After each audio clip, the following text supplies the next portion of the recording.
Hypocrisy. Hey, what's up, guys? What is happening? What's up, guys? Welcome to Lawsplaining the Interwebs. I'm your host, Nick Rekieta of Rekieta Law, a small law firm in central Minnesota, now back from Las Vegas, and I am here to... What are you doing? My office is being invaded. What do you want? Go to bed. Tomorrow, could you bring me lunch at school? I'll think about it. Okay, thanks. I will think about it. Get out of my office. Ah! Oh, man. What are you? Get up. Walk. What is wrong with you?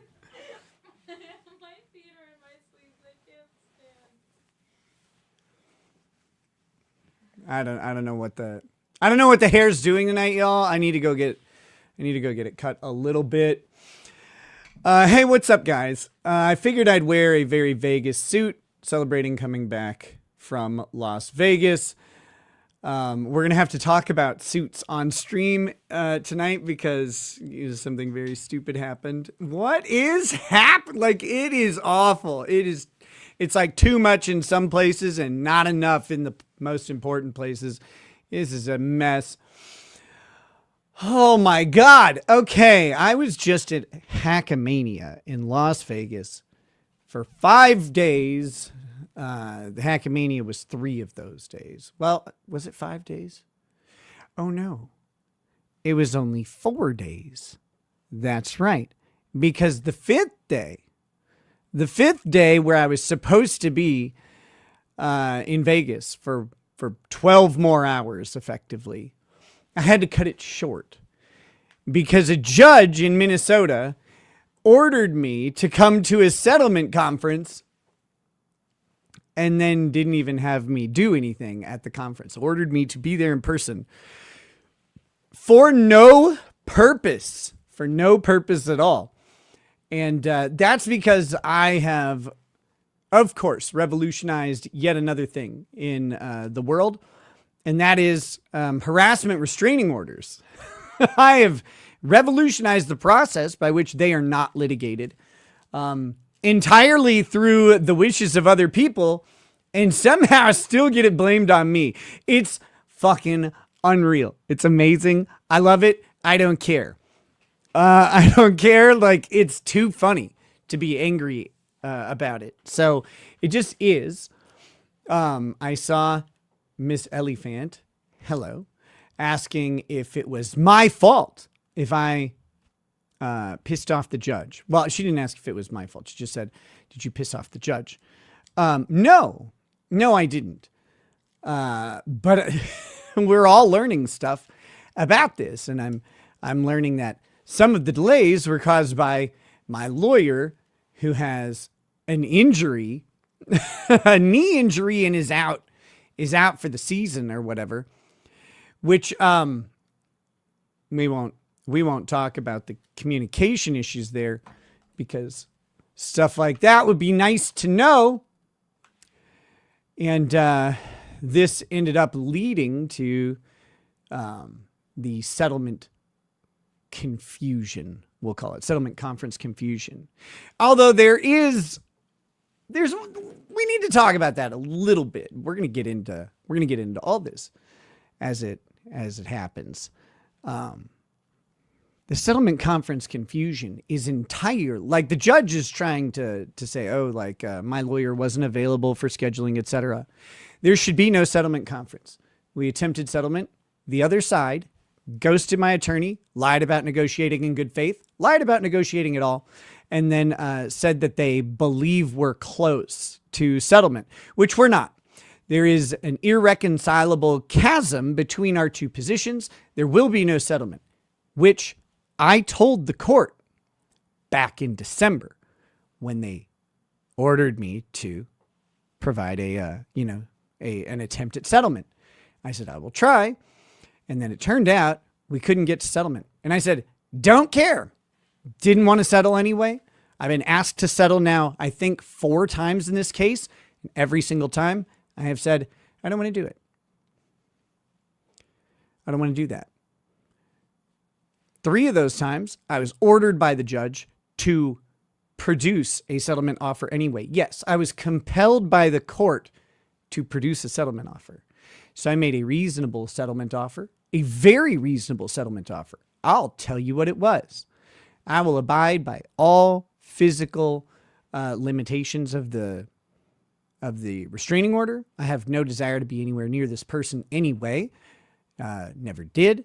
So I won't be within 500 feet of them. I will not go to their house or within, 500 or 1,000 feet of it. Those are fine. Fine restrictions. I will not contact this person. Those are all fine restrictions for me. I don't care about that. None of that bothered me at all. The problem is the faggot who took out the restraining order, and that's gonna become a pretty common thing. We're gonna point out that he's a giant faggot who likes to eat cum. We're gonna talk about that a lot. He, who is a giant bitch also and ran to the court for protection from little old me, he demanded as settlement something that the court is probably not going to do, which is to prevent me from talking about him for 2 years. So, of course, I won't do that. I won't do that at all. There's no earth in which I voluntarily surrender my First Amendment rights for no purpose because someone's feelings are hurt. Nope. I don't care if your feelings are hurt. It's not about you. Not talking to you. Not talking for your benefit or detriment. Doesn't matter. I'm talking for me. Remember those words? I bet. But I'm talking for me and, just telling my story. My story just happens to involve a person who stole my semen, rude, without asking, a person who beat both of his wives, who hates his children.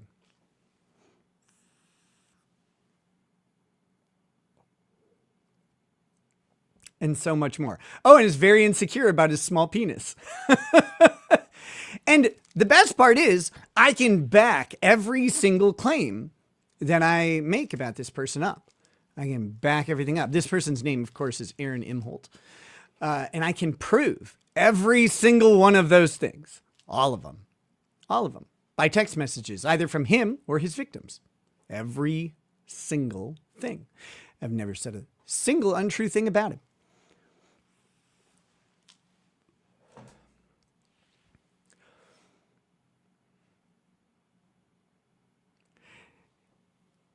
And I won't have my speech about him stopped, ever. Not by anything. And should the court attempt to do that, I will immediately appeal it. Immediately appeal it. I'm pretty fucking sure that I'm going to win. And Judge Tevet, I think you know that I would win that appeal too. And that's why you don't want to issue this order. You're very concerned about it. And that's okay. But Judge, you should just do what's right. And what's right is simple. Congress has laid out a law for you. I've told you exactly what you should do in these circumstances. If harassment cannot be proved under the harassment statute, the HRO shall not issue. It's real simple. It's real simple. But at first, the judge didn't seem to want to give me a hearing. I have the longest HRO in the history of Stearns County. That's correct. The longest running HRO in the history of Stearns County. So that's good. I now hold 2 county records for court cases. The shortest child removal and placement return case ever in Kandiyohi County, and the longest running HRO case in Stearns County. I don't know why the judge is so concerned about making a ruling. Congress has very clearly laid out things, and there is no shame in just denying an HRO to a giant bitch who has, one, not been threatened in any way. There's no threat. I don't threaten people. I don't do that. and I didn't do that here. Nor has he been harassed because I don't reach out. I don't contact him. I don't record stuff about him and then send it to him. I don't care if he sees it or not. It's completely irrelevant to what I'm talking about. So, as a judge should easily know, none of that amounts to harassment under the statute. And that makes his job very easy. So he can just go ahead and take care of that at some point. That'll be fine. Oh shit, the Rumble stream is up, but the Rumble Studio portion of it isn't, which doesn't matter to you guys. I don't know why I even talked about it. But it is now. Go me. So anyway, I will be doing a comprehensive overview of what happened in just a minute. I'm still getting things set up. My apologies. But, and we'll talk about Vegas. And then after that, we're going to do something very, very dumb.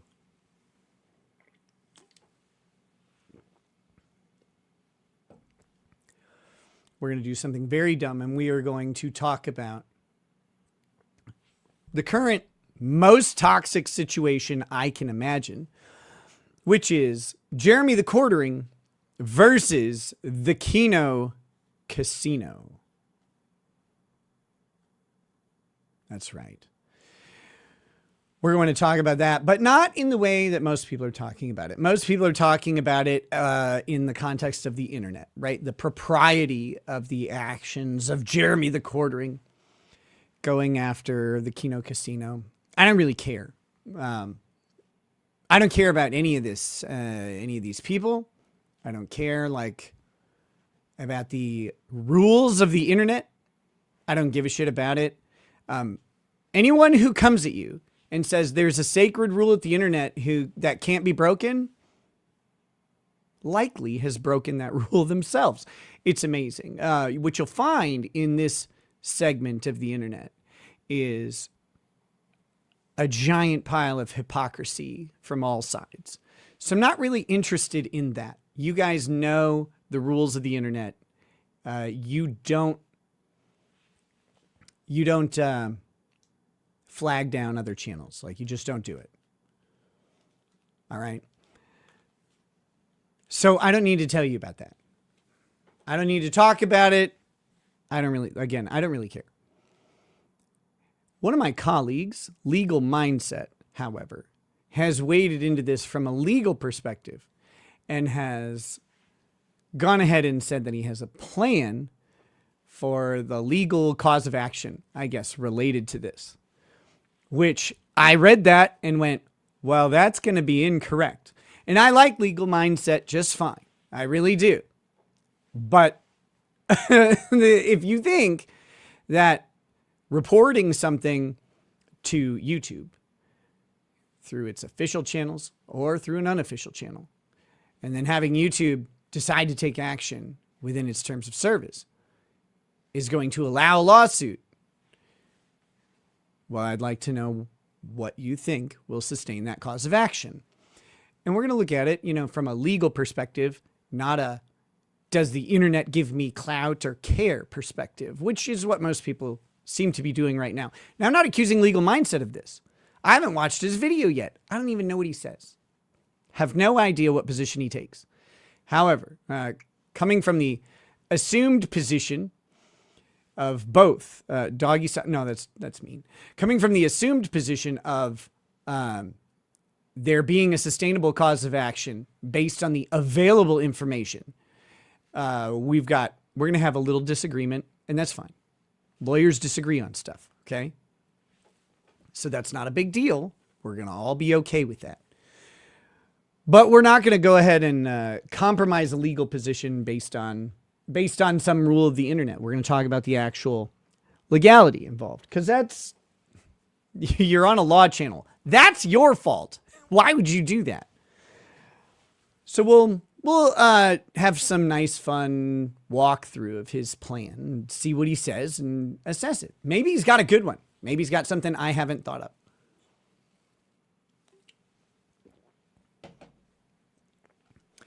of. and we'll see. If he surprises me with some sort of brilliant legal reasoning, of course I'm going to say so. But my default position is, based on my knowledge of what I assume he's going to say, there's not a sustainable cause of action at present with the current facts. But we'll talk about it. So that's the show framework for tonight. Things that we're going to do, I believe, this week. Probably over the next couple days. Turtle Boy had a 4-hour HRO hearing yesterday. So we're going to cover that either tomorrow or the next day, probably. One of those two. And then, what was the other thing? Laura Owens had an HRO hearing as well, I believe. So we got restraining orders all over the place. Everybody's getting restrained. It's very kinky on the internet right now. So we're gonna go through some of these things. We're gonna have some fun watching these hearings, talking about law and principles, laughing at stuff. Maybe we'll get a guest or two for some of these shows. Who knows? But I've been wanting to cover the Laura Owens thing for a while. I just couldn't leading up to Vegas, and the Turtle Boy thing just happened, yesterday? Maybe that's it. I think. Something like that. So we're going to cover those things and talk about them. But I'm more important, and so we're going to cover me first. But we're not going to cover me in anything that's gross. Cat slave, a couple more cats, and you're going to have one. Couple more cats, and you're going to have one.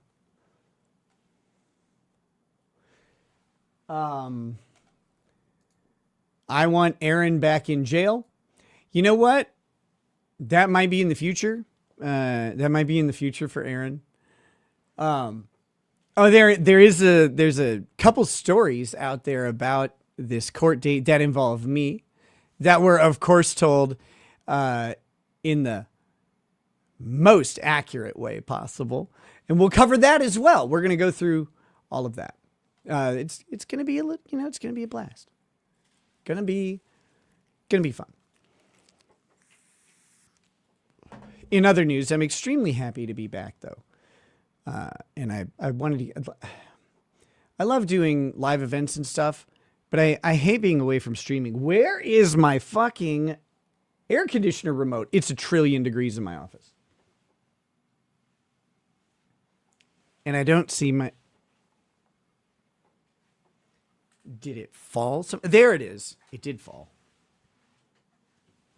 Sorry. I had turned it off while I was gone. Oh my God. Ah, it's so warm.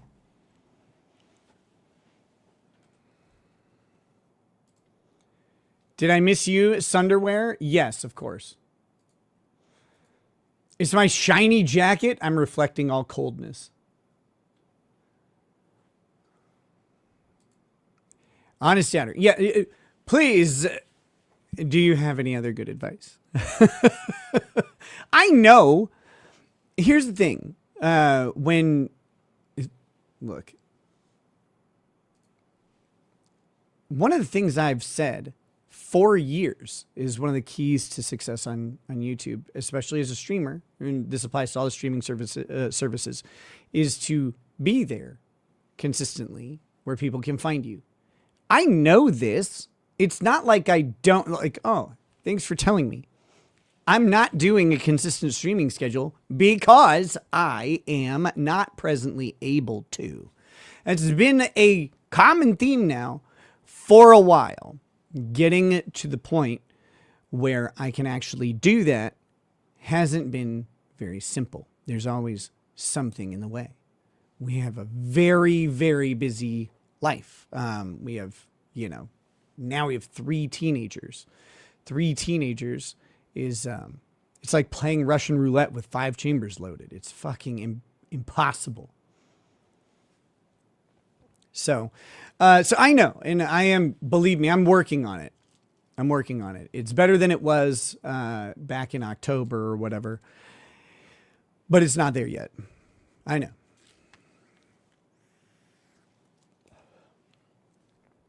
Yes, Clock Cutter 384 watching How the Mighty Have Fallen.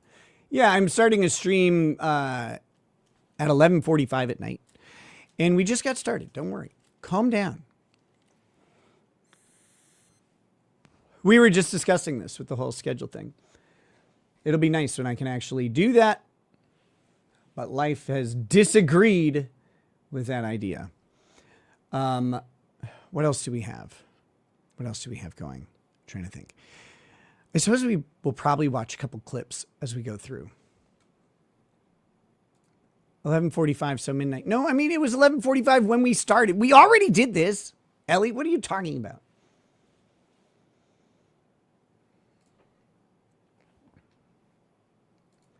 To be fair, you were pretty consistent the last few months. Yeah, I'm working on it. I'm working on it. And again,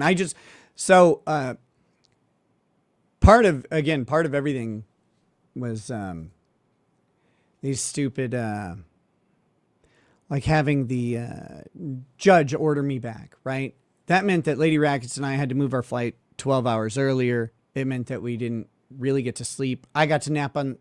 Did I nap on the plane? I might have slept for an hour on the plane. Something like that. But I don't think I even did. I was awake for like 40 hours straight yesterday by the time I got to bed. It was horrible. It was horrible. And in that, I was supposed to, have a court hearing and, but the court ended up not needing me. This is the best. The judge orders me to be present, but then doesn't want to actually do anything with it. Oh, and I will talk about this this new issue with Patrick Melton and the letter, because this is actually one of the most dishonest and scummy things that I've ever seen. And I hope that Melton's lawyer, incidentally, is my lawyer for now. I hope he ends up burying Aaron's attorney on this, because Aaron's attorney turned his own incompetence into an accusation of fraud, which is fun. That's right. Brian Johnson, attorney Brian Johnson of Heller Thane in St. Cloud, Minnesota, lied to the court under oath, because lawyers are officers of the court and are always under oath when they're representing a client. And he just went ahead and, he either lied or he told the court he was retarded. One of those two. I'm not sure. Both are true. But he accused Patrick Melton of forging a letter about his own medical condition, a medical condition that has been well documented over the past several weeks.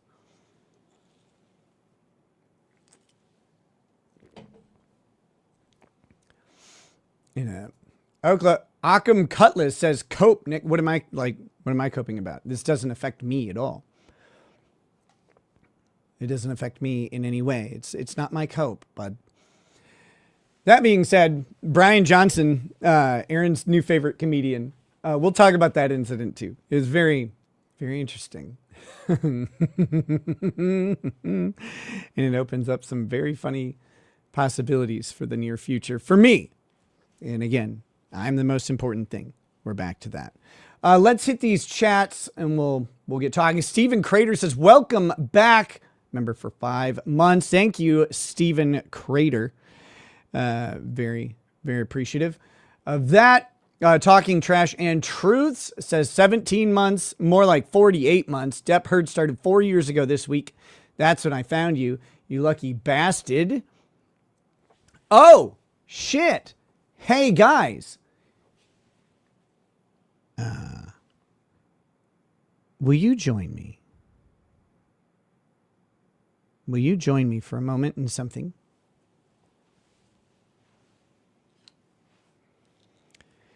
Glasses off for this one. It is now April 15th of 2026. That means I have been sober for 1 year, 365 days today. So thank you for sharing that with me. That happened just 15 minutes ago, and I am now 365 days sober, y'all. On to the next 365, and so on and so forth. And, when I come back from these trips, like to Vegas and stuff for Hackamania, or if I go to Florida and visit my parents or whatever, when you come back, they have you drug test that day. So I did a drug test today, right? They had me drug test, and I'm sitting there, and I had woken up shortly before my drug test. It's not scheduled. I'd woken up from a nap, and I went, you wake up and you go to the bathroom kind of reflexively. So woke up, went to the bathroom, and then I drove in to town, had a couple things to do, and then I had my drug test. So I went to go do it, and I had just gone to the bathroom like 30 minutes before. I'm like, well, this isn't working. Just sitting there holding my dick in front of this guy. And, it's like you're trying to just pee. And so I was just sitting there talking to him. And I'm like, yeah, I was just in Vegas and stuff. And he's like, oh, okay. You could hear it in his voice. He's like, oh, Vegas? All right. I'll get the ledger out. And couldn't pee for a bit. And so I grabbed a bottle of water and went and sat out in the lobby, drank my bottle of water, wait like 10, 15 minutes, and then you have to pee. No big deal. So I go back in, and I pee. And this one I did at the probation office instead of at the drug testing facility. You can do it at either place. It doesn't really matter. So I do my drug test or the pee test. And the guy, he had an instant one that has like an instant detection. And normally I don't take those. Normally I have the 5-panel plus fentanyl or something, I think is what they normally give me, and at the other place. But at the probation office, they do a different test. This one had the 15-panel plus fentanyl instant read test. And so it tests for everything. It tests for mushrooms, it tests for LSD, tests for all sorts of stuff. Xanax, stuff like that. Ritalin. Non-prescription or prescription drugs that if I don't have a prescription, I test positive for a prescription drug. Like if I don't have a Ritalin prescription, for example, I have Adderall and I have Provigil. Those are my narcolepsy meds. And I have Adderall for something else, but that's fine. But those are my prescriptions for stimulants. If I took Ritalin, like someone else's or whatever, that would be bad for me. That would be a bad thing. I'm not allowed to do that, right? So this tests for all those sorts of other things as well.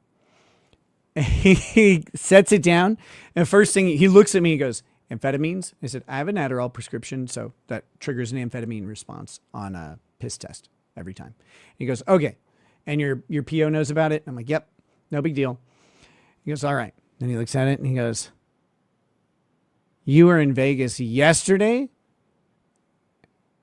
It's 100% clean. Like there's not a drop of anything at all. How did you do that? It's like, because I don't want to go to prison, dummy. It was easy.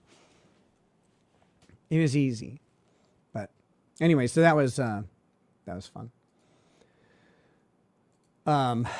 But yeah, talking trash and truths. 48 months. I don't know why. I know that, I think it was during my absence or something. YouTube reset a lot of people's memberships. It's really irritating. Fletcher Boy says, I met my accountant for dinner earlier that I paid for to give him the check for the IRS. First world struggles. Congratulations, Fletcher Boy. Edith Medick, who I got to meet again in Las Vegas, has gifted 5 memberships to the channel. Thank you so much, Edith Medick. Was fun hanging out. Dirty Jersey Rat has become a member. Dirty Jersey Rat does some clips, different clips of different content out on YouTube. You guys could check him out if you're interested in, summaries and clips of various moments of, people who are like me and talk too much and too long. Talking Trash and Truth says, happy 1-year anniversary. Proud of you. Thank you, of course. Much appreciated. Oh, holy shit. I don't have the right. I do have a Rumble chat up. I do have one. Aloha from Kansas says, sounds boring AF. You're talking about going to Vegas and being completely sober. It wasn't boring at all. Catslave 56 earlier said, here's $1 or $2 for Leighton Gay Jar, Nick. Thank you.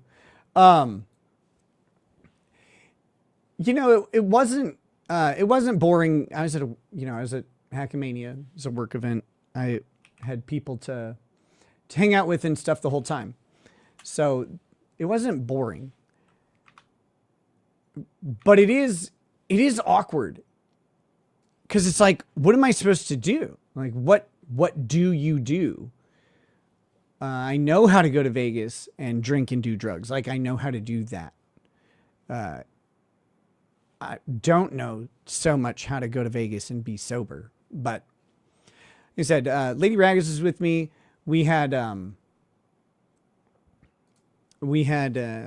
ample opportunity to hang out with each other and talk to a bunch of people. So we were otherwise occupied. It wasn't that difficult, but it was like, man, there's everything fun to do on earth right here. But you can't.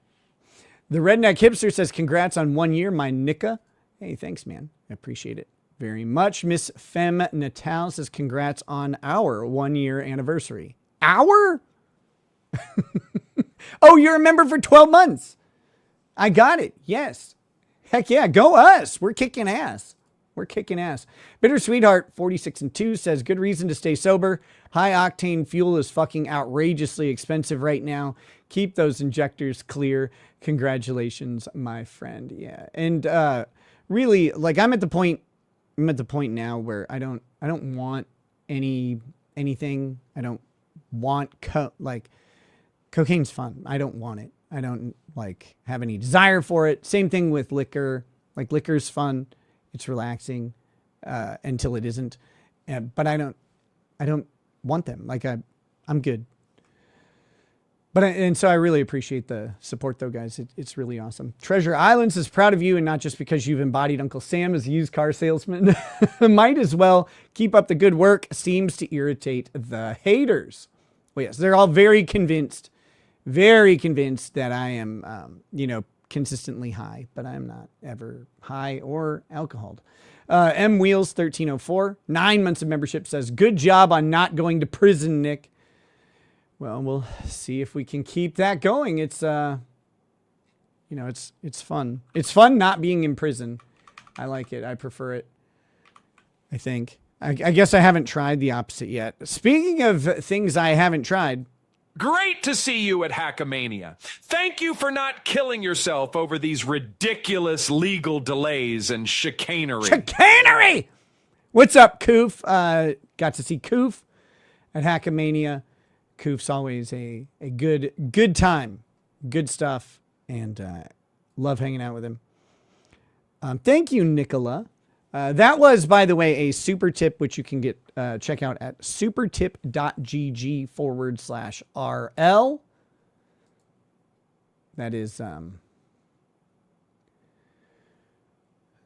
is there. Oh, what was I going to do? Okay, so I did something. I did something before leaving for Las Vegas, and I didn't do it the best because I didn't really promote it, but I offered a discount on locals memberships for Easter week, which, or the week after Easter. I think it ended yesterday or the day before. I don't remember. Something like that. Might have been Sunday. But I offered an Easter discount, but then I didn't stream as much and I didn't promote it. And so that sucks. So I'm going to do it again. We're going to extend that $10 off for an annual subscription at locals. I'll make the promo code in just a second. And I don't know, maybe the promo code will be like 1 year or something, or sober. I don't know. Who cares? Sobriety. But I meant to promote it more and give more people the opportunity to get a 1-year local subscription at a discount.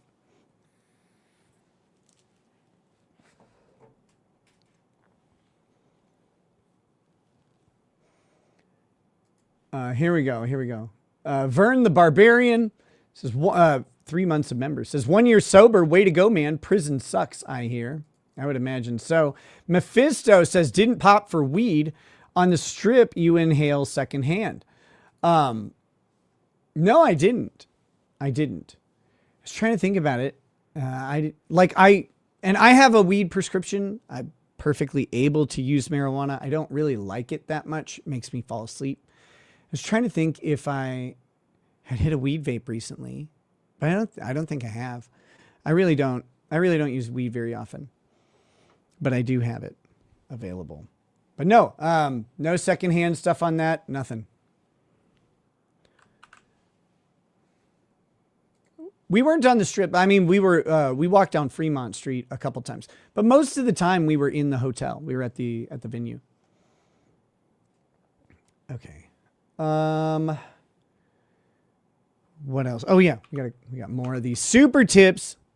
I do strongly recommend using super tips, by the way. They do help you reduce back pain by lightening your wallet. I have terrible gas. It's glorious. I just blasted out a 20-second stream of wind that sounded like a baloney windmill slapping wet tile in a hallway. Nika. Dude, it's awful for everyone else, but when that happens, man, and you just get to just carry it out like Chester Bennington screaming at the note. Oh, it's like, thank God. Oh, getting old is so weird. You don't care about farting in front of people anymore. You just go for it. Congratulations on your 1 year of sobriety. Been a silent watcher since Depp. By the way, Kurt made a congrats video for you. Where can I send it to you so you can show the class? You can send it to me on Twitter or Instagram, I guess. I guess that would work. Or you could just, if you have a link to it, you could send the link. I'd say send it in a super tip, but that'd be me asking you for money, and you don't have to do it that way.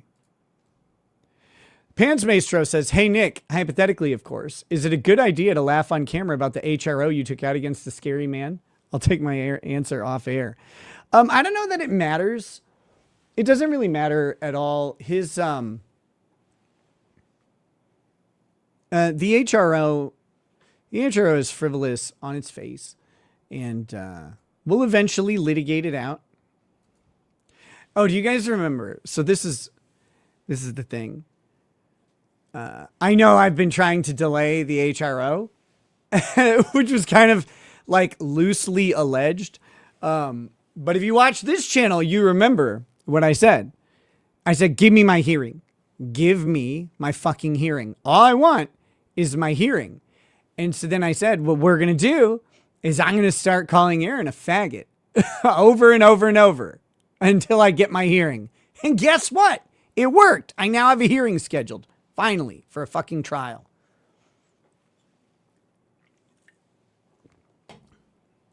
It's all I ever needed.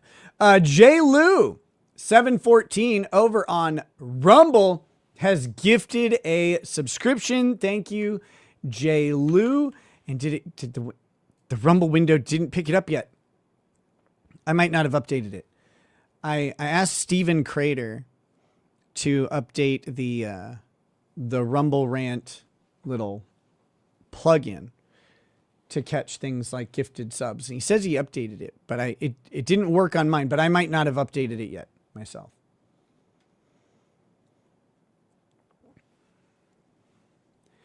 So this is the funny thing about this.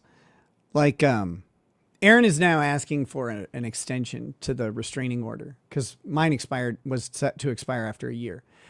He's asking for an extension based on me calling him a faggot at Hackamania, which I thought was just funny. But so this faggot wants an extension now because he's still that much of a pussy that he's running to the court to protect him from scary men who talk about him. or whatever. But he wants an extension. But this is all based on speech. This is all based on speech. And at the end of the day, the judge is going to have to decide whether he follows what the Supreme Court said in both Brandenburg versus Ohio and Hustler versus Falwell. He's going to decide if he sides with the Supreme Court on how speech works, or he's going to have to decide to not do that. And if he decides to not do that, then I will appeal it, obviously, and make a huge deal about it. I'll make a huge deal about having my speech silenced by a judge in St. Cloud who, for some reason, doesn't just go ahead and apply the law. It seems very nervous about it. And I have no idea why. Like, I don't know why a judge would be nervous about any of this. This stuff happens all the time. People try to take out improper restraining orders, you know, almost on a daily basis across the country. I'm sure on a daily basis across the country. And they get dismissed out. It's not that big of a deal. But for whatever reason, he doesn't want to.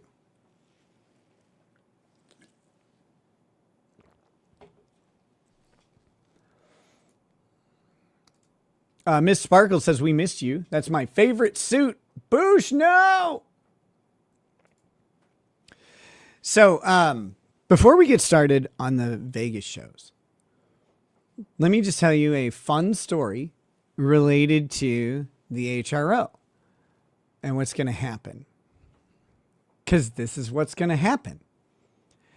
I have been accused, and who could ever sustain this accusation against me? I've been accused of speaking at length about someone's genitals. That's how they framed it. What I actually said was, Aaron Imhalt has a small wiener.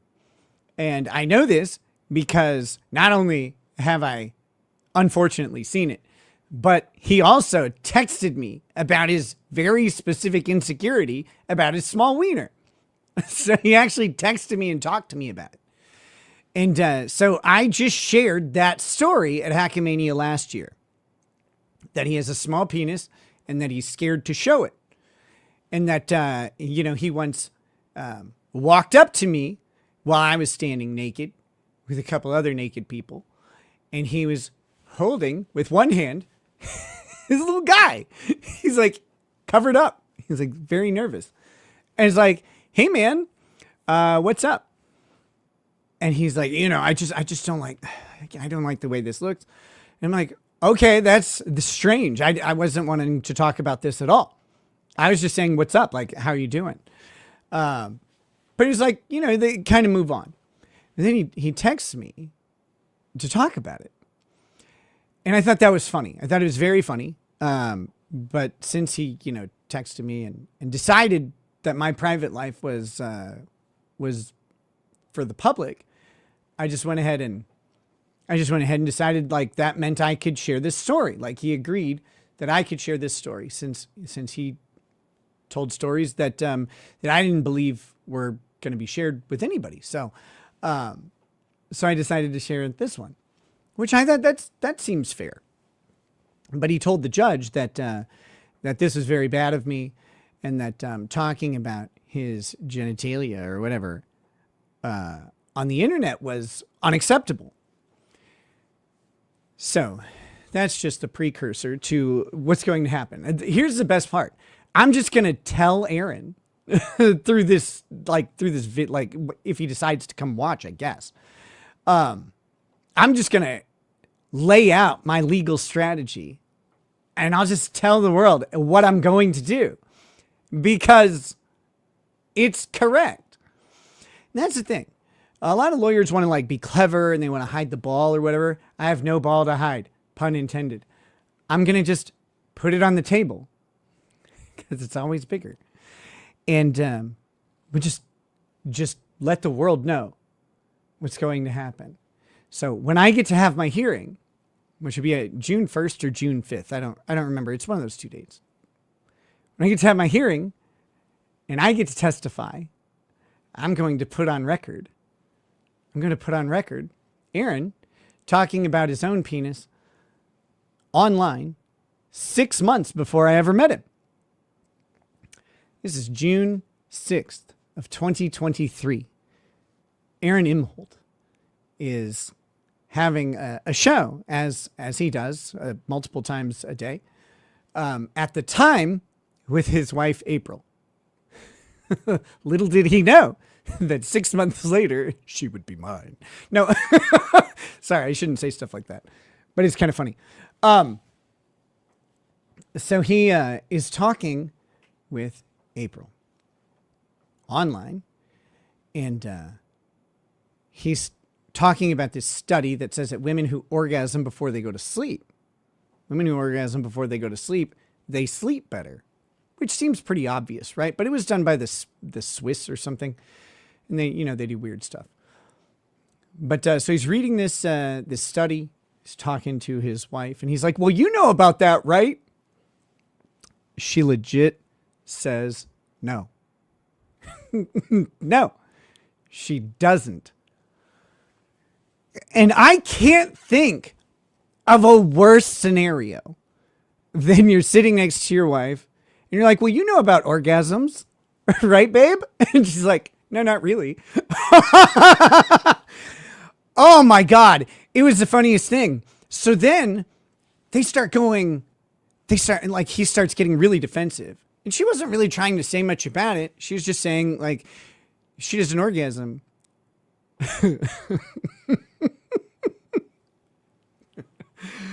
Which, I don't know anything about that. I know nothing about this scenario at all. So she's like, "No, I just, I don't orgasm." And he's like, no. And he's like yelling about how he has a good dick. And how it works really well. He's telling her. He's like, no, I have a good penis. I do. I have a good dick. You're out here telling the whole world that I'm bad at sex. She's like, "Well, not really. I'm just saying I don't orgasm." And he's like, it's the most embarrassing thing. So guess what? When you talk to the judge and say that, like, I somehow overly discussed your penis and your sexual prowess or whatever. 6 months before I ever met this person, they were online talking all about it. They were telling the world that they had an inadequate penis. I mean, he was saying it the opposite way. I think he thought that was funny, maybe. But yeah, he just went ahead and told the whole world all about it. So I'm going to put that on the record, and that'll live forever in a court file. And that's just the first story that I'm going to do. Because if someone's going to be mad about the stories I've told, well, I figured they probably should be on the record. And so lack of ability to give wife an orgasm will be on record.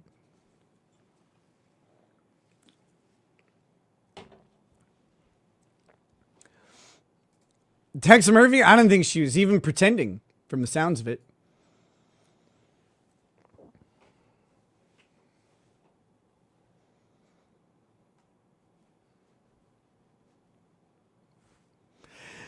Aaron's very proud of his attorney, a guy named Brian Johnson, because at the HRO hearing, after the HRO hearing, I'm not allowed to speak to Aaron, so obviously I don't want to do that. But should we listen to Aaron tell this story? There's a clip of it. Nah, I'll just tell you. I'll tell you what he said and then what I said. By the way, big shout out to Good Logic. Good Logic has rated us over on Rumble. I don't know if he rated over on YouTube or not. But a huge welcome to Good Logic viewers. Love you guys. You're always welcome here, of course. So, no, actually, Donovan, not to get too personal, but he considers toys as cheating and infidelity. So no, that was not allowed in the Imhalt house.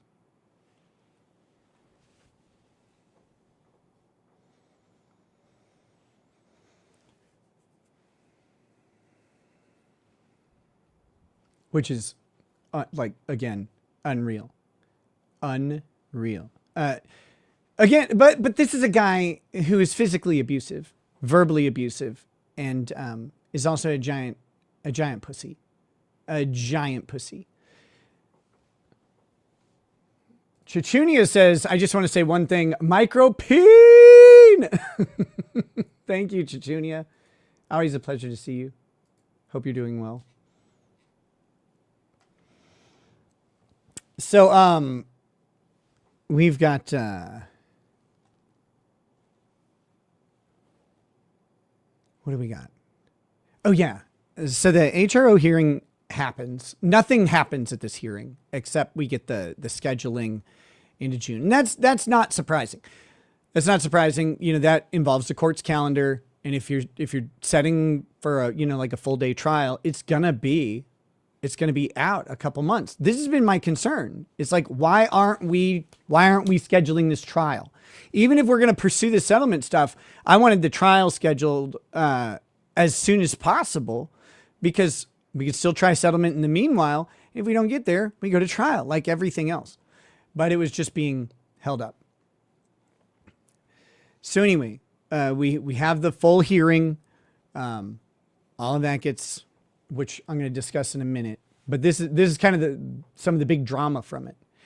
At the end of the hearing, again, as I mentioned, I'm not able to talk to Aaron. Aaron, don't want to. But his lawyer was there. His lawyer is someone I do want to talk to because his lawyer is pursuing this cause of action. And I thought it would be friendly as a lawyer, was suspended or not. I thought it would be a friendly gesture to inform Aaron's lawyer or remind him that he should probably read the harassment statute. Right? He should probably read that. And so I said, and I said in a very calm, normal voice. I was alleged to have been either crying or yelling or both. Neither of those things are true.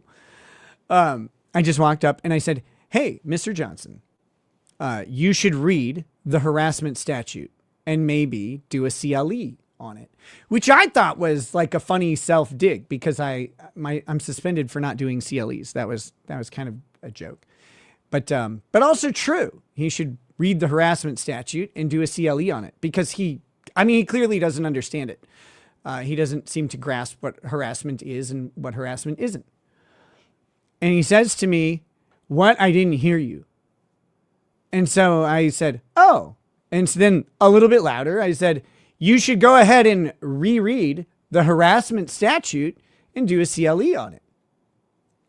And he says, I was kidding. I heard you. And I said, okay, I don't know why you said you didn't hear me then. And I turned around and walked out the door. That's how that went.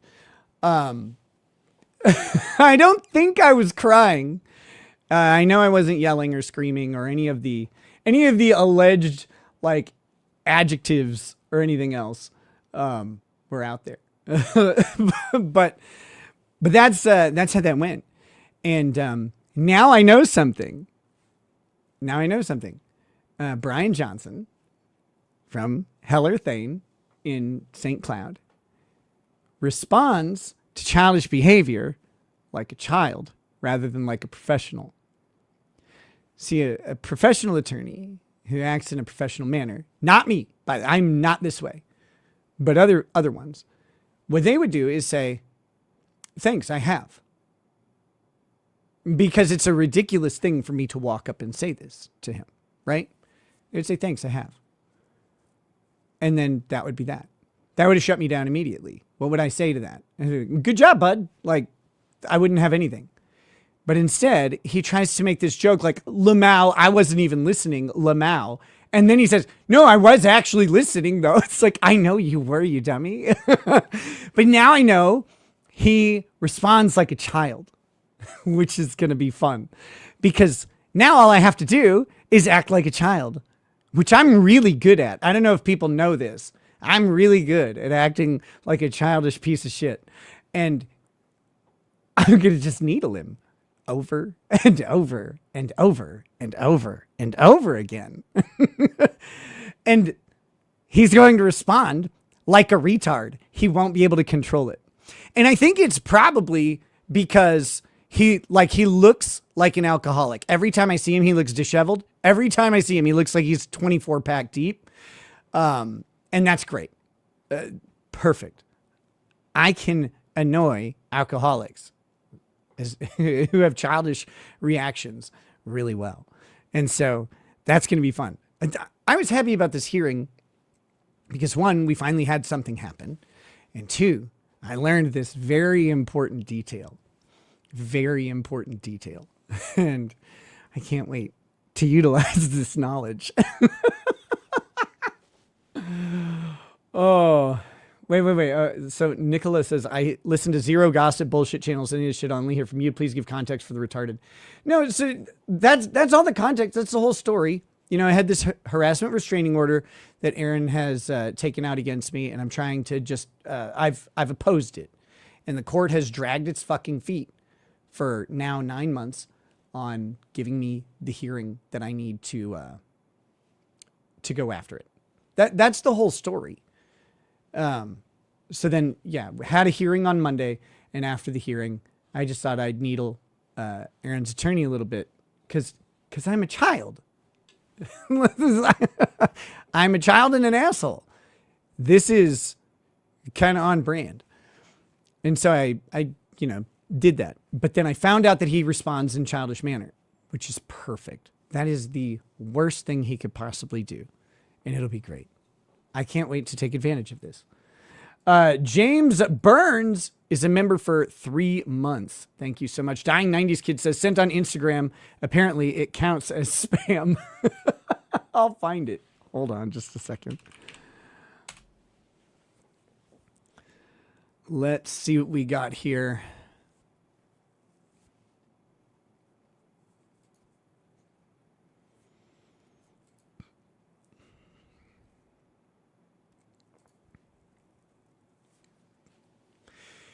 Got it. Here we go. Let's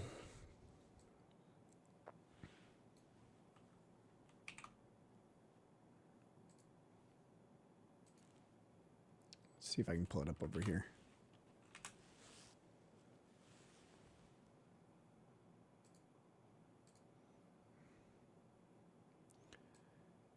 Okay, unmute.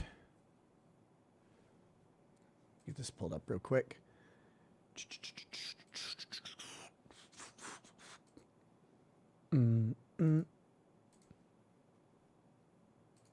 Okay, so this is Kurt celebrating my sobriety. Here we go. Hello, everyone. Welcome to You and Civil Law. I just wanted to congratulate Nick for being sober for a year. I do have a micropain. I also kidnapped 18-year-old handcuffed to my radiator. Hello, everyone. Welcome to You. I like how his mouth stopped moving for that one. Thank you. That was good. It wasn't. It's very bad at Kurt's voice, but I appreciate the effort. Thanks. Oh, the fucking echo. I'm sorry. Hold on. We'll redo it. That was my bad entirely. Here we go. Hello, everyone. Welcome to You and Civil Law. I just wanted to congratulate Nick for being sober for a year. I do have a micropain. I also kidnapped 18-year-old handcuffed to my radiator. Hello, everyone. Welcome to.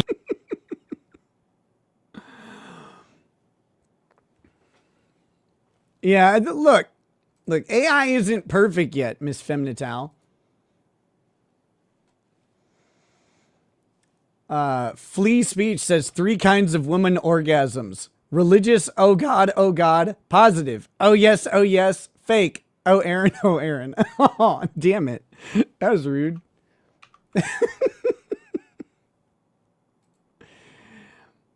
What an idiot. I still I still marvel at people who do this. Like put this stuff out there.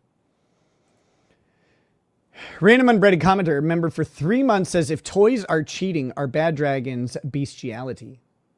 You know, I don't know. I didn't ask him. We covered this. James Burns, thanks for being a member for 3 months. And the dying 90s Kid, thanks for the grok video.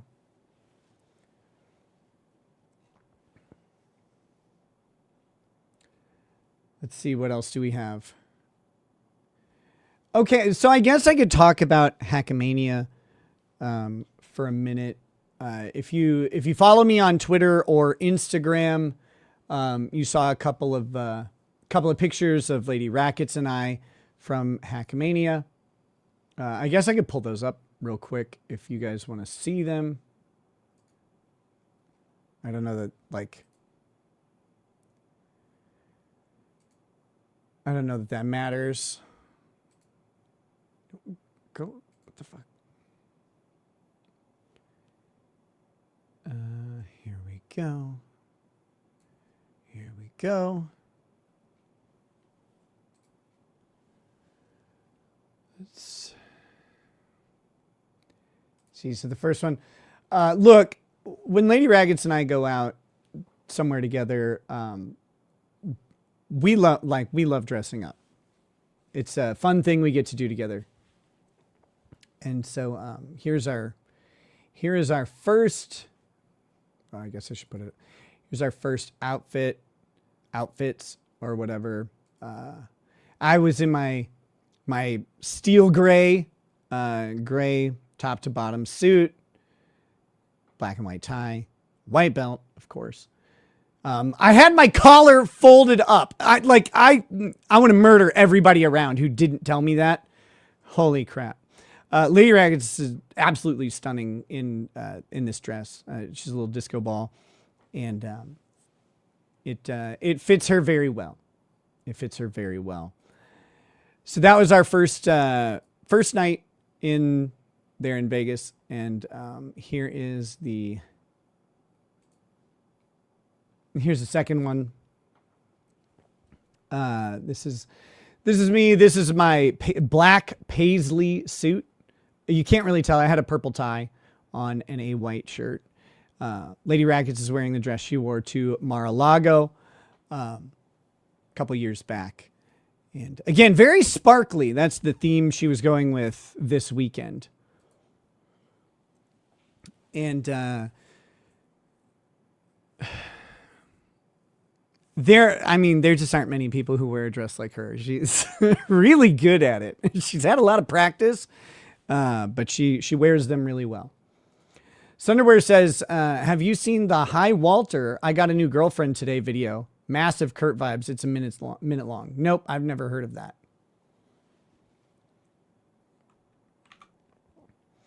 But it was a blast. So if you don't know what Hackamania is, first of all, you've made the correct life decisions. That's a good thing. You should not know what Hackamania is.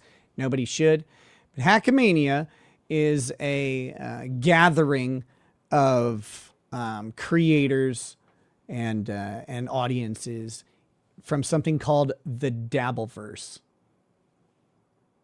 The Dabbleverse is a land of failures, typically, or people who watch failures, I guess.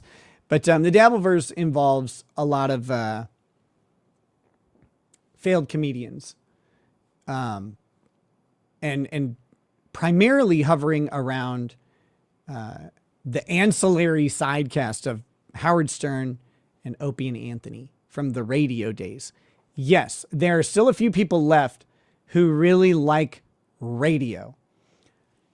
I don't get it, but hey, it doesn't really matter. That's what they do. That's what they like. And so it's a comedy show. Several podcasts are there. Carl from Who Are These Podcasts and his whole crew of like 75 illegal immigrants are all there. Patrick Melton is there. There is some podcasts, and I don't want to disparage these guys. There was the one show that was the absolute worst, and maybe it's just because I don't care about Corey Feldman. There's a podcast out there that just tracks Corey Feldman. Like, that's how low rent the Dabbleverse kind of gets. But it's these two guys, and they talk about Corey Feldman. They may be wonderful guys. I doubt it, but they might be. I have no idea. But I could not watch their fucking show. Like, I couldn't do it. I'm sorry. I didn't care about Corey Feldman. I never will. Like, when I see Corey Feldman, I think back to the Lost Boys, and I'm happy. When I see them talking about Corey Feldman, I think about suicide. So, it's not personal. I just didn't get it. So they had that show. There was a stand-up comedy thing, which was not any good. It was not any good.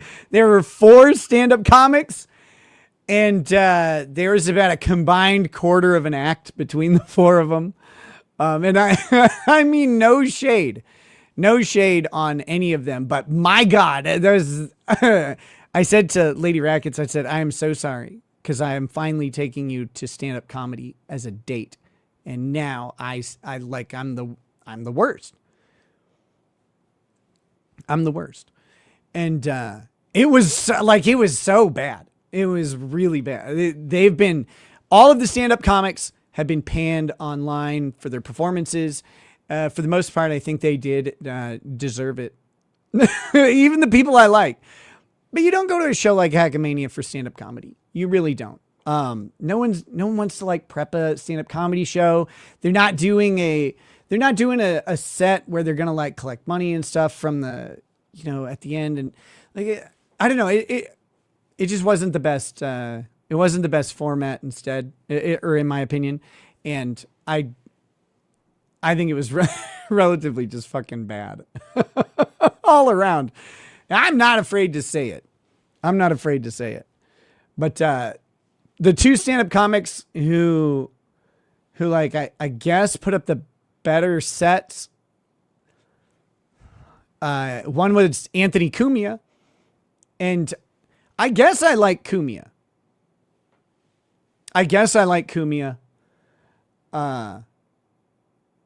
Just fine. I never listened to Opie and Anthony. I don't have any whatever attachment to him.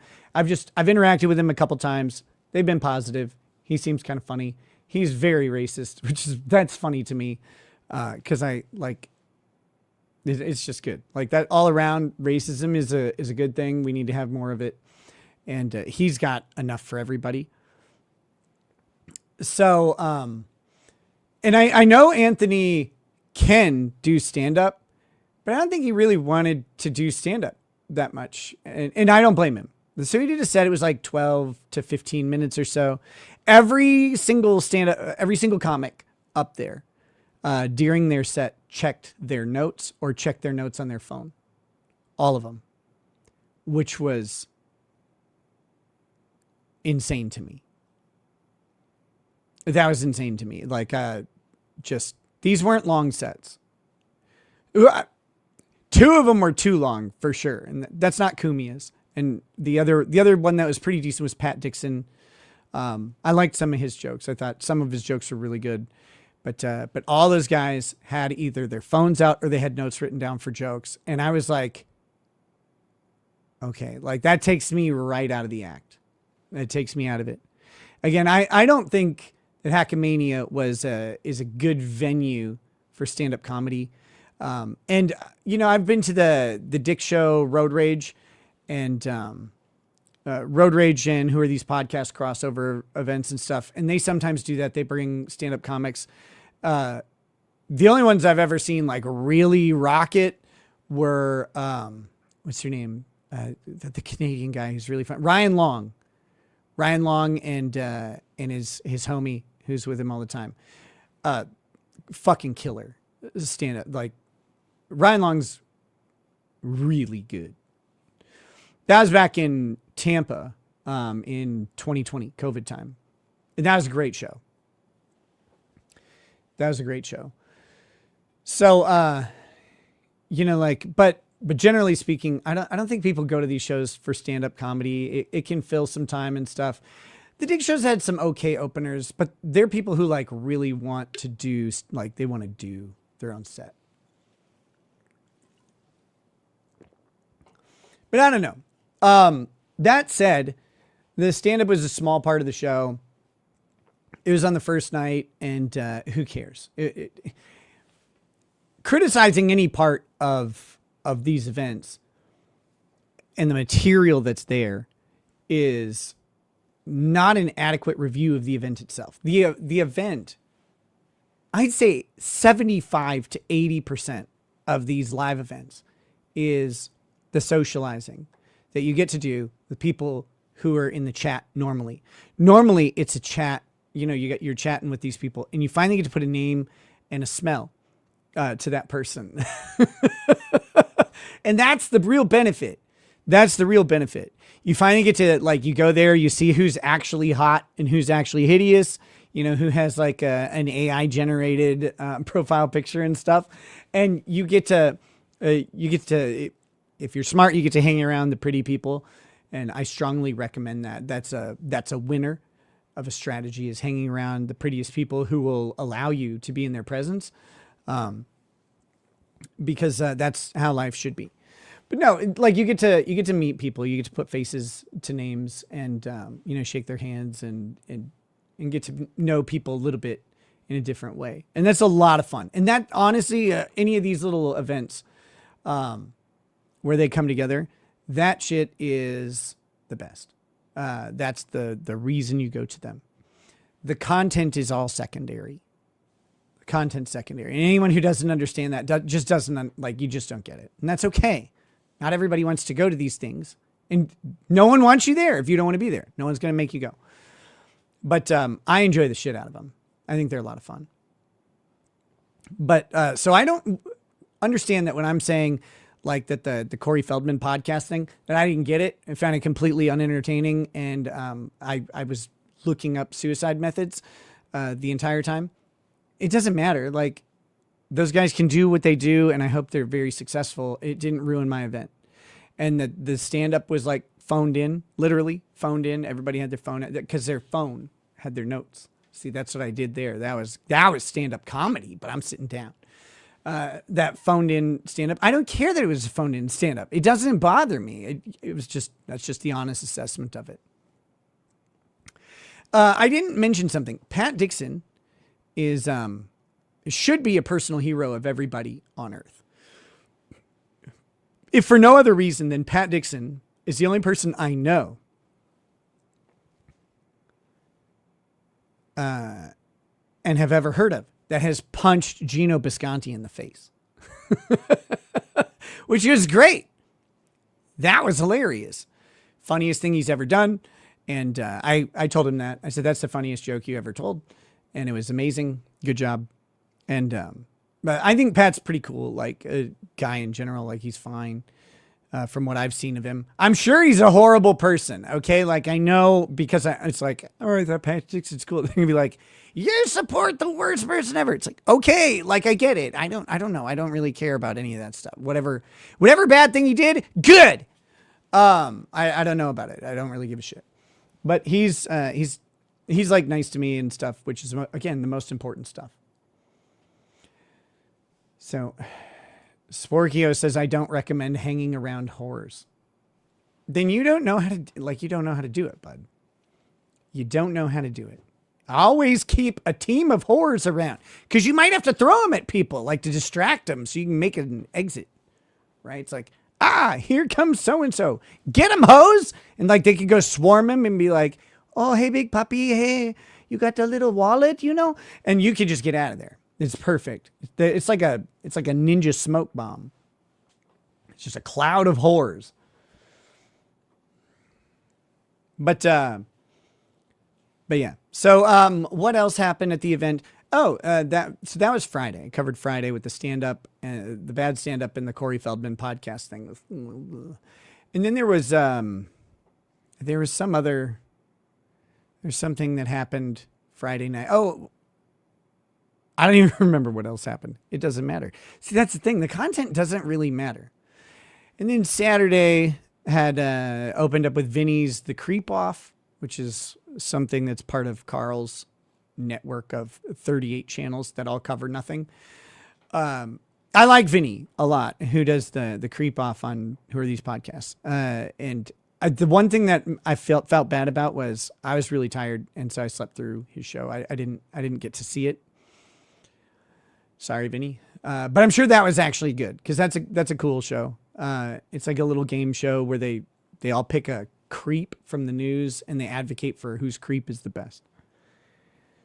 I'm sure that was good. And then after that was like Patrick Melton's show. Nobody likes onions, which is always garbage. He's the worst presenter of all time. He's not funny, and he has a hunchback. I don't know if you guys know this. He has a hunchback, and he's in a lot of back pain right now, which I assume means that his hunchback has finally gained sentience, is trying to get away from him like everybody else. I wish it well. I hope it does separate and become its own entity. I think it'll be much funnier than him. But so his show happened, and then maybe Who Are These Podcasts Live was after that. I don't remember. Then Sunday was, again, the most important day because that's when I performed. And as on for part of This Little Piggy, which is a show that talks about basically a weekly review of Aaron's shows is This Little Piggy. And that was a good time. That was a good time. Obviously, superior to all other productions at Hackamania. Is the most important thing. And if anybody, missed it, they're probably childless.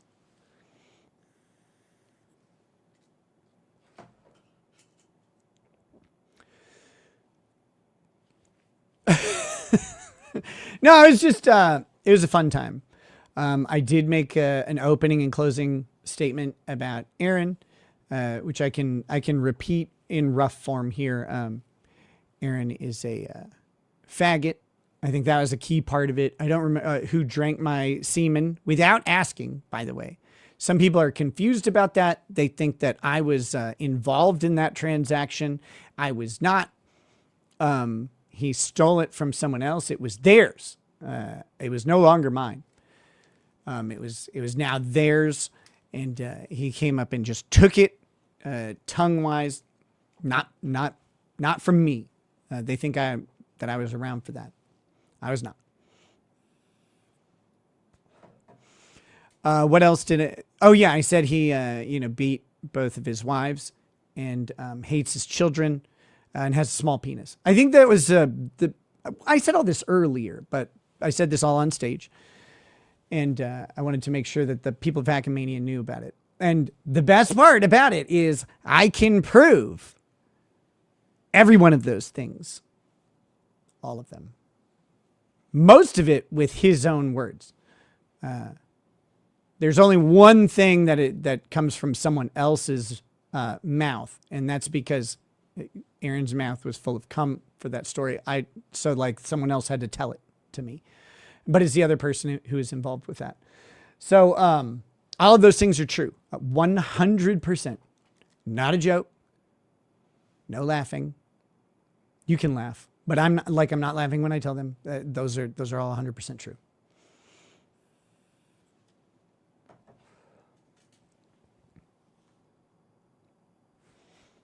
And I'll say it every day, and I will say it on the record. I can't wait.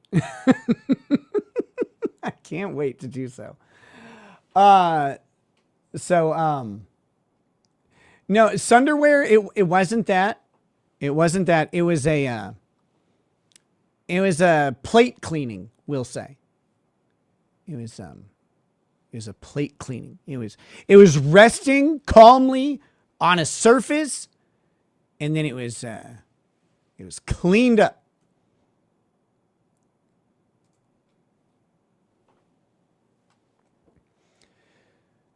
All right.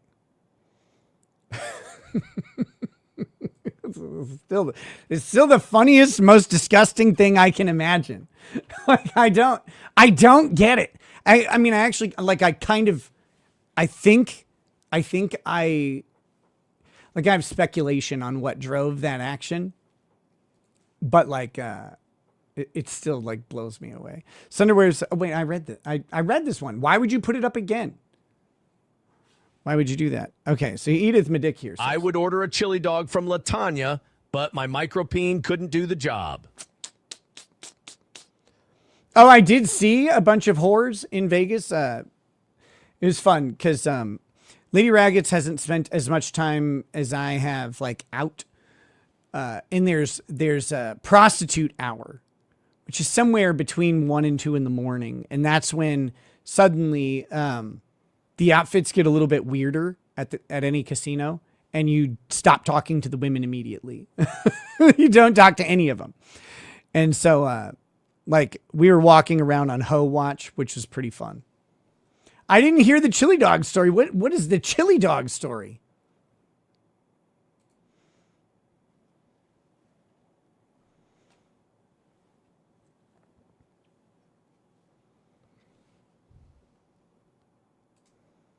Oh, bitter sweetheart. It was absolutely intentional.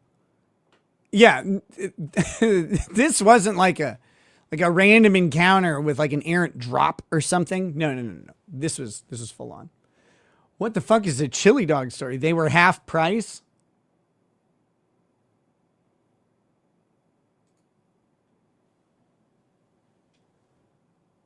Map Hanger says Corey Feldman is the same kind of lolcow as Aaron. They both approach accountability like dogs approach a bath. I believe you. Like, I just don't care enough. That was the thing with the Corey Feldman thing. It's like I get it that Corey Feldman sucks or whatever. I just don't care that Corey Feldman sucks. But that doesn't mean I want other people to not care that Corey Feldman sucks. Like, that's good. Go for it. I didn't find it entertaining.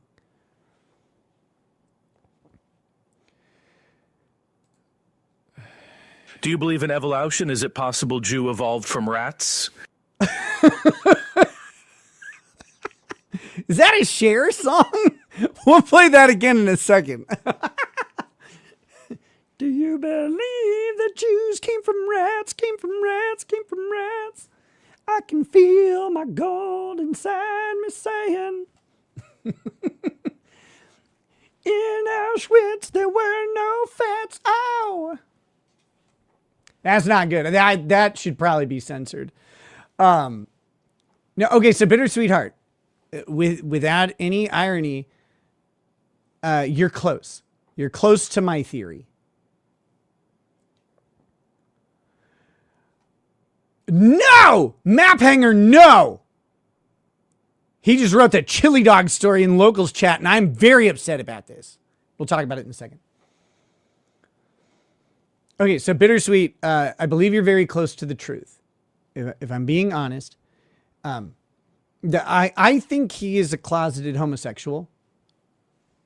Let's set that aside. I don't think that this act of Semenic thievery had anything to do with homosexuality in that moment. I do think he is legitimately, but that's a whole separate discussion. I don't really care to get into it.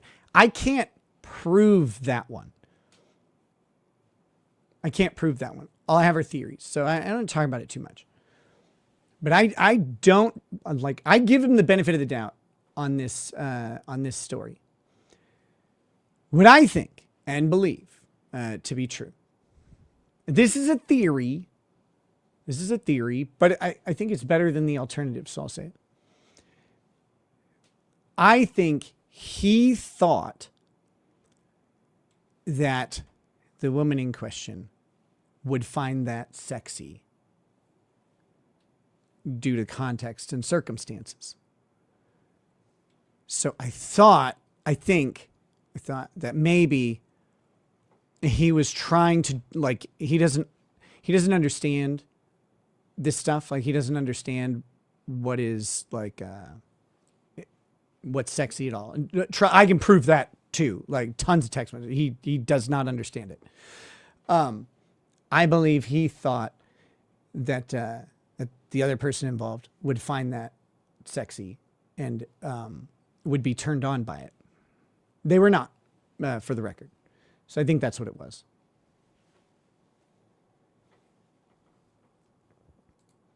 You're not allowed to call anyone gay when you have a lisp. Do I have a lisp? Like, are you saying that about me? I think I do. Sometimes when I listen, I'm like, oh my God, holy shit. Break the wrist, girl. So I would not, I'm not mad if you think that. But I think those people should definitely be able to call, like, they're obviously should be able to call out the other gays, like, right? Your fellow gays. That's what I think. You know, My dick may not be 12 inches, but it smells like a foot. How you need notes for a 5-minute stand-up, Micro P and energy. Dude, I wish some of those stand-ups were 5 minutes, but they're much longer. Ball with the bow, da bang, diggy, diggy, diggy, said the boogie, set up, jump the boogie. Congrats on 1 year. Micropeen. That came out perfect. I really liked that one. That was awesome. Holy shit, Danny, extreme. I did not know that you had a tornado. I didn't see it in chat. I'm sorry. I'm glad that you're alive. That's cool. We might have just never heard about you. Ever again. Might have been like, hey guys, there's a tornado coming. Like, hopefully we're going to be okay. Never hear from them again. Oh shit, that's not good. Okay. I think that covers Hackamania and the HRO stuff. At some point, in early June, I will get my HRO hearing. That's the next step. Now, finally, we're past this idea of settlement. Finally, we're past the idea of settlement. I didn't want to settle. I didn't think we should settle. I didn't think we would settle. But the court, when the court orders you to try,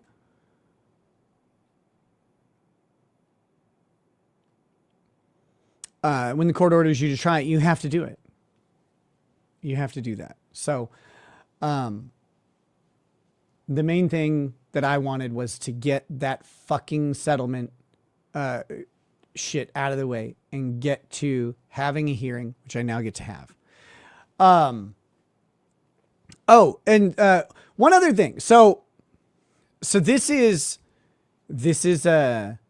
something else that happened. Something else that happened on Monday. And I do intend to address this with the court.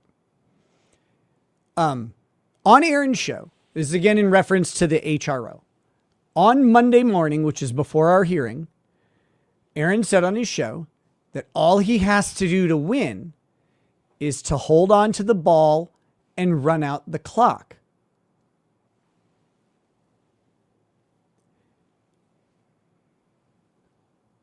As stated, delaying the HRO doesn't in any way benefit me. I have no intention to delay any of it. I wanted it done within 20 days, like the statute said. I didn't want this settlement conference continued. I think it got requested as a continuance, but I didn't want it continued. It should not have happened. It was unnecessary. We were not going to reach settlement.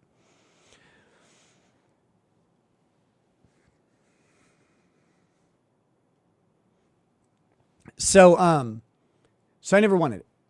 But Aaron said the quiet part out loud. He said it on his show yesterday. I do intend to address this with the court because this has been pretty well misrepresented. Oh, and I'll update you guys real quick on what happened.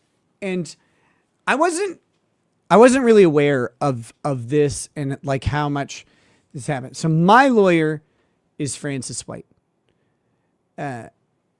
Francis has injured his knee, and he has a long time injury. He's injured his knee and needs major surgery involved with it. Because of that, and because of the pain associated with what's been going on, he hasn't been working as my attorney. I didn't really know this, which I'm a little frustrated about. I was unaware to the extent that this was going on. But instead, his law partner has taken over. I'm not the happiest about that. But that is why there's a scheduling issue that came up, because his law partner wasn't as well versed. He said this in court, but he wasn't as well versed on the schedule. He didn't realize when Hackamania was, so he must have agreed to the date of Monday. when I found out about when I won't speak for anybody else. When I found out about it, I was like, I can't be there. We got to get it changed. Got to get that date changed. I was unaware the extent to which this injury was impacting the representation in my case. I'm not 100% sure how to move on with this, but people have asked me, they're like, you didn't know when this happened or you didn't know what was said? No, I didn't. And it's been very, very frustrating to have that because to me, this communication is the most important part between client and attorney. And there's a breakdown there. And that breakdown has now led to tangible issues. It's made me very upset. That said, we're very far along in the process, which makes things annoying. Switching up things involves getting a new attorney, getting them on board. So I'm hoping we can move on and just reconcile these things. But some of the mystery has been solved. Now, I don't know why. I don't know why with this going on, the clients weren't more involved. I don't know why the court allowed this type of shit to go on without the clients being more involved, and why the court had attorneys only. Basically, all of this restraining order has happened in chambers. So I'm sitting there in a courtroom with my attorney in chambers talking to the judge off the record. Almost all of it has happened off the record, which is, again, crazy. No hearing should not be conducted this way. I don't know why this judge is so afraid of having a record. I don't give a shit. Put it all on the record. It doesn't make any sense to me. So, I don't know what's going on with any of that. But I found this out around the same time you guys are finding out. It's very, very fucking frustrating. But any notion that I wanted any delay, I'm sorry, that's not true. There's nothing good at all for me about delaying this shit. I want this thrown out immediately. Or I want to be allowed in chambers because I'm tired of getting this third-hand relay of what's going on in this case. Because here's the thing. If you ask me, Nick, what do you want to say to the other party about your settlement offer? Be like, here's what I want. Here's settlement. You can withdraw the case and go get raped by a homeless guy. Go tell them that. That's my settlement offer. I want them to withdraw the case and voluntarily, which I don't know how you do this, but they can try, voluntarily get raped by a homeless person. And my lawyer will laugh and be like, I don't want to go say that. It's like, go do it. That's what I want you to say. That's how serious this is. Go do that. And I know they don't do that. And I know when they're in chambers that they're laughing and whatever, because I can hear that happening. I don't want you laughing. This is dumb. Go in there and say, Your Honor, this is gay. What are we doing? Well, blah, blah, blah. And I know they go in there and say some mitigated bullshit. Because every lawyer talks like they're the biggest badass on earth until they get in court and they're super polite. And you smile and laugh all the time. Sometimes that's not the right course of action. Go in there and just be fucking honest. Your Honor, this thing is frivolous. Obviously, let's move it along. Let's get it out of the way. We don't want, we're not entertaining this shit anymore. And I hate that they don't do that. So, anyway. 200 Watt Studio says, did I miss the latest cooking video from Uncivil? Yeah, we're getting bad storms here. I don't know. What's the latest cooking video from Uncivil?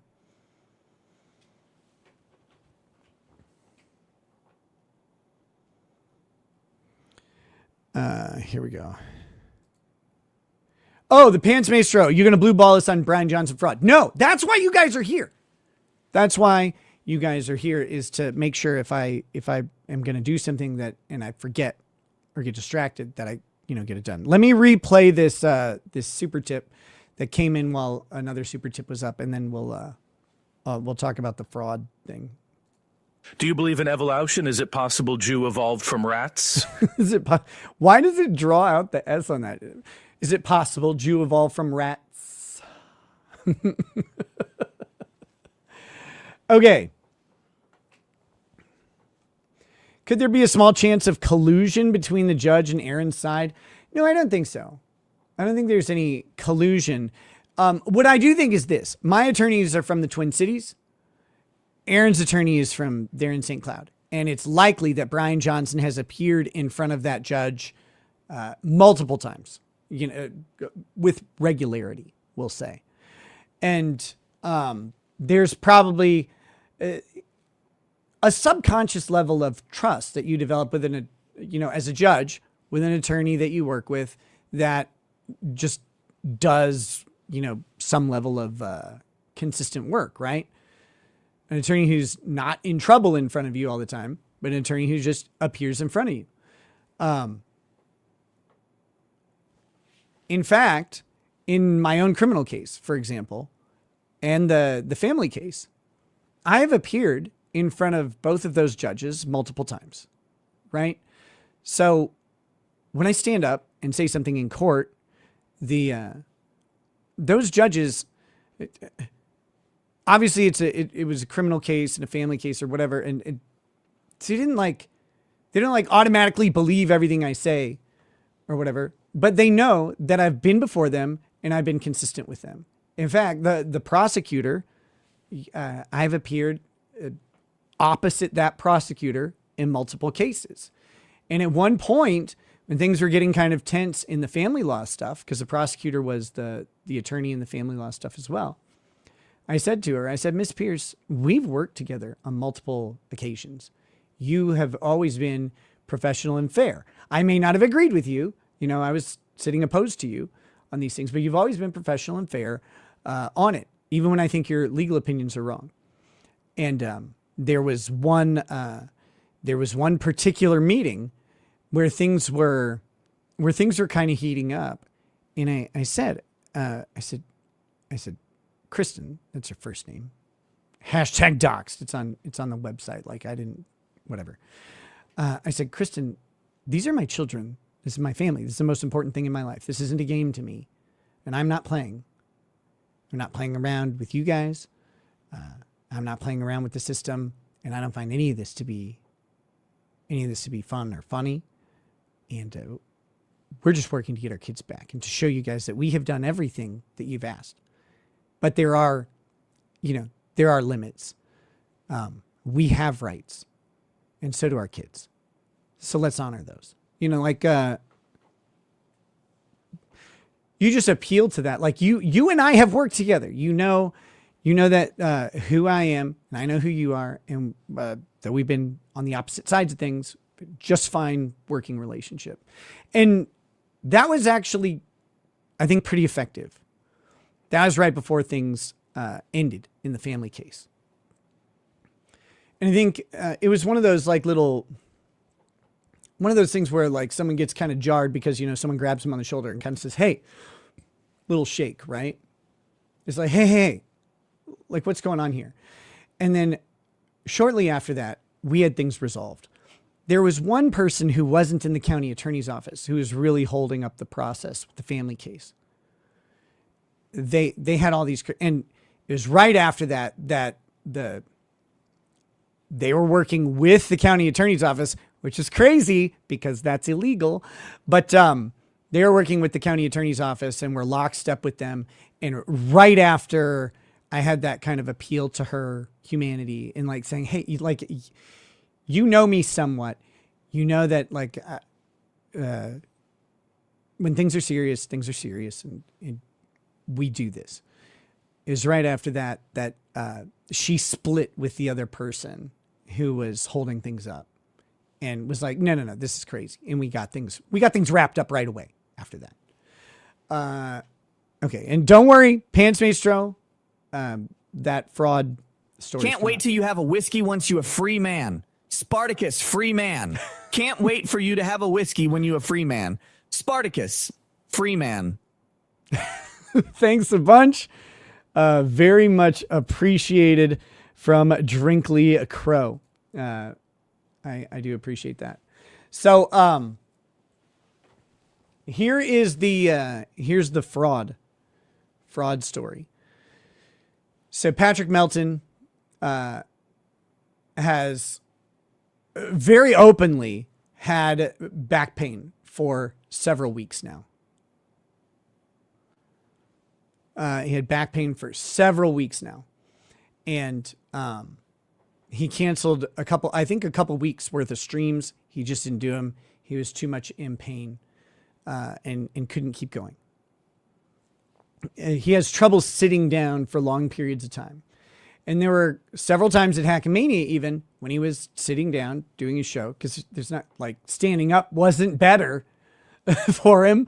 It's not like he could have stood up. He needs to be horizontal, which is hard to do. It's hard to find a space large enough for a horizontal Patrick Melton. You have to get what's called the Soviet Union king bed, which is like 4 king size beds all linked together for the ultra wides or whatever. But he's fat. So, which is probably the cause of his back problems. It's his own fault. But anyway, so he was in severe pain. It was obvious that he was in severe pain. And I talked to Dr. Steve, because he talked to me, and mentioned that he was going to write a recommendation that Patrick not travel because of the pain that he was in. It just, he was under the legitimate medical care of Dr. Steve.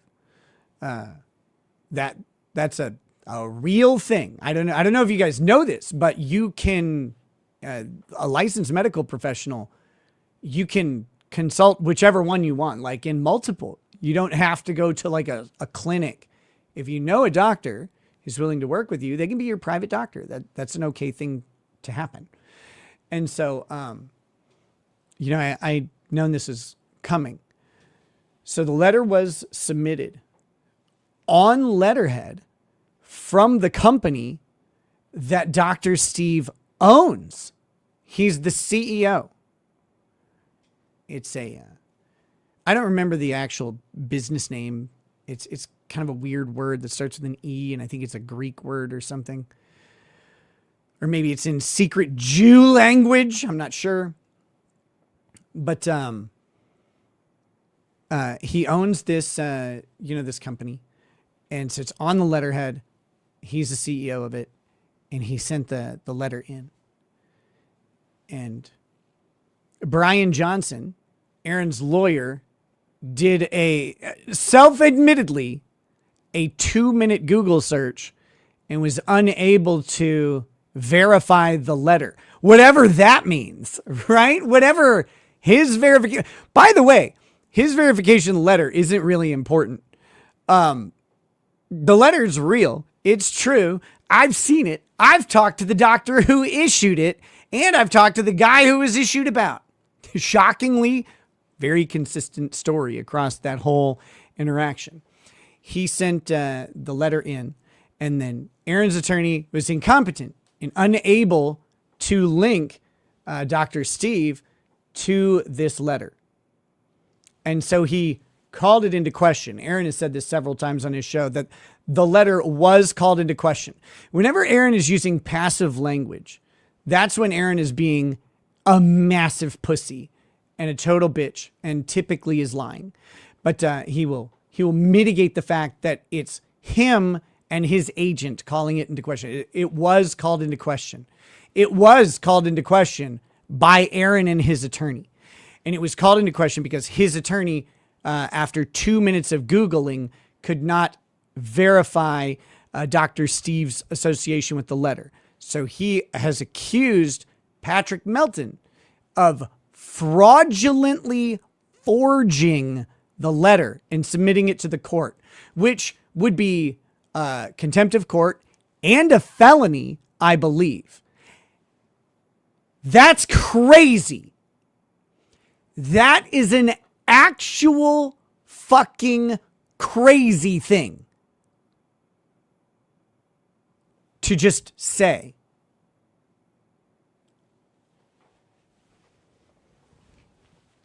And the judge, who I think was mad that Patrick wasn't there, because judges get really mad because they want to control reality with words. They want to say, no, I order you to be here. As if nothing else in life matters but whatever the judge says. And it's like, I'm sorry, he couldn't make it. He could not make it. We gave the court ample time to reschedule that hearing. And I believe that's the first time I've asked for a continuance personally. It's possible, I guess, that my lawyers have asked for a continuance and I don't know about it because communication, like I said, has been a mess. But I don't think so. I don't think so. But if they have, whatever. But I haven't asked for a continuance. And I didn't want this, again, I didn't want this hearing continued. I wanted this hearing canceled and I wanted to go to trial. There's no point in settlement conference. I didn't want to pay my attorneys to be in this fucking courtroom for 8 hours again for no reason, because I'm not going to settle for what they want. So anyway, but this letter is 100% legitimate. I offered, this is wild too. I offered to the court, I said, Your Honor, I said to my attorney, I said, I will testify to the legitimacy of this letter and the situation. I'll testify because I have personal knowledge of it. And my lawyer offered that to the judge. The judge thought it would be somehow unfair to me to subject me to direct examination and cross-examination about this letter. I don't know why. I offered to do it. I'm like, I have personal knowledge of it, Judge. I can tell you that I know the situation. I can tell you that I know that letter's real. I can, I don't have to, we can avoid hearsay because I don't care what the letter said. I know that he wrote a letter to the court. I know that's true. And I know what it was about. I actually didn't know the words of the letter until the court discussed them. But that being said, somehow it would be unfair to me to voluntarily testify about that letter, which I'm not sure what he was protecting me from. I will tomorrow or the next day or any day, I will voluntarily, happily testify to the veracity of that letter. But I think maybe there'll be a different way for them to go ahead and show it out. But Aaron's attorney has effectively accused Patrick Melton of a felony and of contempt of court, which is an insane thing to do with zero evidence. By the way, zero. No notion that that's real. Complete fiction, fabricated entirely because in his 2 minutes of Googling, he couldn't connect Dr. Steve to that letter, which I don't know how he would anyway.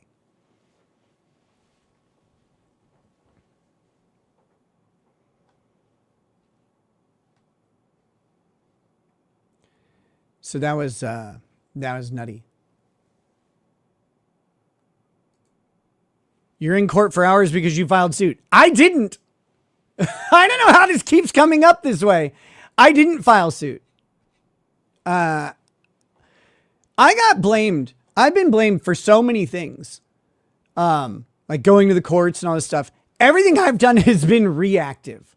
All of it.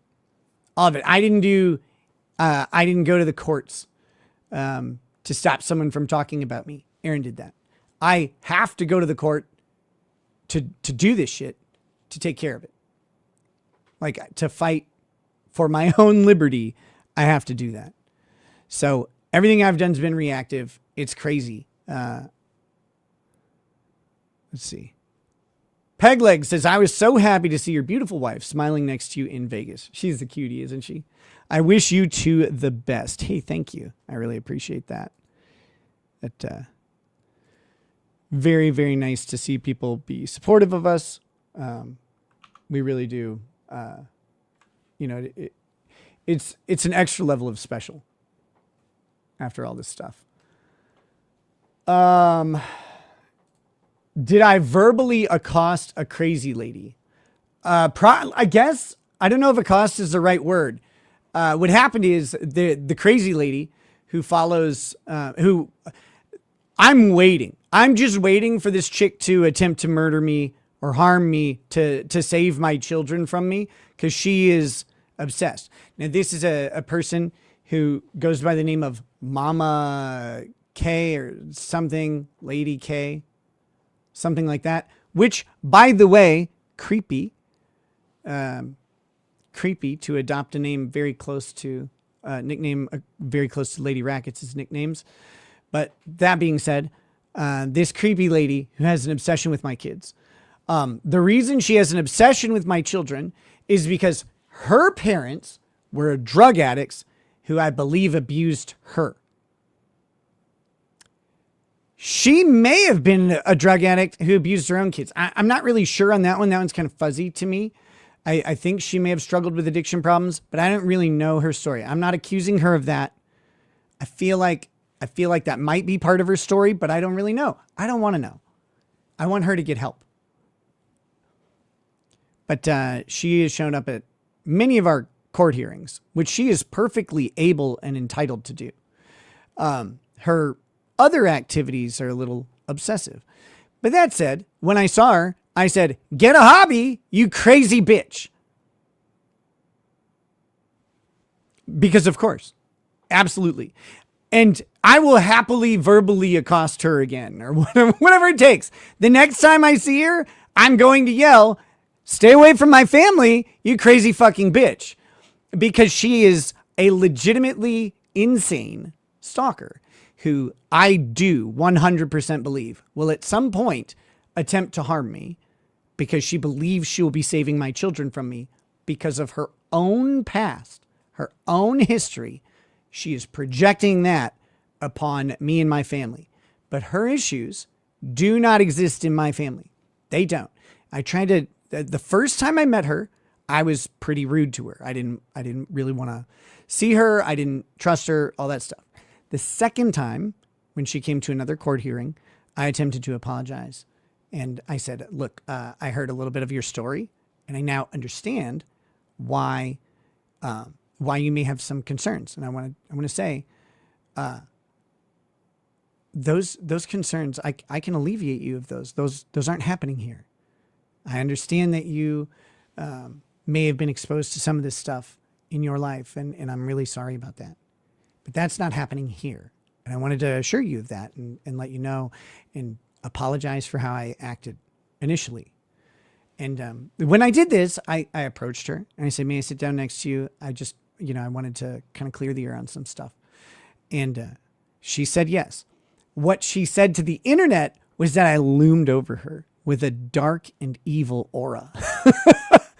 And I spoke evilness at her, which is wild because I didn't loom over her. I stayed a respectful distance until I was able to request an invitation to sit down next to her. I sat about 1.5 feet away. There was significant distance between us, where it was close enough where I could speak in a low voice because we were in a courtroom hallway, but far enough away that I wouldn't be imposing upon her because I'm very tall. I know that that can be intimidating for some people. So that's how I approached it. I'm very conscious of this type of shit. And I really did try to be very kind to her the second time I saw her and apologize for my behavior. She went on the internet and completely lied about the interaction. She's fucking awful. But yeah, so she believes that she needs to liberate my children from me because of what happened to her from her evil parents, who I think are thankfully dead or whatever, because they sounds like they were just nasty people.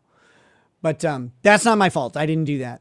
And I have good relationships with my children who are not abused, which is fantastic. I think that's the way it should be. People should all have children who are not abused. The big sky says, "What's with all these grays?" Also gays. You know what? I don't know. Here, why don't I do this? I'm going to give out 5 gifted memberships right now. And I'll hopefully make it a little more green in here. But you guys have the power to make this much more green. Much more green. And speaking of that, Edith Madick Edith Medick has gifted 5 more memberships. That puts us at, let's see, 12. 12 memberships that are not from me. There's 5 more. Technically, we're at 17, but it was 12 memberships so far tonight, and maybe we need to, maybe we need the banner to go. 12 memberships here. I think we had 1 membership over on Rumble. I have found out how to include Rumble. Well, Rumble members get access to locals, by the way. Rumble membership is a fucking great deal because you get access to Rumble membership and you get the locals membership as long as you have it. So people on Rumble should definitely involve themselves in membership stuff. Not that there's any benefit in that for me at all, of course. But thank you, Edith Medick. Holy shit. Holy shit. We're up to 32 members. Which I guess is 27 members, not counting mine. So right as I get done updating this, it gets jumped up, and I'll read those memberships. Thank you guys so much for that. We do have some members content coming this week, not this weekend, because we need to get some member stuff from the time I was in Vegas. There should have been a member show, and there wasn't. That's on me. I'm going to fix it. So we've got the big Sky gifting 5 members. Like, he didn't just ask a question. He put his literal money where his mouth or like keys or whatever were, gifting 5 memberships. Thank you. That's 5 new penises in chat. Very happy. It's Courtney's Fellowship Oddballs, 5 months a member, says, I'm green. Woo. And it's a sequel to that Blue song or whatever by Eiffel. So thank you for that. Fletcher Boy gifted 5 memberships. ESD 9058 and Life in General 101, each gifting 5 memberships. That gets us to our current total of 20. Nope. I said 27. It's 32 members now. Again, when I tally these up, I don't count the memberships that I gave out. Just the ones that you guys have done. So thank you. Thank you very, very much for that. Map Hanger says, are civil suits still in consideration? I'll say exactly what I said at Hackamania in regards to further legal issues related to all of this. There's some legal things coming. I'm not going to be specific about it, but I will say there are legal things coming.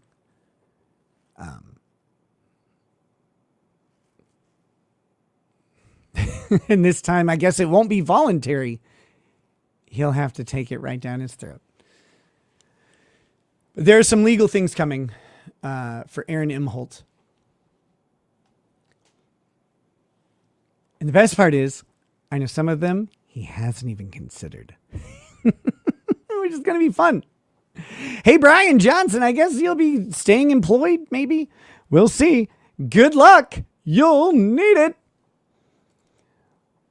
Fantastic. Mr. Knox says, my name is The Flaggering, brought to you by Diaper Brand Diaper. There you go. I think that's a reference to the quartering. And if that's the case, we're going to start the quartering thing in just a second. I need to go to the restroom. And then we'll do, we're going to watch Legal Mindset's video on the quartering, because I've prattled on about the other stuff for quite a while. This is going to be a Lawtube law review. I hope you'll stick with me on it. I'll be right back, and we'll get into it.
Okay, there are two things I forgot to do.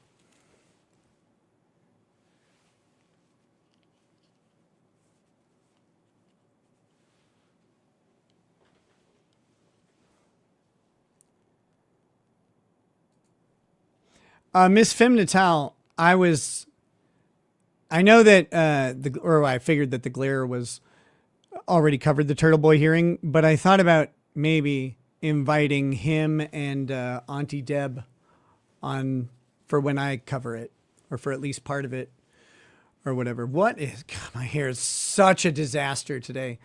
But so I thought about maybe inviting them on that. We'll see. By the way, I got to meet Mike Boudet from Sword and Scale, who is really cool. He was awesome. I got to meet Husey, who's Irish, so that was tolerable, I guess.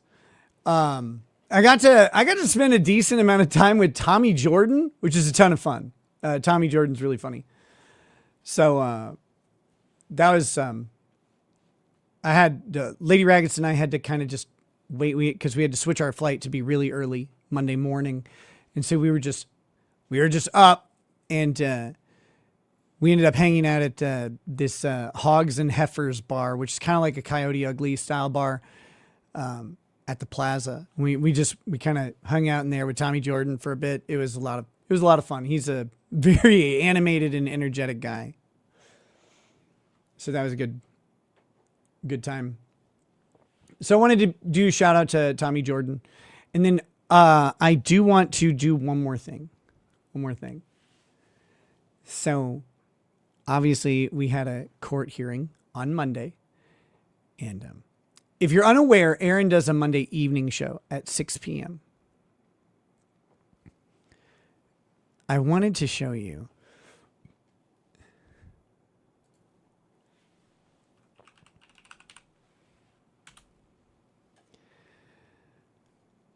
I wanted to show you something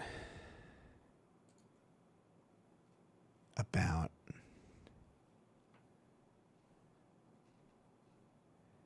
really made me laugh. So Aaron has a habit of wearing the same rotation of t-shirts and shitty polo shirts on his show, which is fine, of course. But he had to go to court, so he wore a suit. It is his wedding suit.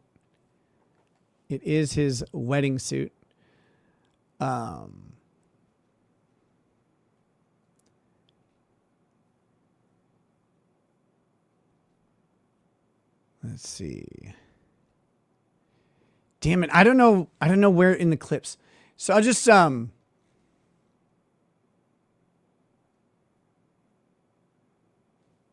on. I'll just pull it up so you guys can see it. And then I'll tell you, because I don't know where the fucking clip is. I'll tell you what he said, though. Okay. So this is Aaron. He's wearing the suit that he wore when he got married to his most recent wife, April, who they are now divorced. You guys, if you know this, great. If you don't know this, that's not really important. Okay. So he doesn't wear suits on stream, but he did. Now his claim was he didn't have time to change. He didn't have time to change clothes. All right. Our court hearing was done at 4 p.m.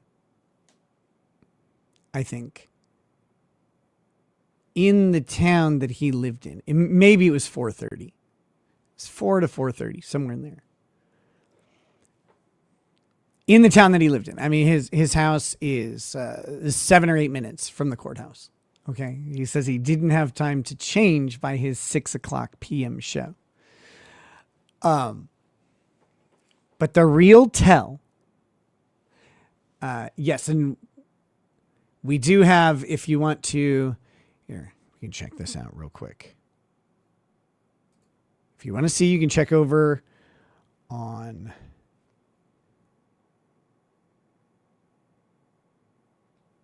What the fuck is going on? Hold on. Wrong. Wait, what?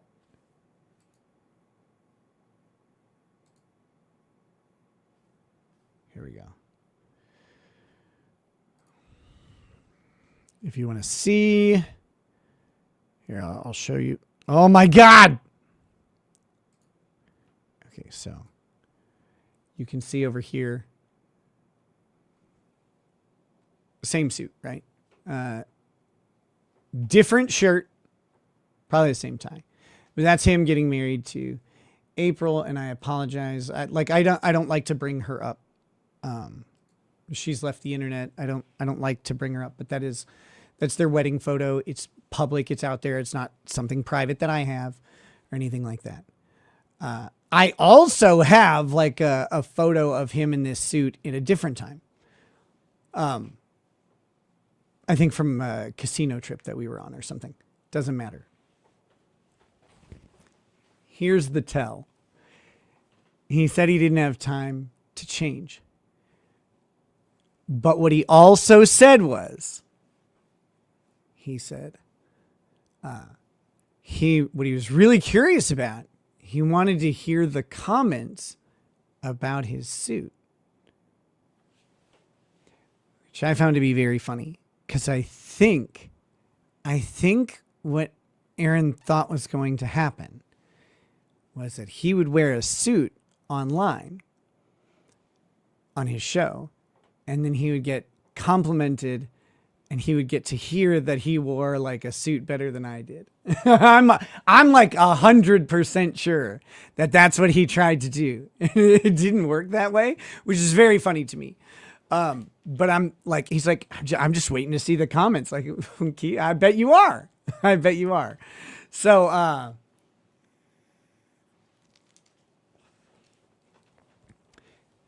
hilarious to me. If you guys would like to see what I wore to court that day, I guess I can pull that up real quick and then we'll do the Jeremy stuff. So this is not, wait, hold on. This is not the picture from that day, but it's the same suit. The picture's from a different day though. Give me 1 second.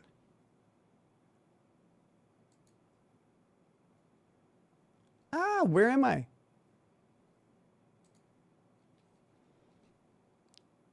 Did I? Okay. I have to do this very intentionally. You know. Give me a moment.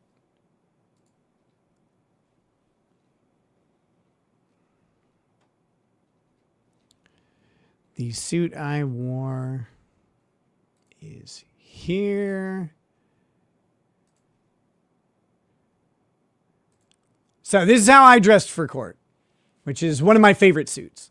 I love that the cuffs of these sleeves go right over the suit sleeves. They're perfect length for it. But yeah, so this is what I wore to court. I legitimately had limited options because I only had the 5 suits that I had for Vegas.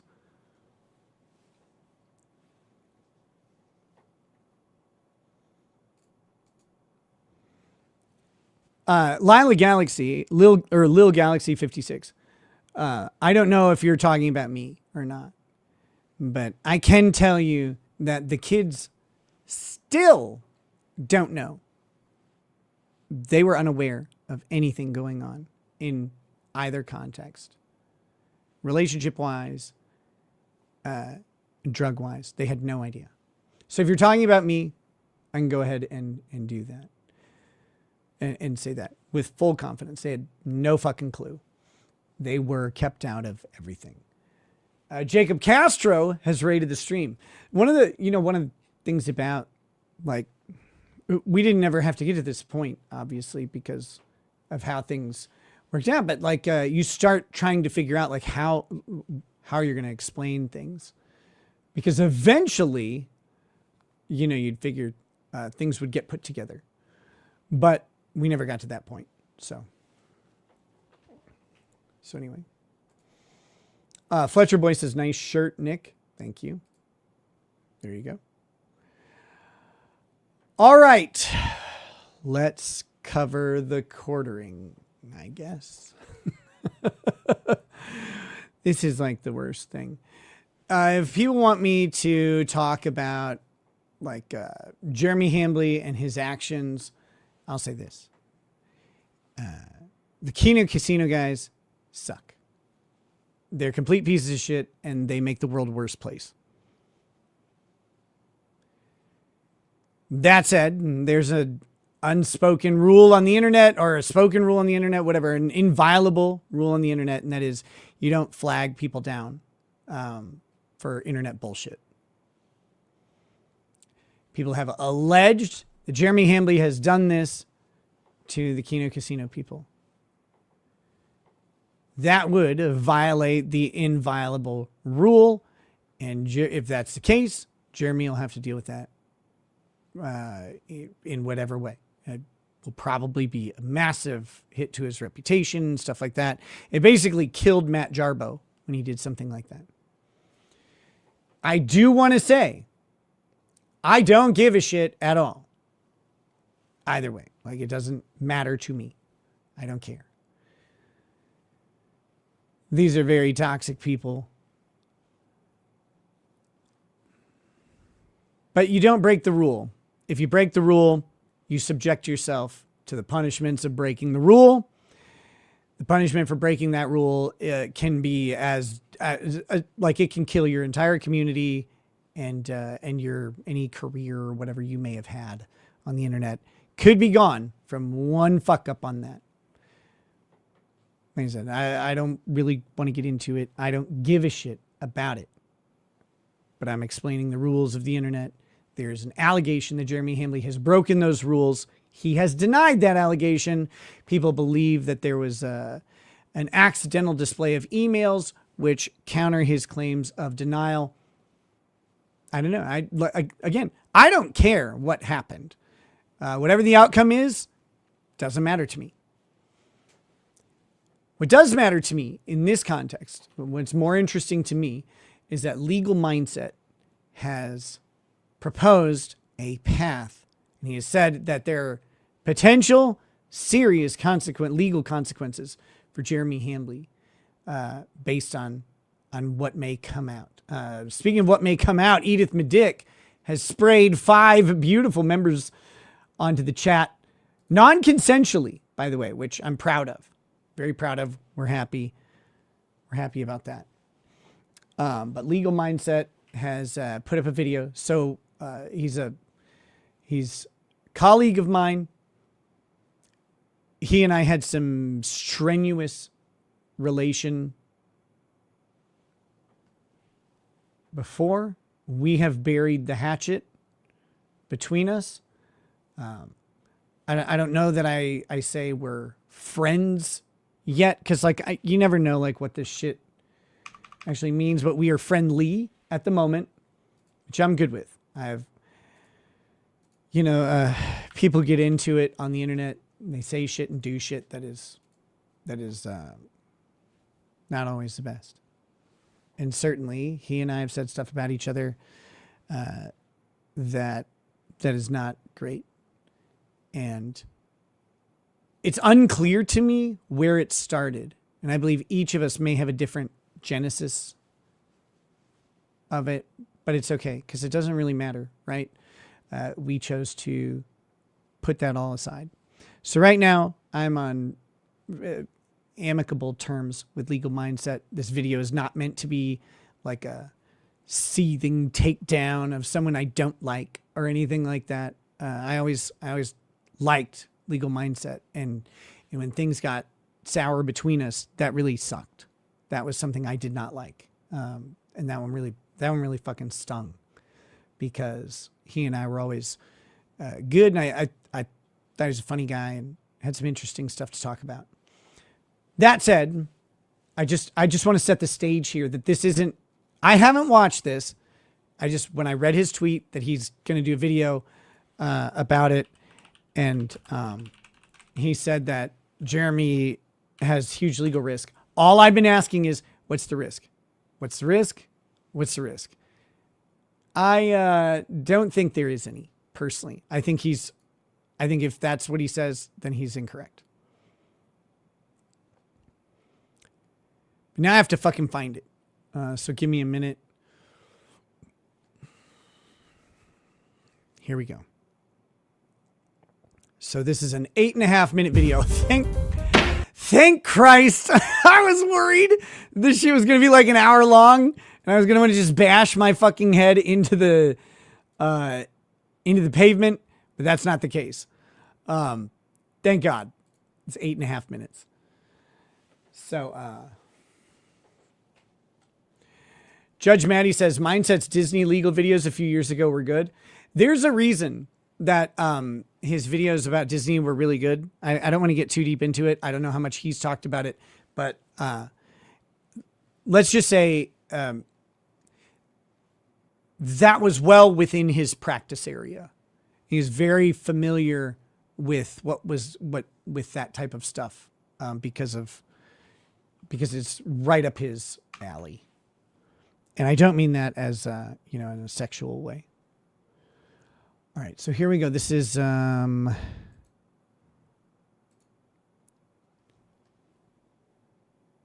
me there we go. All right. So here's the video.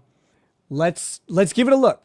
But this is a Lawtube law review in which the only and most correct person about all legal issues is me, and I will go through Lawtube, their videos from time to time, and criticize them. Friend, foe, it doesn't matter. It's all about the work, baby, and it's all about the law.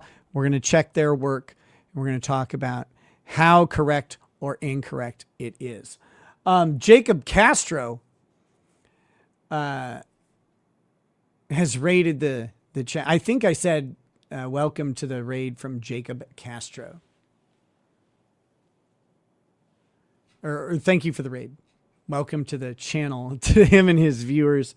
Much appreciated. You guys, you are welcome here. Look, you are going to have to give hand jobs out. Like it's a rule around here. I don't make the rules. I just enforce them.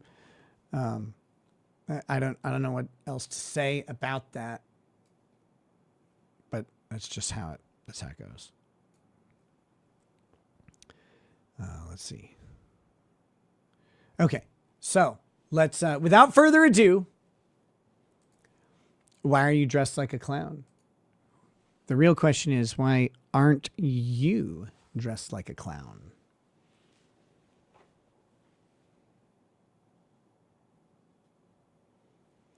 Okay. Brief background again. Jeremy Hambley, the quartering, allegedly has struck down the Kino Casino Clip channel after stating that he could do that and would also, I believe he stated he would go after their Kick channel as well, or could go after. There's a little bit of a disconnect where I think there's, I don't know that he said he would do the thing. I know he said he could do the thing. He could take out their YouTube channel. He could take out their Kick channel, and he could go after them. I don't know that he said he would or not. Maybe he did. I'm not I'm not here to defend it in any way. I don't care. I don't care. I'm just trying to set the framework as best that I know it. But he allegedly went after their channels. He has denied it. All right. So that's the background. Now, the reason that he has done so, allegedly, again, to my best understanding, is that these guys went away from just making fun of him and started saying things about his wife that he asserts to be untrue. Now, I know for a fact that they have done that in the past. I know that the Kino Casino has said stuff about people's wives that are not true. But hey, I guess that's like their thing. I don't know. One of the things that I think is interesting, someone will eventually explore it, I'm sure, but is Kino Casino is in Canada, which doesn't have the same free speech protections that the United States does. And if someone were to sue them for defamation in Canada, they might be in real trouble the way that they do their show. But I don't know that anybody wants to do that. I'm not advising anybody to do that. I don't really care. If it happens, it'll be interesting because it'll show and demonstrate the differences in defamation between the United States and Canada. I think if you were to sue them in many U.S. states, most of them, you'd have a real tough time. You might get away with it somewhere like Delaware or somewhere with a really weak anti-slap. That's possible. But if you sued them in any state with an anti-slap, you'd be running into real trouble as a person, like as a YouTube personality, etc. So again, I'm not saying anybody should. I'm not saying that I want people to. I don't give a shit. I'm just saying that if it happens, it'll be interesting to kind of examine how that works out. Right. But importantly, this isn't about that. This is about them suing Hambly. It's about them suing Hambly. And so without further ado, let's see what Legal Mindset says. Jeremy Hambly of The Quartering may have put himself in legal hot water in his fight with the Kino Casino boys and his apparent flagging campaign. We're going to get into today on the Legal Mindset. Was this show recorded in 1958? What's it? The music, the besuited, combed sideways, clean cut host. Like, hey guys, we're here. We're just going to do a little bit of legal analysis. To some nice jazz piano. All right, let's do it. So we teach you to be your own judge. I'm Andrew Esquire, American attorney. This is a Fast Facts video, the quick and dirty version of the latest in legal news. So looking... This is so produced. I love it. What are you doing, you weirdo? Be a weirdo. What's wrong with you, mindset? Get out of this production shit. I don't want this to look like a learning channel segment.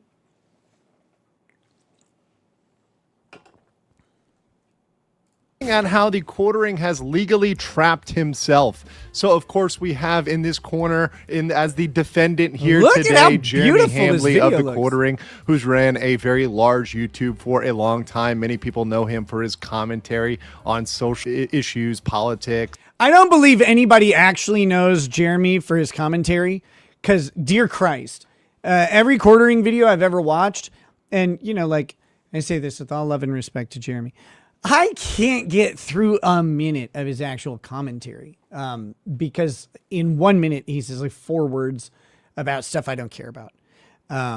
His videos are very popular. I don't know if they are now, but they have been consistently very popular for about as long as I've been around on YouTube. Like he was always able to consistently get hundreds of thousands of views with regularity. I'm sure he's made a catastrophic fortune on YouTube based on how well his videos perform. But I like, it's not for me. It's not for me.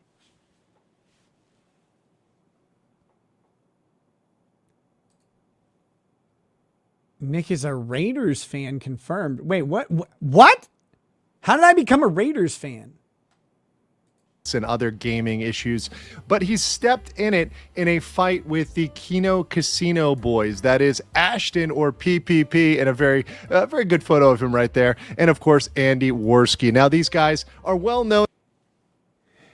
Boys is one way to put it. On the internet for poking fun at people, for kind of making light of their drama and other issues. One of the big instances, they'll try to bait people in, was with iDubbbz, who got... Did you see that dynamic zoom right there? So when you do this, when you have these dynamic movements of the content moving around the speaker, and then that little dramatic zoom, photo of him right there. And of course, Andy Worski. Now, these guys are well known on the internet for poking fun at people, for kind of making... I'm going to criticize this video. He has all his production, all these cool transitions and different scenes and stuff. And that was just a jump cut. That was just a jump cut to this. He should have had that thing zoom out and take up the whole screen. But it's going to zoom in. Making light of their drama and other issues. One of the big incidents. There was that right there. That's engagement, baby. That gets people who are about to turn the video off. They go, "Oh, wait, what just happened? Something moved." But it looks the same, but it's different. What happened? That brings them in.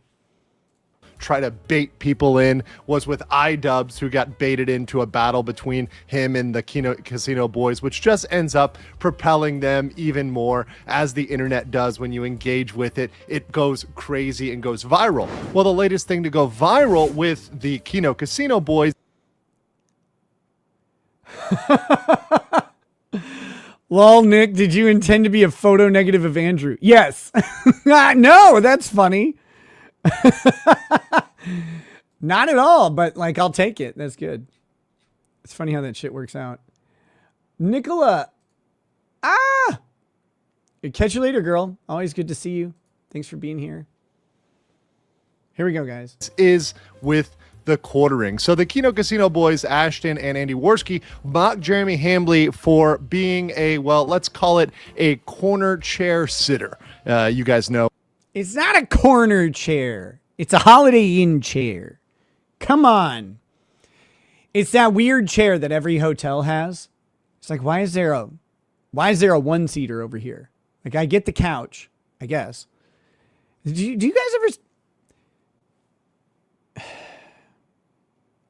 you guys ever use hotel furniture other than the bed for anything other than a good like a sex positioning thing, right? Like a chair or a couch, like that's good for fucking in a different way. But other than that, like, no one wants to sit on one of these things. You just sit on the bed, right? Like, cause you sit on the bed and the TV's in front of you, and that's about it.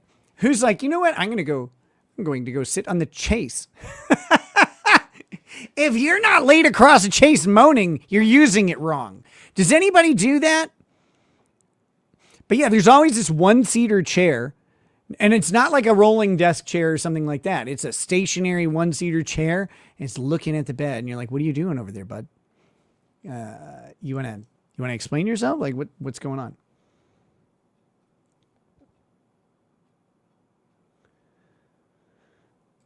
Let's see. I put my luggage on it. Me too, usually. Yep. Yeah. It's like workout equipment used for storing dirty clothes. Yep. I do that. Pants come off in bed. They get fucking catapulted onto that couch. And I'll deal with them later.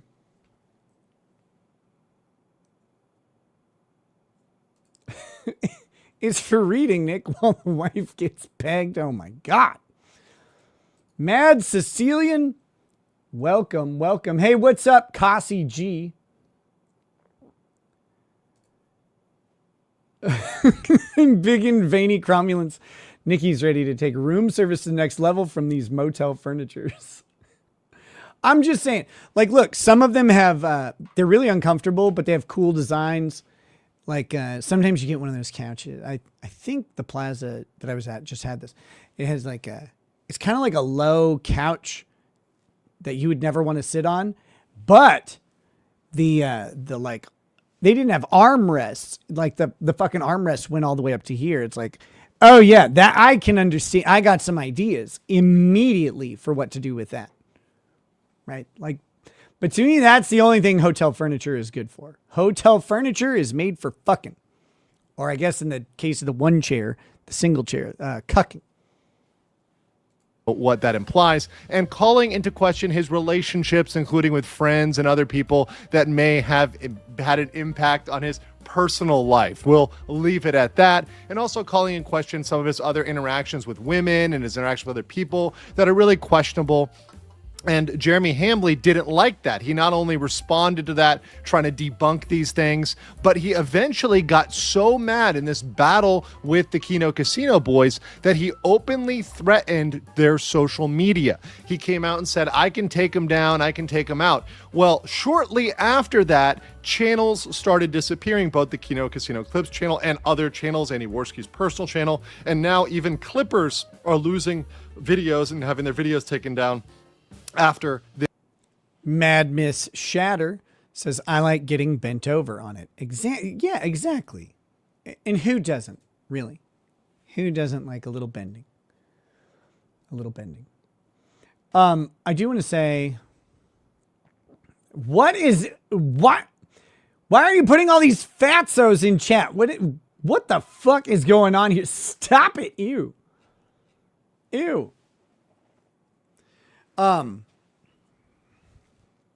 Very distracted now. Now I don't know what I was.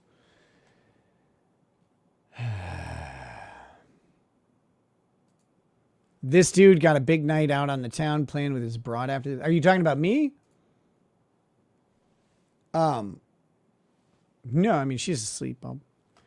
It's going to be early AM.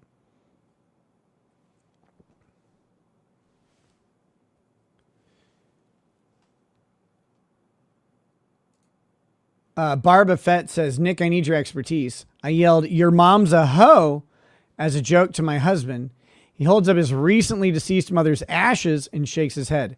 Am I a bad wife? No, of course not. Fuck that hoe.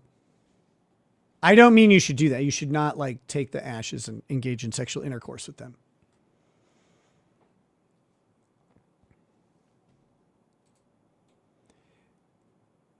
Complete Random has made an interesting point. This kind of, I like this. He says, Hambley may be a cuck, but his wife's not going to fuck you. Stop white knighting. I don't know who he's talking to. There's like a thing going on in the Rumble chat. But that is one of the interesting things I've seen a lot of is people assume, and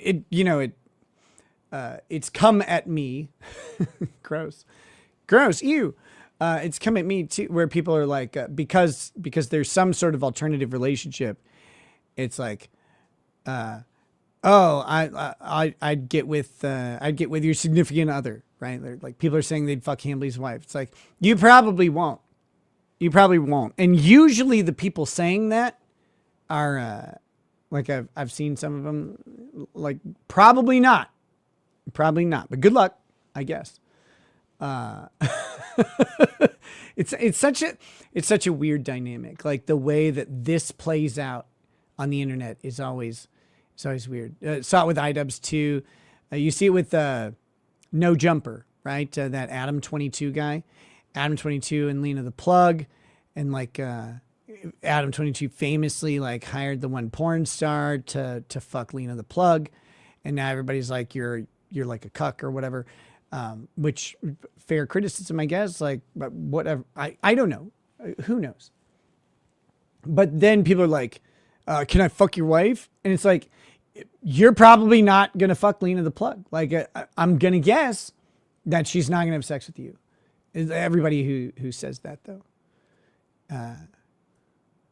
Oh shit. Yeah, that Brian Johnson guy, right? Like I should probably ask for his wife's phone number. I don't know. This campaign. So we can look at the evidence here and we see the public evidence which was posted. These are conversations between Josh Moon of the Kiwi Farms and the Quartering saying, Josh, can we agree I can take their kick in YouTube, right? If I actually wanted to, they would be deplatformed outside of DLive in a week. I don't want that. I just want them to leave my family alone. I don't care how many Jeremy is a cluck videos they put out. I have a non-Pajit YouTube rep. I love the language there. You know that, right? I have a non-Pajit YouTube rep, motherfucker. None of my YouTube reps were Pajits. I had I think she was a white guy. I had a black guy for a while. And then the 15th Amendment came around. They gave me a white girl. That's how it goes. phone call, gone. I have endured a lot with literally the tiniest request. So you can see here, there's very clear language threatening. I mean, this is an unambiguous threat. And he's even saying how he's going to do it. His preferred method with his contacts and connections is to pick up the phone and to call. And you can see here, he kind of reinforced. This piano is distracting for me. Like, I don't know. I know that music in the background of a YouTube video increases retention and stuff like that, as long as it's not distracting. But I don't like it. Personally, I don't like it. Is this when there's a question saying, an assumption I see being made is that you, the quartering, have God mode reporting powers on YouTube. Is that true? He confirms this and says, yes, all I have to do is press a button and poof. I also shouldn't even have to report the channels either, apparently. Okay. So here's my first criticism of Andrew as far as what he's talking about, his assessment of the situation. Everything else has just been personal attacks because of my seething or whatever. Just kidding. I went through earlier, if you're new here, that this is not an attack on Andrew in any way. It's just a review of his legal analysis, and anything else I say is intended entirely only in friendly manner. If people aren't aware, I'll say it one more time. He and I reconciled our differences and we are on good terms. This video is meant, again, as a friendly criticism.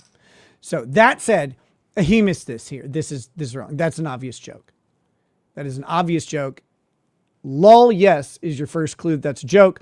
All I have to do is press a button and poof, where he's saying he's got God mode. So he can personally delete channels. And he says, I also don't even have to report the channels either, apparently. Pure sarcasm. It's so fucking obvious that this is sarcasm. Like that I don't know how he missed this. I'm going to go back because, like, it's insane to me to entertain this as real. Is to pick up the phone and to call. And you can see here, he kind of reinforces this when there's a question saying, an assumption I see being made is that you, the quartering, have God mode reporting powers on YouTube. Is that true? He confirms this and says, yes, all I have to do is press a button and poof. I also shouldn't even have to report the channel. He's not confirming it. Like that's sarcasm. And so Andrew, I think this is my first criticism. Whatever he's doing here, he missed that one. Either, apparently. So once again, he's confirming his ability. He's saying, I have this power to do this thing. And with all situations implied, once again, these channels going down, it can only be assumed that that was him. That's a very safe assumption based on that timing. It's not something where these channels would magically disappear where they've been up for quite a while amidst this conflict and amidst these threats.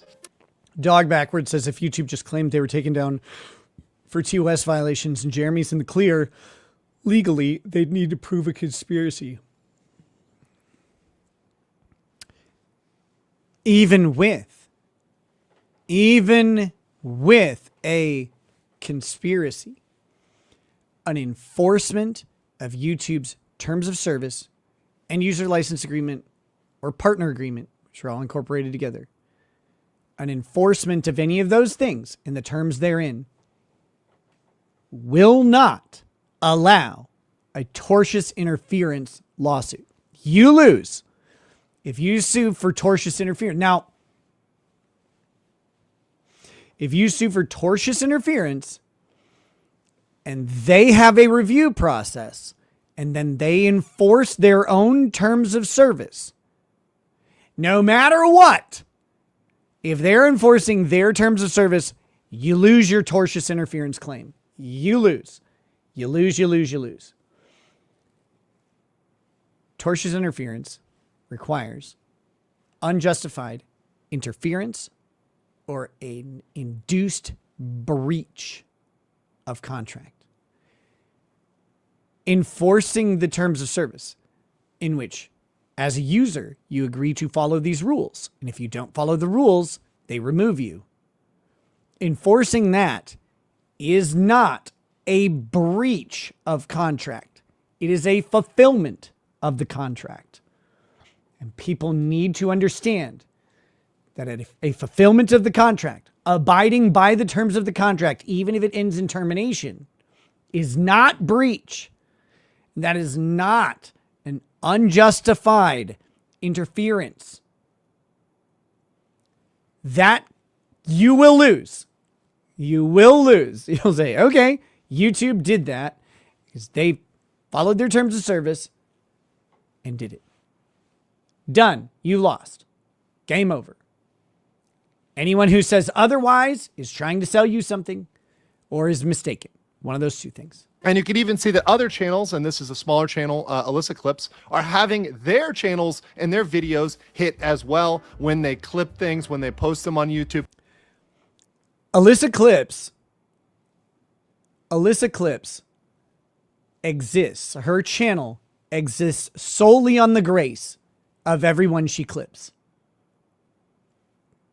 Solely on the grace of everyone she clips. Because Elissa Clips could be copyright struck down any moment of the day.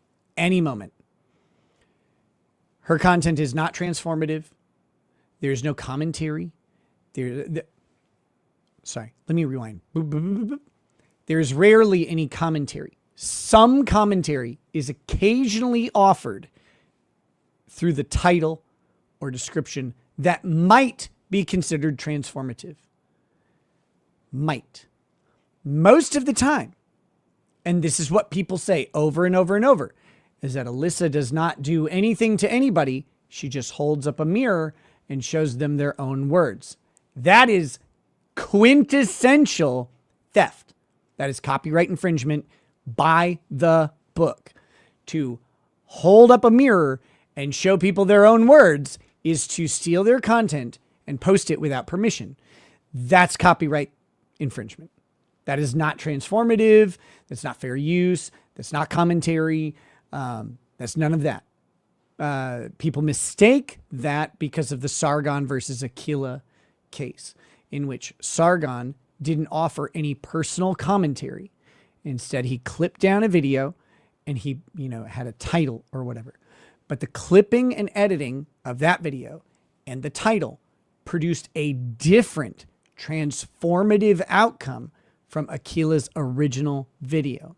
People's usage or citation to that case often misses that very critical fact. Sargon did not condense down Aquila's video to a moment in the video and then describe what happened in the video honestly and straightforwardly and put that up. That would have been copyright infringement. That is not transformative. It is not fair use. A court could find it to be fair use. It is possible. But under the current jurisprudence, you'd be very hard pressed to find any case in where that is fair use. The transformation or the content editing, the commentary or the criticism must be transformative. It must produce a different outcome than what was intended by the original content creator. So, Elissa's channel exists solely at the mercy of everybody she's ever clipped. Except for when she changes what was said on video with her editorialized titles. She doesn't always do that. But those videos are closer to transformative. Some of them may or may not be. Who knows? You'd have to go through each and every one, try and figure it out.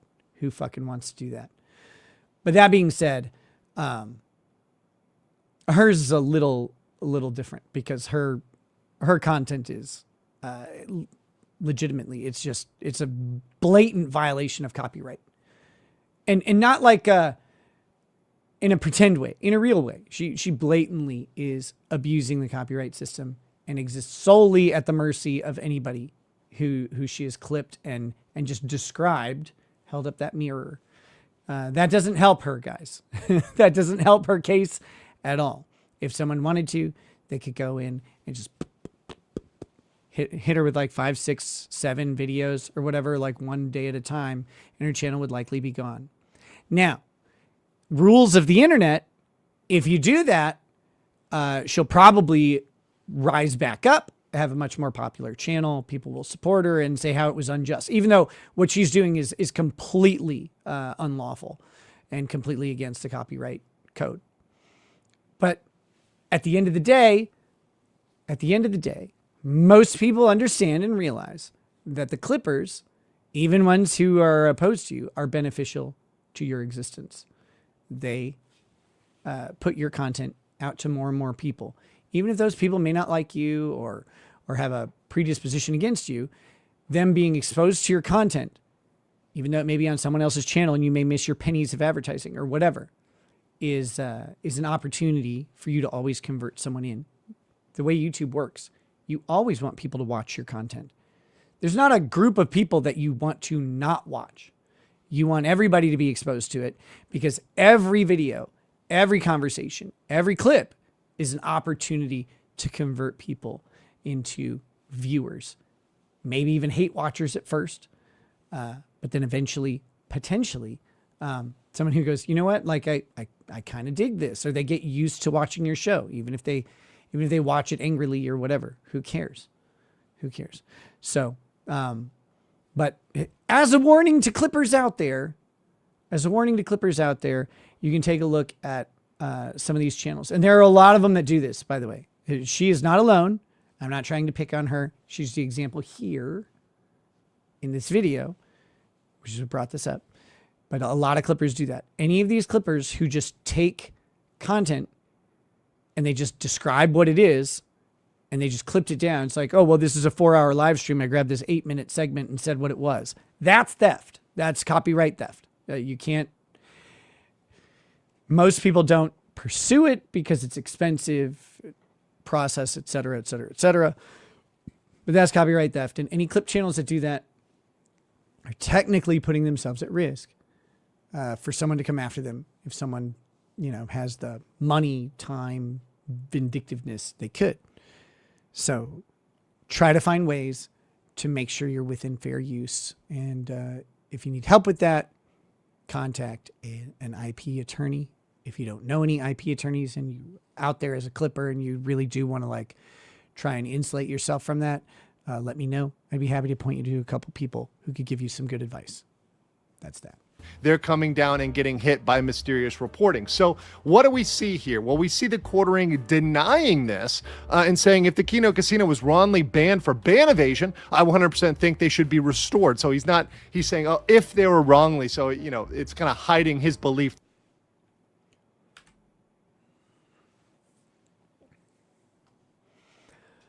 Quartering says, Kino Casino is wrongfully banned for ban evasion. I 100% think they should be restored. I fucking hate their guts, but if it's a mistake, YouTube should fix it. I've already proven beyond all doubt I didn't do it, whether they want to believe it or not. First of all, you can't prove a negative beyond all doubt. You can do your best, but whatever. I don't care about the claims about Jeremy, whether he did this or not. This sentence is a legal defense for Jeremy. He's also right. If the ban evasion, if they had their channel removed for ban evasion, which is what was suggested, if they had their channel removed for ban evasion by YouTube, then that means that YouTube took their own internal review, applied their ban evasion policy, and removed the channel. If that's what happened, no lawsuit. You lose. If YouTube erroneously applied the ban evasion policy, probably no lawsuit, because again, that would be the quartering or someone else making the report for ban evasion, and then YouTube presumably doing their own analysis, seeing if they're on the ban list, and then applying it. If they get it wrong, that's not the fault of the person who reported them for ban evasion. Now, here's where you could get to there. If they got it wrong, reported back to the reporter, and then the reporter gave some fraudulent info or something to convince them that it was that they got it right or something like that, which would be hard to imagine, right? It'd be hard to figure out what you could tell YouTube, where YouTube would go, you know what I want to do? I want to fraudulently ban this account that makes money for us. It's a weird it's a weird thing to do, but it's theoretically possible. But you would have to, in the lawsuit, you would have to be able to produce evidence that there was this collusive, improper behavior. But anytime you're using a publicly available reporting system, your report is pretty much privileged, because what you're saying is, please look at this. This is what I believe. Your belief can be wrong. Your belief can be malicious. If YouTube looks at it and says, we agree with this belief, then it's not wrong, right? Like, by definition, if YouTube goes, you know what, we agree, it's not wrong. Those types of things are privileged because YouTube has created a system, or any company with a complaint box, effectively.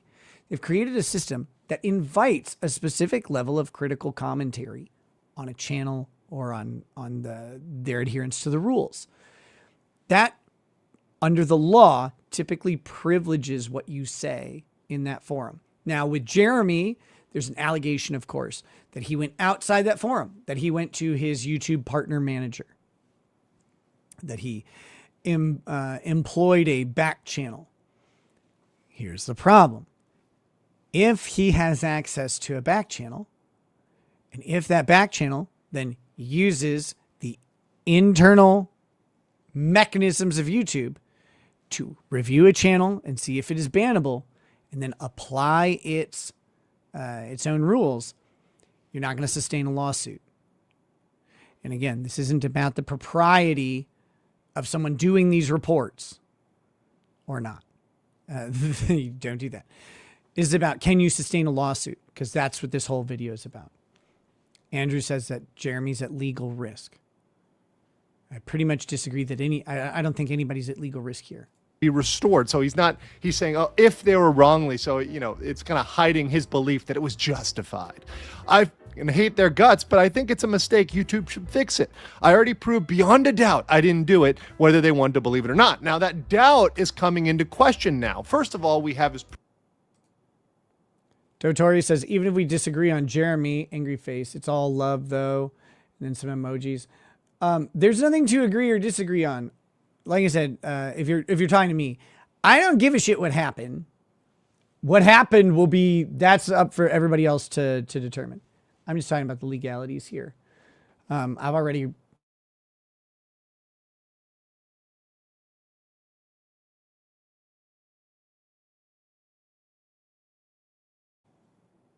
It comes with a massive amount of legal risk. Or not legal risk. It comes with a massive amount of social risk. You subject yourself to the opinions of people who you depend on for your living. And you're subjecting yourself to a negative opinion if you do it. So some people believe that may get to the point where they go, no, fuck it. I think it's worth it. Some people may get to the point where they believe they're big enough to weather it. Who knows? People have all sorts of ways to do that. Here's one thing I will say. Communities on the internet can be massive and tiny at the same time. They can be massive and tiny at the same time, which means that even a community of hundreds of thousands or millions of people ultimately doesn't compare to the overall audience potential of YouTube, which is in the billions. There's a lot of millions of people in different ways. And, this commentary sector that still exists as the sector or whatever it is, if that's still what it is, I don't know. But that the sector and the fucking bloody tampons that have come out of that gaping maw, ew. Those people aren't the entire internet. They act like they are because the community is big enough, and this is how it's always been, from my experience with it, which is 8 years now, I think. It's big enough that it seems huge, and there are a lot of people in there. But you step away from it 1 or 2 degrees and nobody fucking knows anything about it. Nobody knows who the Kino Casino are. No one knows who Kiwi Farms are. Like it can feel like they are all encompassing. They can feel like these huge entities or huge groups of people. And really though, you step away from it and you realize just how small they are. Like they're both big and not big at the same time. Now, they can be huge for you. For me, for example, like the sector and Kiwi Farms audience was a huge part of my audience for a long time. We've had a little bit of domestic issues, right, between us, and they're not around so much anymore. Well, personally, that removed a big section of live stream viewers from my show. It just did, which obviously, that sucks. But also, there's a bunch more different communities out there that have nothing to do with them and never will. Never will. And those communities are bigger and stuff like that. But they're different. If you sever yourself from, that a community, it could be the sector, it could be gun tubers, it could be whatever. You sever yourself from that and you take that big hit. The hard part is plugging into a different community, but those communities are there. You can do it, but you take a hit for a while. Absolutely. But so some people may believe they can weather the storm, etc. But generally, a lot of communities have this idea that flagging is you just don't do it. But a lot of communities also don't. You go to any of these communities like, the sector has a lot of rules, like don't ever ban anybody, whatever. Go to like Emily Baker's channel and you'll find out that hundreds of thousands of people don't follow those rules at all. Are happy to have people banned, silenced, whatever. You will happily flag people. Like, I'm not accusing Emily Baker of it. I'm saying that these other communities, there are communities out there where flagging down a channel is not only not a sin, but it's a fucking virtue. It all just depends on where you end up on the internet. Dragonfly says, could Elissa claim the news exception to copyright? It would be really tough on some of her videos to claim a newsworthiness exception. What news is she providing? Just playing a video that exists isn't the news. Let's analogize this real quick. Let's analogize this real quick because this is how law works. Law works by analogy. 50 Shades of Grey is an extremely popular book. 100 million copies sold. It's a cultural phenomena, right? Cultural phenomena about sexual empowerment and disempowerment and BDSM sort of, but not really. And the idea of past trauma controlling future outcomes, blah, blah, blah, blah, blah. The power dynamics between men and women and how amazing it is to be a shitty journalism major with no talent who then ends up dominating and controlling a billionaire who thinks he's a BDSM dominatrix. Okay, cool.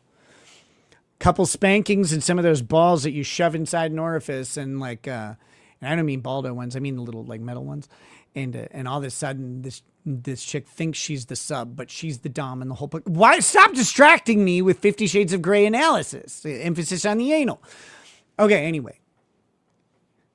Undoubtedly, 50 Shades of Grey is newsworthy, and just about every page of it would fall under an idea of newsworthiness because it has stuff worthy, in air quotes, worthy of social commentary and significant amounts of criticism. The BDSM community criticized it for inaccurate portrayal of their kink.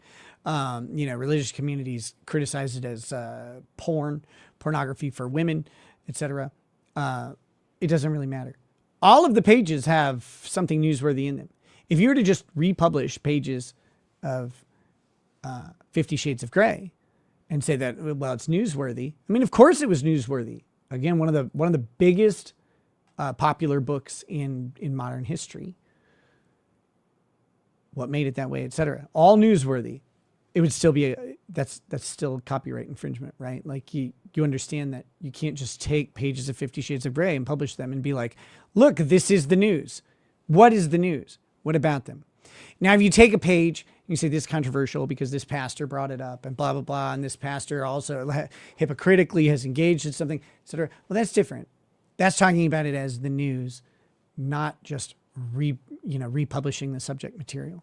So the news exception under fair use still requires a level of transformation, in my opinion. Or typically, it requires some commentary, requires some context to say, why is this newsworthy? All right, here we go. Previous statements, but then we have more evidence coming out that it may indeed have been him.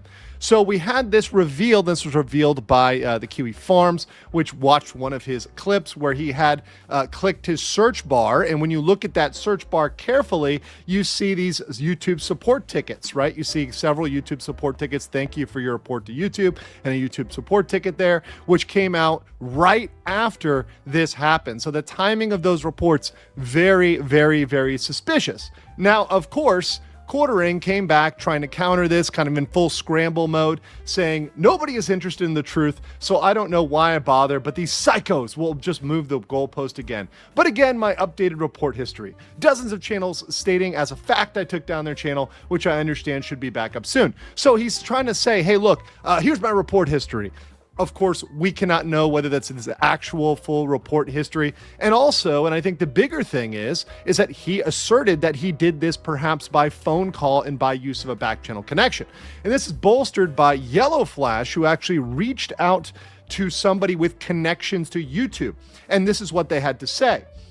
The YouTube individual. They said, just for... Well, let's not say he's a YouTube individual, someone who has connections to YouTube. Whatever that means. This person says they ping something. Andrew gets a little loosey-goosey with some of this stuff. Again, this is my criticism of him. Horrible! For your own peace of mind, I pinged one of our guys last night about the quartering drama. His estimation based on the back end is that the casino was taken down from a personal request because all the user reports were deemed nonsense by the automated system all week, except a privacy claim that also failed to hold up to manual review. He's on the security side, but did say this is almost certainly an off-platform point of contact, call, email, text that resulted in manual channel deletion. So once... Okay, now we're taking the word of the person somehow with connections to YouTube that Yellow Flash knows. Now, maybe it's Yellow Flash's like former partner manager. Maybe it's... Who knows? I don't know if Yellow Flash still has a partner manager, but the way it was worded, is implied that they have connections to YouTube. Actually, I think I know. If I remember right, Yellow Flash is part of a multi-channel network. Multi-channel networks have a company representative or liaison that has access to management level at YouTube. That those multi-channel networks, it's actually part of how you become a multi-channel network or start one, is you have to have a liaison team that has, they have a direct contact or connect with YouTube, and that liaison becomes kind of like your partnership manager, even though you may not have one at YouTube themselves. Now, I don't know if Yellow Flash is still there, but if I had to guess, it was Yellow Flash's rep at his multi-channel network, who is not going to be a YouTube employee, but will have pretty close contact with some YouTube employees. And that's where I'm guessing that information came from. So take that for what you mean it for. You have to assess the veracity of that yourself. Again, going back to that original theory that there was a call here to get these channels taken down. And so that's where we get into our argument for legal liability, civil liability. He's got a problem here. He's got a problem. Tortious interference, he's going to get fucked. Where is this lawsuit happening? Is Jeremy going to file it in federal court in Wisconsin? Because they're Canadian, right? Is he going to file it in federal court in Wisconsin? Maybe. They may have a jurisdictional issue because I don't know if Andy Worski or PPP go to Wisconsin. They're in Canada. Is he going to file it in Canada? But he's in Wisconsin. He could maybe make the argument that they have jurisdiction over them because they're stealing his content, sorry, not stealing his content, directing their harassment or whatever into Wisconsin. YouTube might require them to resolve this in California, but let's say it's Wisconsin because that's where Hambone is. Wisconsin has truth as an absolute defense to tortious interference. No matter what, if what you said about them was true, even if it does interfere with the relationship, it cannot be improper if it's true.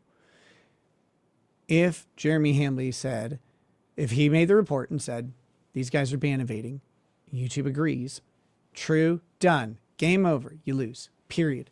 No other analysis, you lose, absolute defense. And that is tortious interference. And that's the most clear case here. Now, tortious interference requires 4 things. Existing of an economic relationship. Well, Kino Casino and the others that were taken down, Andy Worski's personal channel, Elissa Clips, etc., are all monetized channels. They were profiting off of that. And that's something that we know is valid and existed. We also know that Jeremy Hambley knew about this. Hold up. You cannot you can't just say, well, we all know. Do you? What contract did they have? Did they have the same partnership agreement that you and I have, Andrew? Did they have a special partnership agreement that gives them some sort of special privilege? Were they part of any special programs at YouTube? Was this clip channel part of any sort of beta testing or distribution that had an additional section to the partnership agreement? Do you actually have actual knowledge of their contract? Do you know that? For sure. I guess I'm jumping ahead to the second element. But do you know about that knowledge? Or like, is your knowledge bona fide? Is your knowledge of their actual relationship? Just knowing that there is a contract may not be sufficient. And there may not be a contract, honestly, or an economic relationship. But that being said, here's another thing.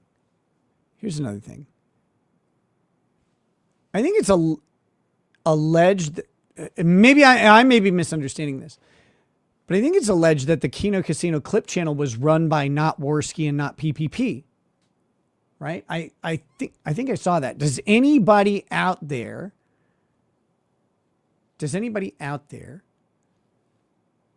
know if that is the claim? Because that's a big problem then. Because if Hambley doesn't know whose channel it is, he's assuming that it's Andy Worski and PPP. He doesn't know about the economic relationship if it's someone else. But I don't know. Hey, what's up, Scarlett? I saw you here. It says, ask my mom. She knows Wisconsin law. I do too on this issue. But thank you. So here we go. Dottore says, yes, it's run by their editor who clips the stream channels. If Hambley made the report, for example, and said that it's Worski and PPP, then he doesn't necessarily have knowledge of the relationship, does he? He's got it wrong. All right, but let's keep going. Relationship. He knew they were monetized. In fact, he commented that they were making $10,000 a month or something to that degree on their YouTube content and threatened to have that taken away, that revenue taken away. Is there an intentional act to disrupt or intervene? Well, that's where getting the contact, making the call, that's intentional. Disruption and intervention isn't so simple as things don't go the way I want after something happens. Just because a contract is terminated doesn't mean that there's a disruption. A termination by the terms of the contract is not a breach or interruption. That is an exercise of the terms of the contract, of the agreement that they have with YouTube. That's where a big problem is right here. This is where the lawsuit is going to fail. And the Skylar says, you know Wisconsin law? Show me. I mean, it depends on I said on this subject I do, because I researched it for the, to do this discussion. Other subjects, I just have to look them up depending on the source. But I didn't mean to imply I know all Wisconsin law, of course. But on this subject, doing research for this video, I do know that Wisconsin has truth as an absolute defense, and that, it also requires a breach there or an unjustified interference. But interference with a contract necessarily cannot happen when the contract is exercised by its terms. He did that with the intent of taking those down. So that's an intentional act. Now, improper means and improper motive, that's all about false flagging and false reports. What's false about it?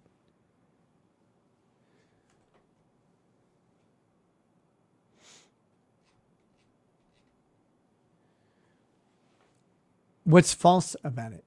That's the hard thing here.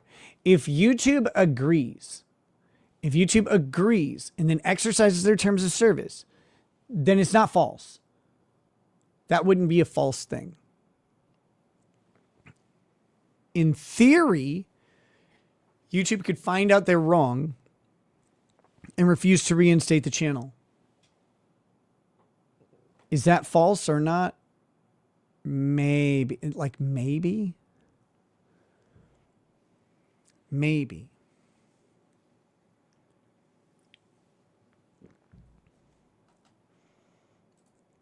Did I take the bar? Yes.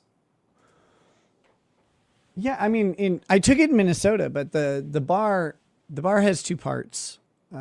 Minnesota has it's the Minnesota part, which is day one, which is 36 points, which is 6 essays. There's 6 points each. That's state specific. That's Minnesota. And then there's the main portion, which is 200 points. That's the multi-state bar exam, the MBE. And that is universal around the country, the multi-state, why it's called multi-state. That portion of it is uniform. And then you have your state portion. So you have 36 points on the state side, and you have 200 points on the multi-state, or maybe it's 185 points. It's one of those two. So yes, I did take the bar. The bar is predominantly focused on federal law.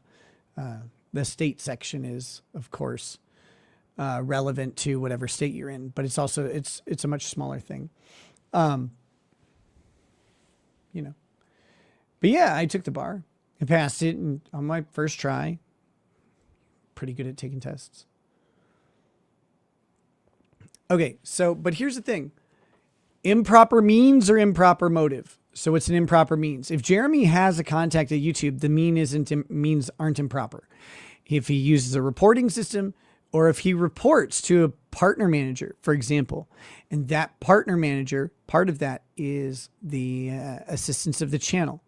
He says there's another channel out there that is engaged in unfair violations of YouTube, and their actions are harming my channel. That partner manager's job is to try and manage the relationship and to help out in whatever means. So if you bring that to them, and then they run a review on the channel and they determine that the channel is acting improperly or has broken the terms of service, and then they enforce those things.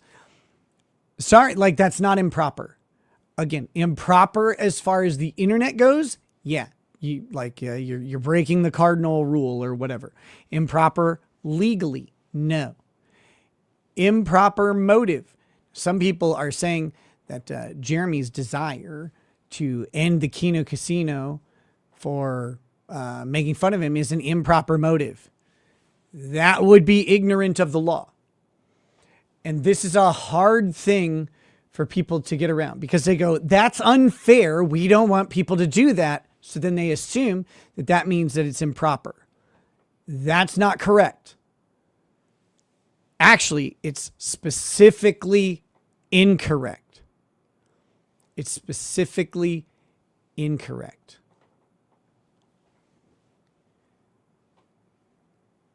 Proper motive for interference with an economic relationship A proper motive is to protect the value of your brand through fair competition. Fair competition necessarily states that if the other person is violating the terms of an agreement and that violation leads to the detriment of your agreement, your motive to preserve your own brand and to stop theirs is not improper. Rather, it is proper. People want to colloquialize. They want to colloquialize how these words are used. They think it's improper means I don't like it. It goes against my value system. That's not what improper means in this context. Improper has a specific meaning. It means in a way that is not related to fairness of competition and the protection of your brand. If someone else is doing something wrong and you say, hey, they're doing the wrong thing, that's fair play in the business world. Always has been. Always has. It is never unfair to point out a criminal, unlawful, or disruptive act of your competition. It is never unfair. That is always proper. You got to get out of your own head about what these words mean. And remember that you're in a legal field that doesn't care about rules of the internet.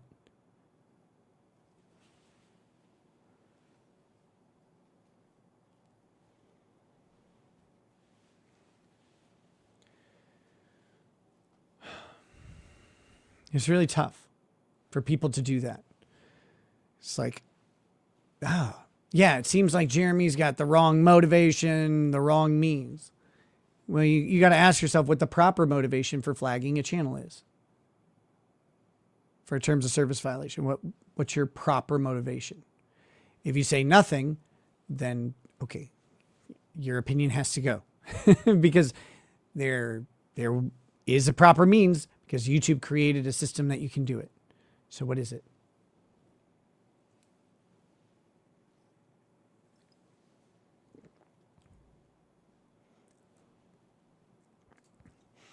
Dottore, they will not give me any grace at all, and that's fine. I'm not defending anybody's actions here. Jeremy, Kino Casino, whatever. There's a fight that I don't care about. You guys know the social rules. You know the social mores at stake. I don't need to explain them to you. You can make your own opinions on those things. I don't care about them.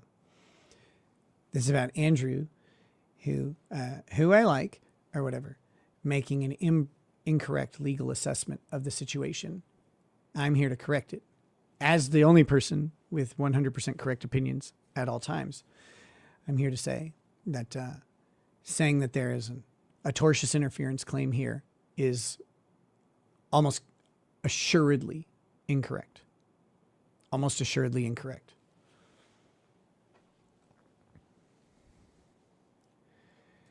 Dog Backwards says it's covered by First Amendment as well. You're actually allowed to lie about anyone, especially in a public forum. Now, tortious interference can't happen in public. Remember, it has to have improper means or an improper motive. That improper means, it has to be, it can't be you say something in public and then the company independently takes action. You have to improperly interfere, which means you have to reach into the company's mechanism in an improper way and have that mechanism used improperly against the person or the company, the contract, the business relationship. If the exercise of power, if the result is a result from the terms of the agreement, it cannot be improper by definition. If someone points out something about you and the company goes, you are in violation of our agreement, and they terminate the agreement, that's not improper. It can't be, right? Because you're in violation of the agreement. Now, improper means if you, here's like an example. let's say you are a distributor of beef products, and there's a grocery store that is pissing you off.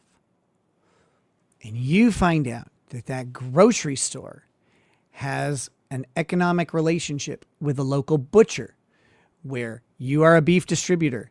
You send it, the beef to the grocery store. That grocery store then takes the beef over to the local butcher shop. That butcher shop butchers the beef, right? It butchers it for the grocery store, and then the grocery store packages it up and sells it on their shelves. Kind of common. This type of stuff happens with small independent grocers who may not be able to fund their own beef counter, but they still want to sell steaks because steaks are cool. All right. So in this scenario, the beef distributor knows now of the economic relationship between this grocer and the butcher. They don't like the grocer. So let's say what they do is they find out that that contract requires the grocer to have the butcher process a certain amount of meat at a minimum per month. We'll say a ton, 1 ton of beef per month, which isn't a lot. Cows are big. So 1 ton of beef per month must go between this grocer and this butcher. Now let's say that you as a beef distributor start slowing down your shipments and you start only providing a 1/2 ton of beef to the grocer per month. You knowingly underprovide. So the grocer is unable to fulfill their end with the butcher. That puts them in breach. They're supposed to provide 1 ton of beef. They're only getting a 1/2 ton of beef, and it's not enough. Now they're in breach. That causes the contract to terminate, or it causes an economic problem for the grocer. That is a tortious interference. That is an improper means. That is how you have knowledge of a business relationship and then act through an improper way to disrupt that relationship. Okay? Hopefully, it's useful to analogize these things and to put into context. What does tortious interference look like? Me calling up a movie theater and saying that I don't like the Marvel movies because or whatever movie it is, because you go, I don't like the X-Men movies because Bryan Singer raped kids, right? So I call up my local movie theater and say, if you run those X-Men movies, you are kid rapers too. Bryan Singer raped kids. Now, the truth is a defense, but we'll say that Bryan Singer didn't rape kids or something. As if. You do that. And then the movie theater looks into it and goes, holy shit, Bryan Singer's raping kids. I don't want to run an X-Men movie. That's not an improper thing. That's not improper at all. That is a proper motive, a proper means. That's not interference. It's not an interference. If the movie theater is about to run a documentary about you, and you call up the movie theater, you say, hey, Miramax is about to run a documentary about me. And I don't know if you know this, but Miramax is run by a couple of tranny Jews, and they're gross. They smell, and they eat beef on Fridays. And they're going to make this, they're going to release this documentary, and it's very slanderous. So I want you to not do that, or else you eat beef on Fridays, and your Jewish transsexual genders or whatever. And they look into it and they go, holy shit, they're right. Like, gross. I liked The Matrix until now. And they go, we don't want to run this thing anymore. That's not an improper means or an improper motive. Even if that was a breach and they were required to run the thing, but they decided not to anymore, that's still not improper. That's an okay thing. You can call up and complain to a company. Those are proper ways to handle your opinion. You are allowed to express it. And that's what Dog Backwards was saying. You have a First Amendment right to make these complaints, to make these assessments, to state that you don't like something. You have that right. That is not going to be improper. Calling up your YouTube contact and saying, hey, pretty sure these guys are ban evading. YouTube going, looks like they're ban evading. and enforcing, not improper. Now, there are ways, I guess, to improperly do that, right? I guess you could lie and defraud YouTube, but you get into this logical problem of YouTube has the tools. YouTube has the tools here to investigate the claim and make their own decision within their own contract. It's when you force them outside of their contract. Here, let's do this. Let's say it's not YouTube. Let's say it's Rumble. The Rumble Creator Program requires you to stream X amount of hours using Rumble Studio each month. If you don't use Rumble Studio and stream X amount of hours, you won't get your creator program bonus. Okay. Now let's say I know someone's in the creator program. I know that Aaron is in the creator program on Rumble. He's talked about it. So I know now that there's this economic relationship.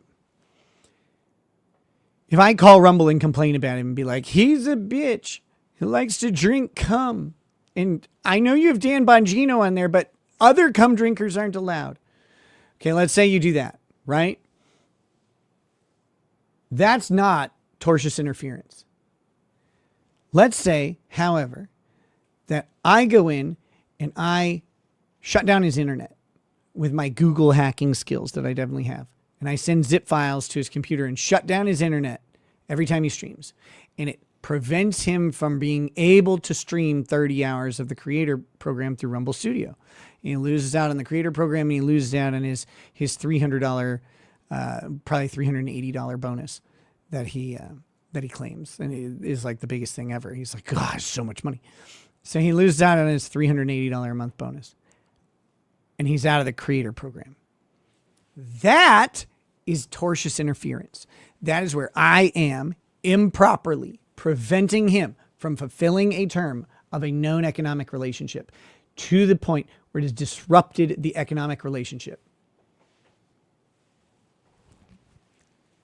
That is tortious interference.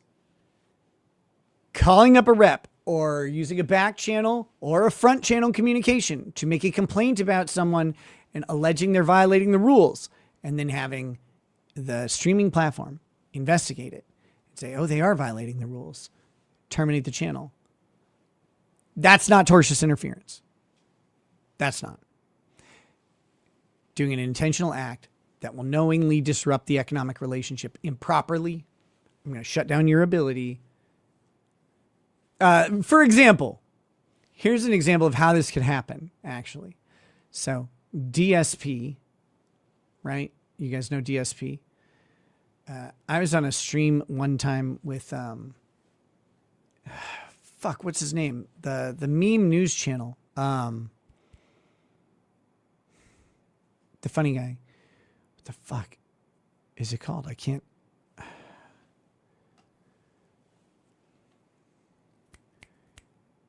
Do those little meme news clips. What the? Why can't I think of who they are or who he is? Hispanic guy. Not Keemstar. Not Meme Copium. No, I said a news channel. What the fuck is it? Oh my God, it's going to drive me crazy. Let me see if I can... Memology. Thank you.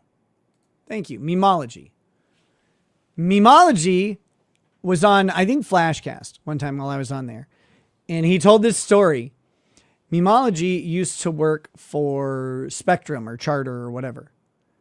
And he found out that DSP used that system. And Memology claimed that he had access to shut down someone's service.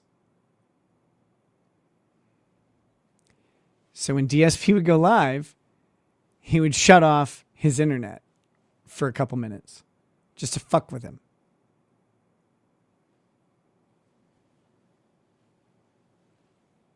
That could be tortious interference. If that disruption were utilized enough to cause an inability to fulfill an economic agreement that someone knows exists, right? So there you go. Like, that's how you could actually get that.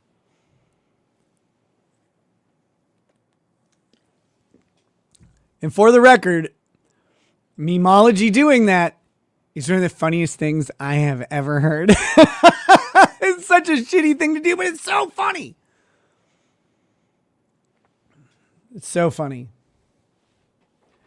So yeah, that's tortious interference. Making a complaint and having that complaint enforced is almost never tortious interference. People get this wrong all the time because they like something and they don't want it to be messed with in a way that they don't like. It's very understandable. Of course, you don't want your favorite show to be interrupted because someone else has been called a cuck and didn't like it and then flexed some muscles. Like, you don't want that to happen. Of course not. Or you probably don't like the person they were making fun of. So you don't want that to happen. But does that mean it's legally improper? No. No. And I think Andrew is way off base here. And I mean that with all the love. Deke Ed says, Tornado's skeered DHA interwebs an hour and 40 behind late tax appeed. Okay, yeah. So he's got he was in the tornadoes. Where were the tornadoes? Where was that happening? Thank you for the super chat, man. Much appreciated. I gotta check the Rumble rants. Oh, there it is. So that's going well.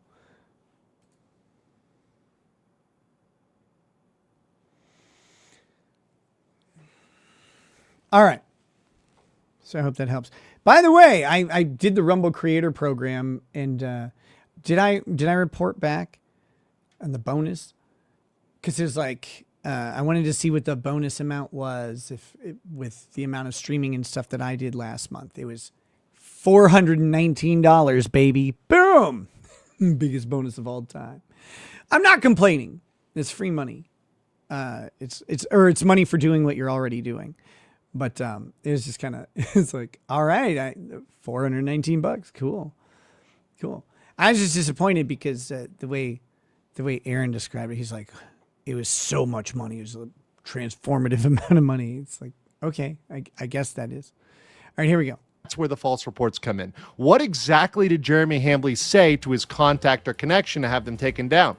Did he just say, I don't like these guys, take them down, boys? Or what? Even if he said, I don't like these guys.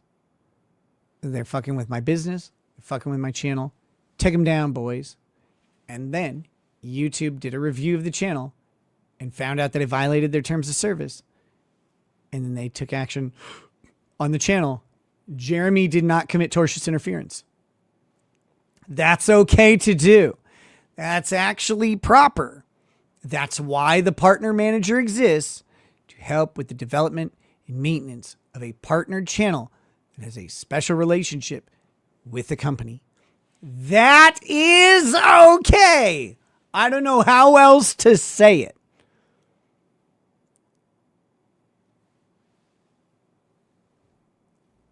I don't know how else to say it at all. And how dare you, legal mindset?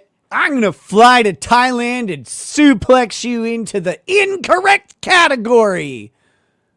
Whatever else. Now, we don't know that yet, but that's certainly something that would come out in discovery. All of those calls, emails, text messages, DMs, whatever else that Hambley may or may not. Those are only going to come out in discovery if you can, with specificity, plead to the facts that lead to the conclusion that this happened. You don't just get discovery. You got to get to discovery. An initial dismissal for a failure to properly plead facts. What are the facts? What did he say? You can't just write down, he said something illegal or improper. What did he say? What facts? When was the communication made? Where was the communication made? To whom? Date, time, recipient, relationship. gotta have these facts. You can't just say, he contacted YouTube and said he doesn't like these guys. Okay, that's not a sufficiently pled fact. You're going to have trouble. Let's see. Let's check something real quick.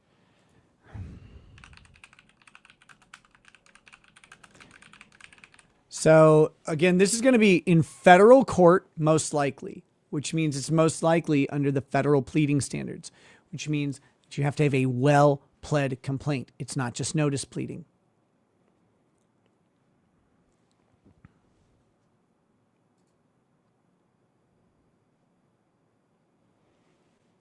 But if it's under Wisconsin law, which again would be really weird to sustain, they have a slightly lower pleading standard than federal.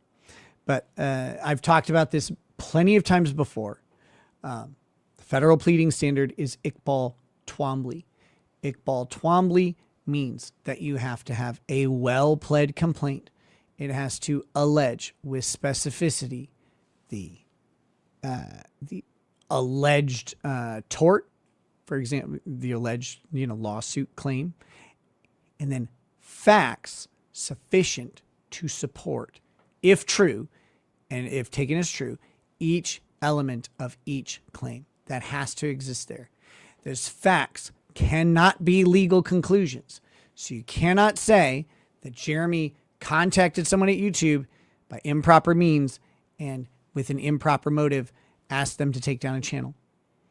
You have to say Jeremy Hambley contacted a person at YouTube who is outside of the reporting chain and used this means to make that contact. His motive to do this, you can't say improper. That's a legal conclusion. You can say his motive to do this was this. We know the motive because here is his statement of this and this and this, and we have this email, etc. You have to lay out these facts. If you, this goes all the way back to Bell South, which is in the Iqbal Twombly line of cases. I think Twombly might be Twombly versus Bell South. Iqbal is Iqbal versus Ashcroft, if you want to look this up. The Twombly, or Southwestern Bell. Did I say Bell South? It doesn't matter. The Bell case, the phone case, right?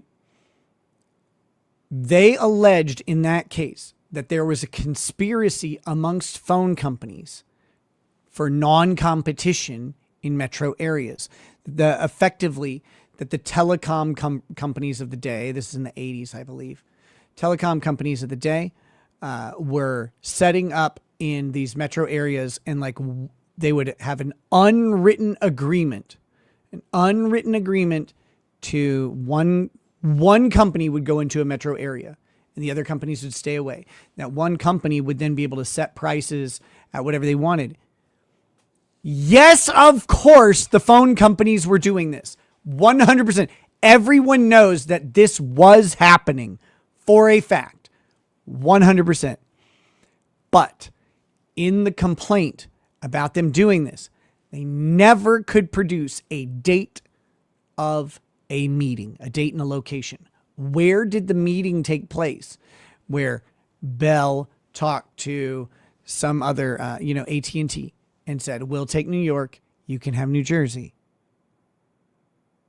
or Philadelphia or whatever, right? Where did that conversation happen? If you can't say a date and a location and who is at the conversation, then you're not supporting your cause of action. It is insufficiently pled.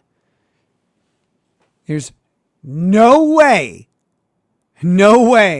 currently that you're going to get that on Hambley based on what's out in public. Nobody has produced anything even fucking close. Good luck. Not have sent to YouTube support, or his connection could be discoverable. So here's my judgment. If he sent it to YouTube support or his connection, that's not an improper means. That is a proper means. And a proper motive is these guys are hurting my business. And I believe they're acting unfairly because they're acting in violation of your terms of service. YouTube reviews it and says, you're right, cancels a channel. That's proper under the law. I don't know why people think that would be an improper thing. I don't like it doesn't mean improper. And this is consistently bad legal analysis. My judgment is that Quartering has put himself in a position through all of his behavior for very real tortious interference lawsuit. If all of the alleged behavior about the Quartering is true, no, he hasn't. No, he hasn't. It's very possible that they could file this lawsuit. Now, I'm not saying they would necessarily. We got a problem here. Lawsuit may be filed in California, YouTube, or Wisconsin, Hambly's home. They could file it in Wisconsin. They would have to file it they could file it in state court, and then Hambly would remove it to federal court, and they'd be fucked. Could it be filed in California? How? How are they going to file that in California? Because I guess they're going to say the business relationship is in California against Hambly. I don't know if you've got that. I don't know if you're going to get that at all. The next thing is go ahead and sue Jeremy on this, and he's going to anti-slap it. Especially if you file it in California or the Ninth Circuit. Let's see, Wisconsin anti-slap. You'd want to file in Wisconsin. They don't currently have a great anti-slap law. There are a couple states left that don't have them. So Wisconsin would be the one you'd want to file it in. But again, he's going to remove it to federal court anyway, and you're going to have to deal with your pleading standards. Maybe filed in California. If you filed this in California, let the Kino Casino boys file this in California. Jeremy will butt fuck them out of existence with the California anti-slap. He'll win, no question. He'll win that immediately. It would be incredibly bad decision for the Kino Casino guys to do that. They will get destroyed.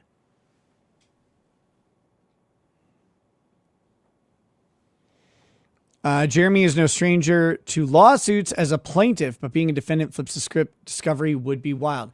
Discovery would be stayed immediately. If they filed it in California, it'll get anti-slapped and it'll be stayed immediately.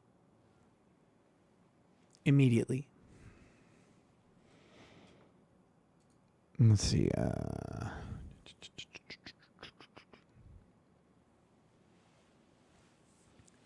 Here's the other crazy thing. Let's say they file it in Wisconsin because they want to avoid the anti-slap statute. Jeremy can remove it to federal court.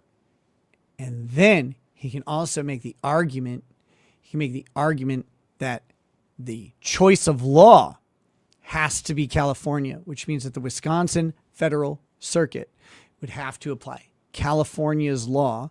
Anti-slap would become available. He can say that because this is entirely, he may not get that, but it's a strong likelihood that he would. And that's because I believe that YouTube's terms of service, which both parties are talking about here, require lawsuits to be, the choice of law provision over that contract is California. And they've already agreed to that. So if they're going to sue Hambly over that contract, California law governs. They could maybe bring it into Wisconsin, sure, because that Wisconsin would have jurisdiction over Hambly, whereas California may not.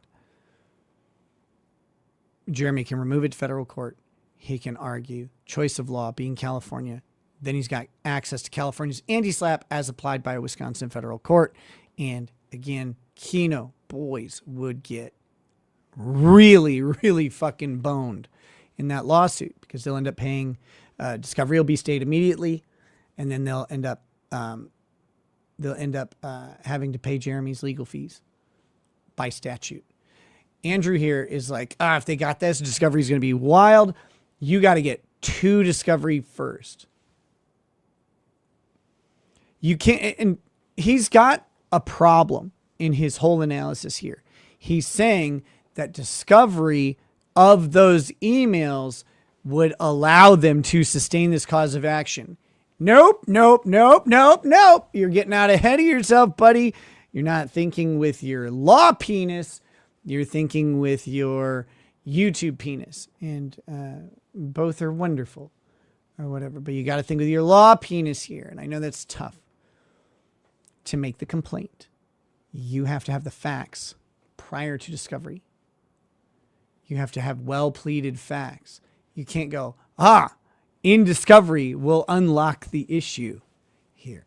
We'll unlock the issue and figure out what Jeremy said because we've now discovered his emails. Now we can go back and put that into your complaint. Nope. Sorry. You have to know ahead of time what fact exists. You have to be able to put those well-pled facts to the Iqbal Twombly standard because you're going to be in federal court because they're Canadian.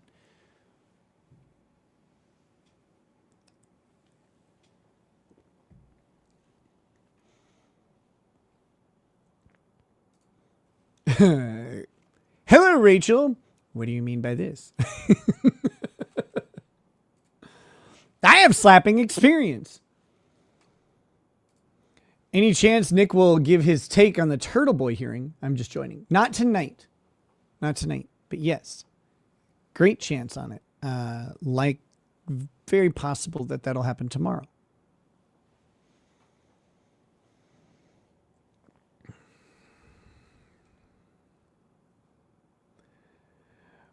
But Andrew was right about you. You are in jail right now. That's true. Lawsuit. It's very possible that they could file this lawsuit. Now, I'm not saying they would necessarily win. I'm not saying in the end this might be a muddled situation. In the end, it doesn't even matter. You're not going to get discovery. In fact, you'll get anti-slapped into poverty.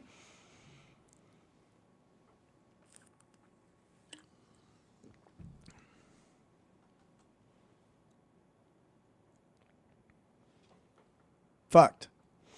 Again, I think Mindset just skipped a couple steps here in his analysis. He skipped a couple steps. One, he didn't look. He's overlooking and did not mention that truth is an absolute defense to tortious interference in Wisconsin. I think truth is an absolute defense to tortious interference in California too. I could check real quick.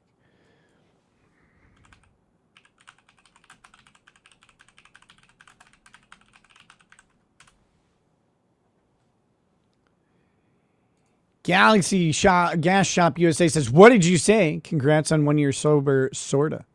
Thanks. Appreciate it. Let's see.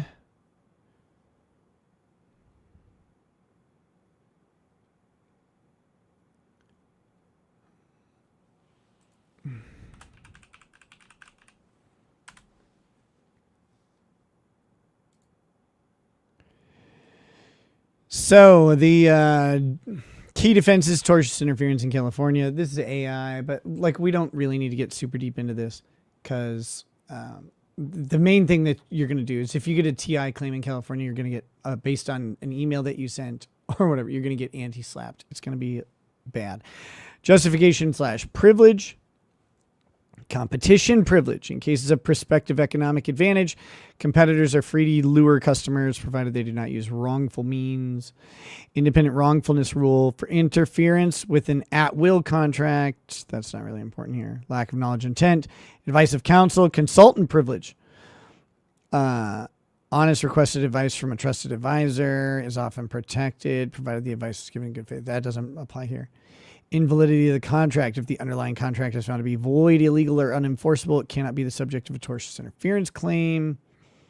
That's not going to be the case here either. So the main thing is going to be justification and privilege. A defendant may be justified in interfering if they're acting to protect their own legitimate financial interest. Let's talk about that for a second. Justification for this. You are justified in interfering if you are acting to protect your own legitimate financial interest. Kino Casino calling Jeremy a cock. Whatever they do. Whoa, buddy. Okay, cool. If that is harming Jeremy's views and financial interests, he can, guess what now? He can go after you. And that is now a proper justification and privilege to do so. If he's trying to protect his own brand, he has a right to do that. It's hard for people to understand and take because they are stuck in the rules of YouTube, social mores, normative behavior, good ideas versus bad ideas. All that's fine and fucking good, but it doesn't matter at all in the court of law. Here we go. I love when Nose Pope dumb shit down so much for us enough that even Aaron can understand it. Micropeen. Shit, I still have 50 characters left. Mike's Kinger's Bongaloids touchdown on paper. Yun breaded. Yun breaded. Super tips. These fudge packing figs are flagging messages for hate speech and banned phrases. This is the 5th time I'm having to cut this one message to get it to send. Fuck super tips. Damn. I've tried to fuck super tips and they never consent. I'm up there pounding away and they're like, stop, stop, stop.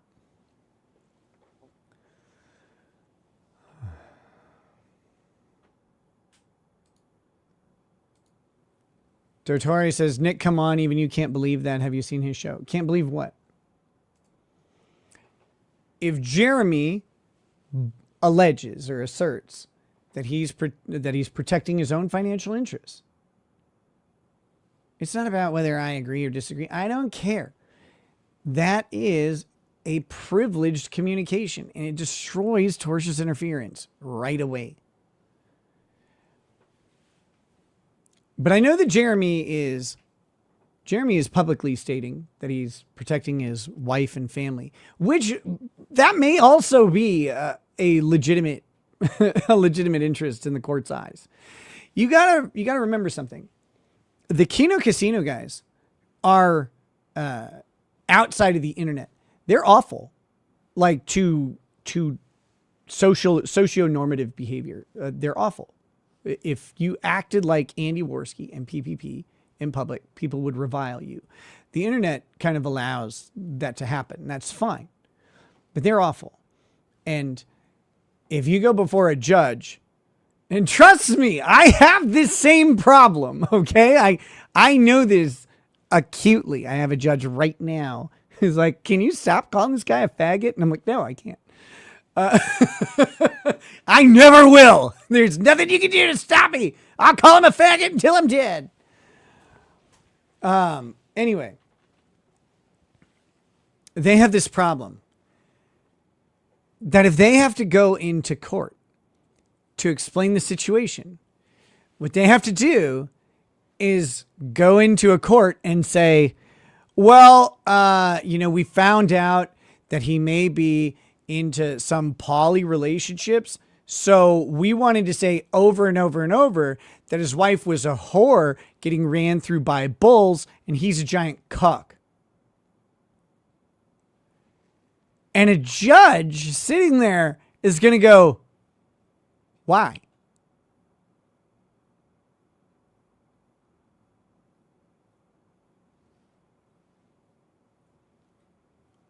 Why is that what you want to do? And a judge should defend free speech to the maximum, right? But you have two conflicting speech cases here. You have them asserting their free speech by suing him over his free speech. That's a problem. So now the judge goes, okay, we've got two rights issues. Why should he not be allowed to stop you from absolutely trashing his family? Why should he not be allowed to stop you using the channels at YouTube to say these guys are violating your terms of service? Why should he not be able to do that? And their justification is, we really want to call his wife a whore and say that he's a giant cuck because we heard one person in his community is into that fetish. And the judge is going to go, so why shouldn't he be able to tell YouTube that he thinks you guys are breaking terms of service?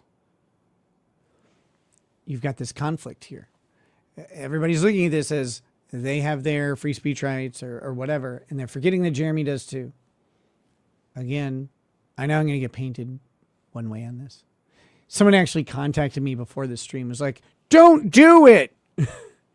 Don't do that. You should, they didn't say it directly.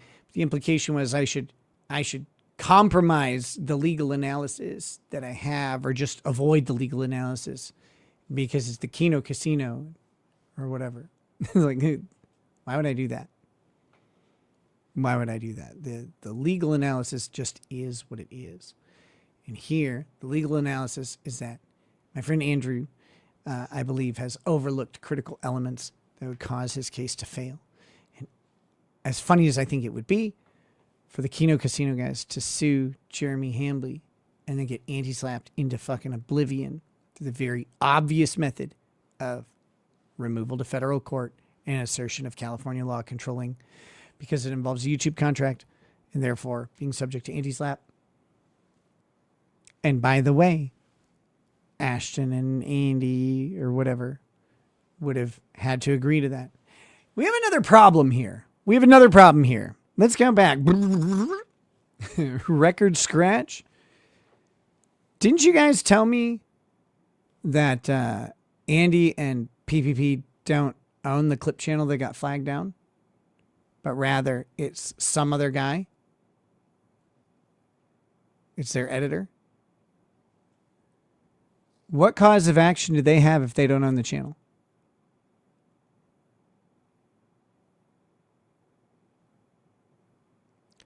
What cause of action would Andy and PPP have for someone else losing the channel?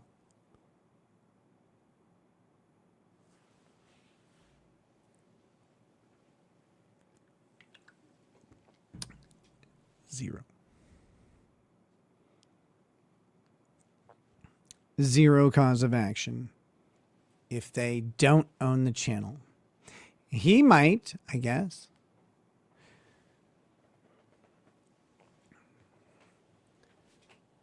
But here's the other problem.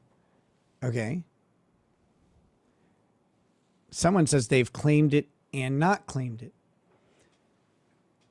Now, some people out there have used a straw owner of channels before. Like, someone else owns a channel and they do the content for whatever purpose. That alone may be a violation of the terms of service. Honestly, that might be. I don't know. But I'm not going to assert that it is. But if that's the case, and they have a proxy standing in there, and the channel gets shut down because YouTube realizes that they are doing business with someone who is not actually doing business with them, what claim are they going to have? How do they do that? If Andy Worski and PPP are not owners of that channel, they are not in privity with YouTube. There is no economic relationship. There is no contract. Jeremy can't have knowledge of it. Zero. You lose. You lose. They can't do it.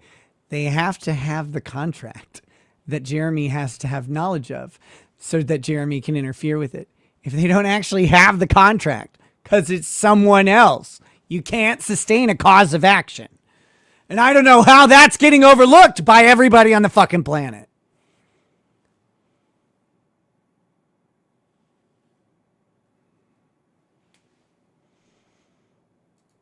Is the Clipper an employee? Good question. Is the Clipper an employee? Is it an entity that owns it? Don't know. Don't know. Neither does Jeremy, by the way. Because Jeremy has, well, I mean, I assume, Jeremy has publicly stated that he believes that the relationship, the contract, is Andy Worski and PPP with YouTube, right? He's stated these guys own it. I could take out their channel. If it's anybody other than them, he's wrong and can't have improperly interfered because he can't have had knowledge of the contract. He had the wrong knowledge. He was wrong about who it was.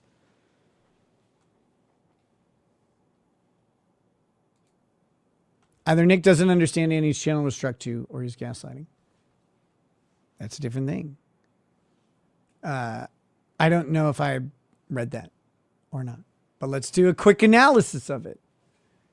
Jeremy contacts YouTube and says, also, Andy Worski, his channel needs to go. He's ban evading. YouTube yoinks the channel. What's the tort? What's the cause of action? Because you don't have tortious interference. If Jeremy contacts someone at YouTube, even if it's personal rep, and says, this guy, he's causing me trouble, and his channel is violating terms of service. And YouTube looks at it and goes, you're right, that channel is violating terms of service. Terminated. Jeremy wins. Andy Worski can sue all day. Jeremy wins.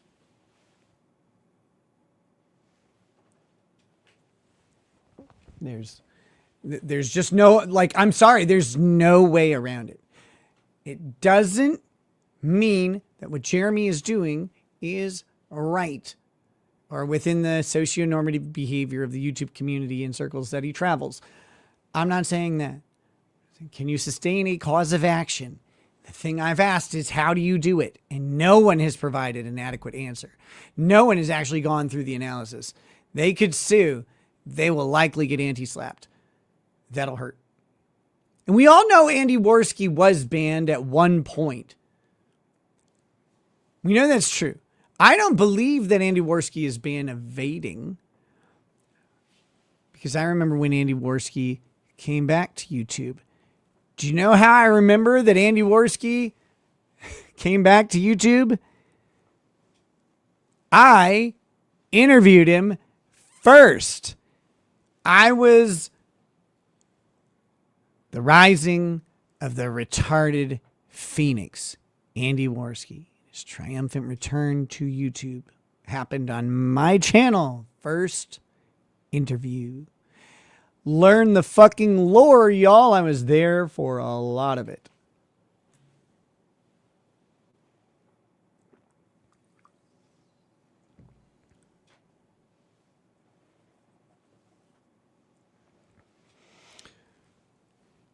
But here's the thing.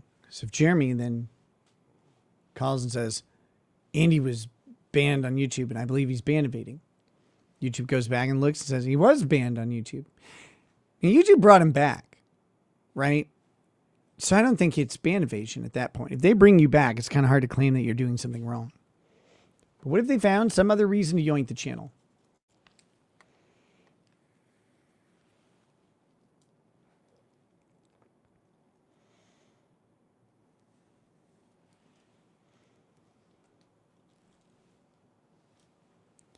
If he reports it to YouTube, front channel, back channel, doesn't matter. If he does it for the purpose of protecting his own business relationship, he's likely justified or privileged. You lose. You're probably going to get anti-slapped because you've now filed a frivolous lawsuit to stop his speech about you to YouTube. Ouch. If that happens, you're fucking toast. Fucking toast. Douglas Dauntless says, now it's what if? Okay. The whole thing is what if. The whole thing is what if, because these guys' mindset doesn't have enough facts to sustain a cause of action. No one I've seen has alleged a sufficient set of facts to sustain a cause of action. Your federal pleading standards require you to put up a cause of action and then put up a specific, articulable piece of evidence or fact, factual assertion, not legal conclusion, that supports every element of it. Tortious interference is 5 elements. Andrew listed like 3 or whatever, but it's got 5 elements. You have to have a fact that, if true, supports every single element individually. Cannot be a legal conclusion. You cannot say he improperly contacted YouTube or improperly motive when he contacted it. That's a legal conclusion. That's not it. You have to lay out his motive. They don't have it. Andrew, this whole video is predicated on discovery may show what he said to YouTube that would cause legal risk. Except discovery can't happen without well-pleaded facts. He's missed that step. Miss Sparkle says, we all need you to grow your beautiful hair out. I am. Don't worry. We do know that he contacted Eddie at Kick. Cool. What makes that improper?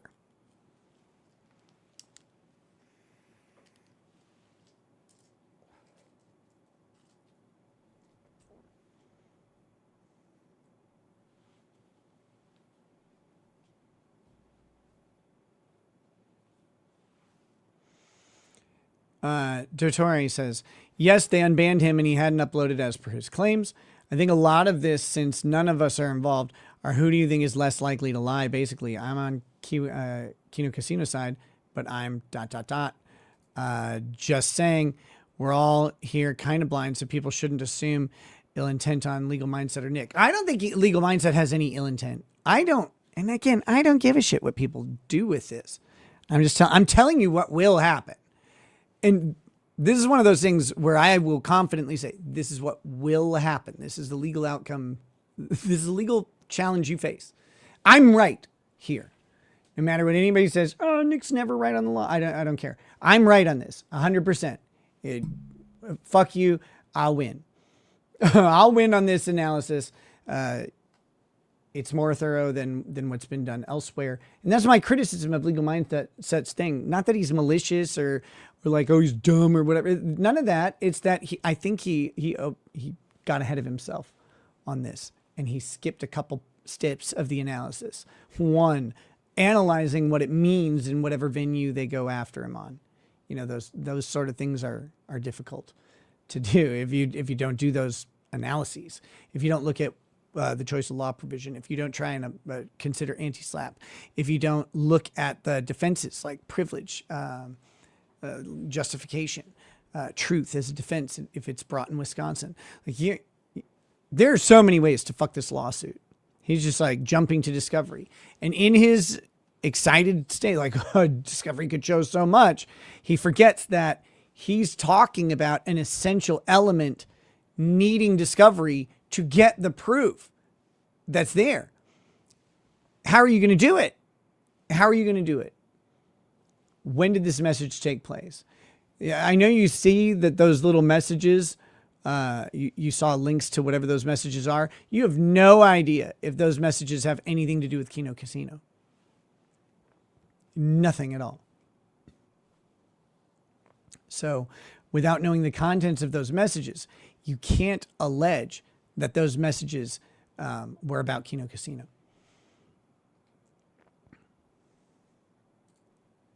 But yes, and thank you for saying that it's hypothetical analysis, and I have made it clear from the beginning. Yes, it is hypothetical analysis. Also, mine is the most correct opinion that I've seen so far. It's the most thorough opinion that I've seen so far. That's no slight to Legal Mindset. I just think he got excited for a lawsuit because it would be really funny if Kino Casino sued Jeremy. I think even Hambly might agree that would be funny.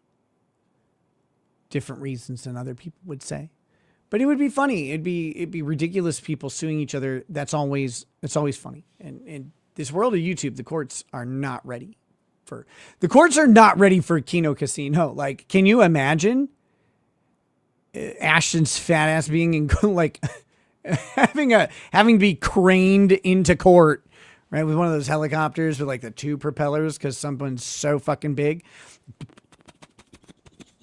bringing him into the courthouse because he doesn't fit through the doors, and lowering him into a giant like circular bed from an old pornography production set. So he can slather out like Jabba the Hutt and just and sit there in court, and then explaining like the Kino Casino and like all of the insane shit that they talk about to the judge. That'd be hilarious, unquestionably funny, and we should all hope to see that. We should all hope to see that. I'm just saying, you're not going to get there. People are talking about, oh, this could happen, this could happen. Right now, there's nothing even fucking close. If you need discovery to prove an essential fact, you've already lost because you can't plead it. You can't plead that essential fact. Without that fact, you're not going to get to discovery in the first place. You're going to get 12B6 dismissed out or anti-slapped. One of those two.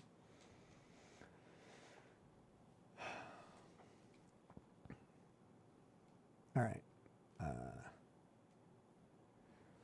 Okay, let's finish up this video. But they could file that lawsuit in YouTube's home of California or in Jeremy Hambley's home of Wisconsin. And those maybe not, or there may be an arbitration provision, but either way, they've got huge fucking problems. Again, file it in California, file it in Wisconsin. It doesn't matter because they are not domiciled in California or Wisconsin and will have complete diversity as Canadian faggots. They are automatically totally diversified from Jeremy Hambley unless they had craftily prepared this and set up Kino Casino as an entity in Wisconsin, which I doubt they did. They are domiciled in Canada. It will be immediately removed, automatically, full diversity jurisdiction to federal court. There's complete diversity. There's no problem with moving it. You're going to easily pass the $75K value on this because the Kino Casino channel is over time worth more than $75,000 easily.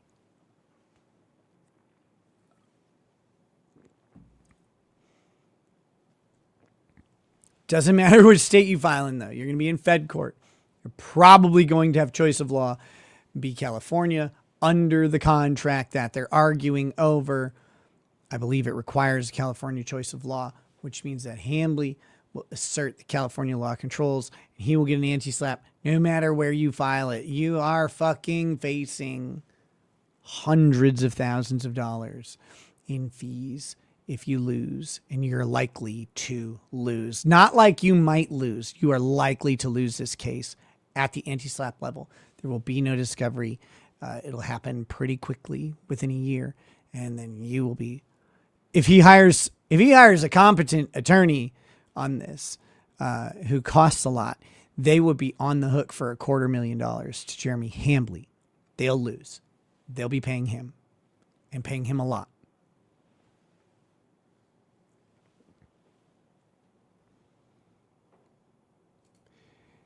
If Kino could subpoena the Jubal, you won't get to that stage. That's the thing.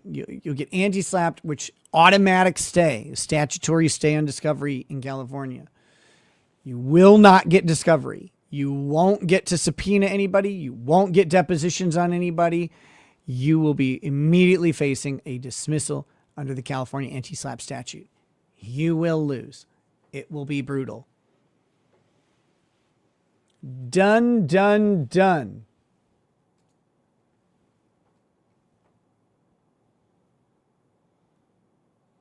But that being said, do it. Go do it. It'd be funny. Dirty Sippy Cup says the wardrobe color coordination is fire this morning. Thanks. This is one of my favorite suit outfits to wear lately. I really like it. I like this is a leather tie. Great for tie wearing. Great for hand tying, and great for a little bit of spanking. It's great for all of those things. Yeah, it does actually have like a little reinforced section for that, which I don't know why, but I'm happy that it does. It's great for all those things. But I like the matte look that it gives mainly. You know, silk ties are cool, but there's something about having a leather tie in contrast with the shiny fucking jacket is great.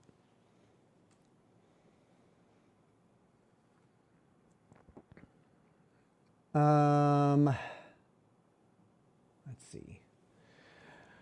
Oh, we're almost done. Goddamn. States. And by filing those lawsuits, they would get discovery, they would get calls and emails. Andrew, come on, stop. You're not this dumb. Even if they didn't use California's anti-SLAPP, they're going to get a 12B6 motion in right away for federal pleading standards, Iqbal Twombly, and they're going to fucking lose because they don't. According to what Andrew has said, they don't have sufficient facts to sustain the cause of action for tortious interference in any state. So they're fucked. And Jeremy Hambley is no stranger to lawsuits. He's sued people before. But as a plaintiff, it's much different being on the defendant's side and seeing what that would expose and what that would bring to light. Of course, I'm no fan of false flagging. And I'm certainly a fan of keeping information up if it's proper, if it's not violating. You're no fan of false flagging, but are you a fan of frivolous, slap-based litigation? That's tough, right? Because you have two different principles here. Which one is more important to you? Becomes a question. I'm not accusing Andrew of either one, by the way. It was a legitimate question. And that's all I've done so far in this case is I've asked for people to provide me these things. Like, okay, show me your cause of action, buddy. Yeah. All right. The TOS, I think that's a right thing to do. Wait a minute. Rachel says, Nick, I love you, but that suit. This suit. What? You got a problem with this suit? Should I take it off? Like, what do you want?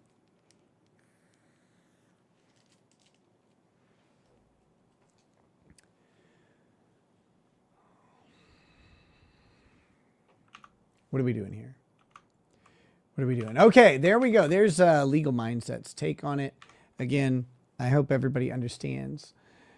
And I'll say it one more time, though. All meant completely friendly to Legal Mindset. Some people may not know that he and I have cleared the air on shit. There's no malice there.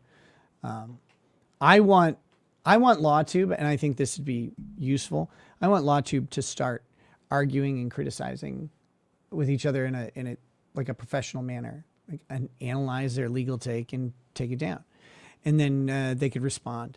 So I'm going to invite Andrew to respond or like I want him to collaborate with me on this and say, okay, here's my assessment of it and here's my counter argument or whatever, if he wants to do that. Who wants to watch a furry lawyer and his analysis of this? Doesn't that sound like the worst thing that exists?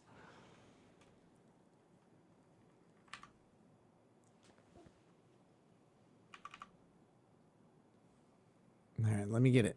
Let me get it pulled up here.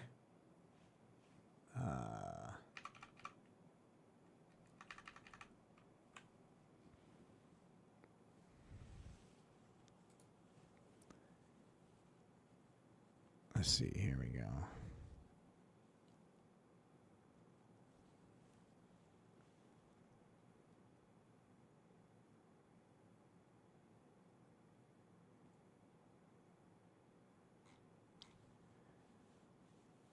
Okay, so here, I gotta find it real quick.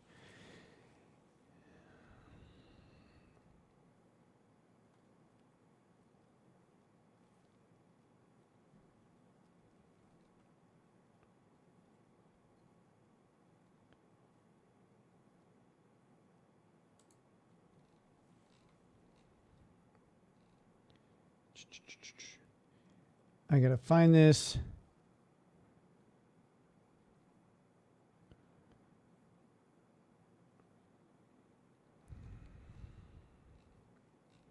I gotta find this. Someone was like, "Oh, I've been watching this." Oh God, here we go. Nope. All right, I just.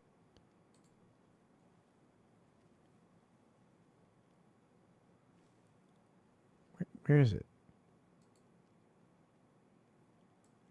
All right, I just watched this legal.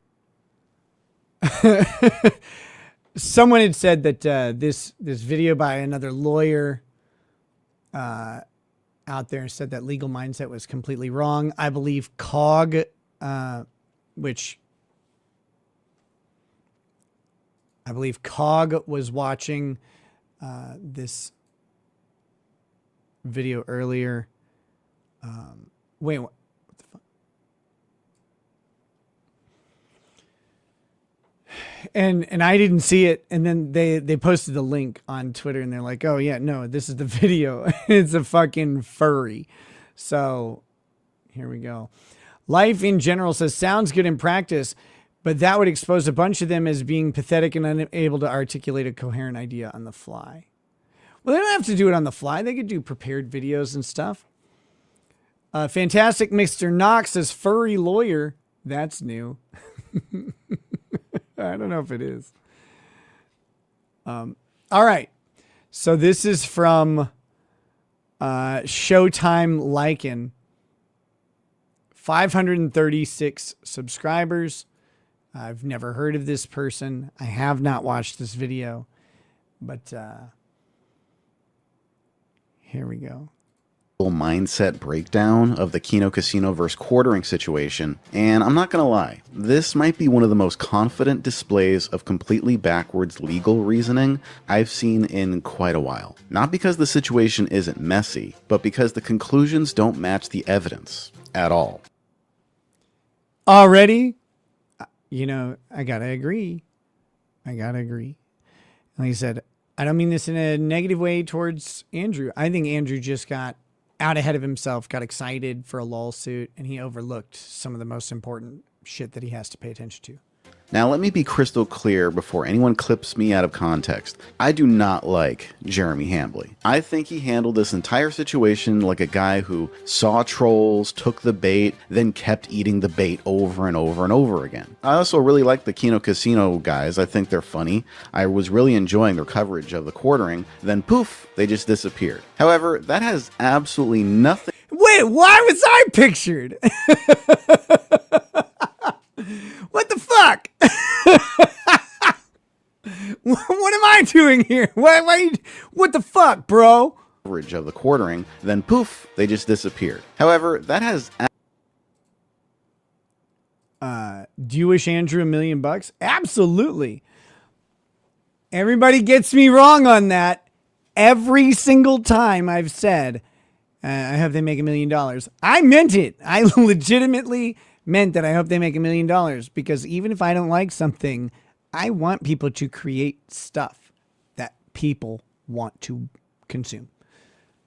I am a pure capitalist. I want creation. I want people to make, and then I want them to get paid for it every time.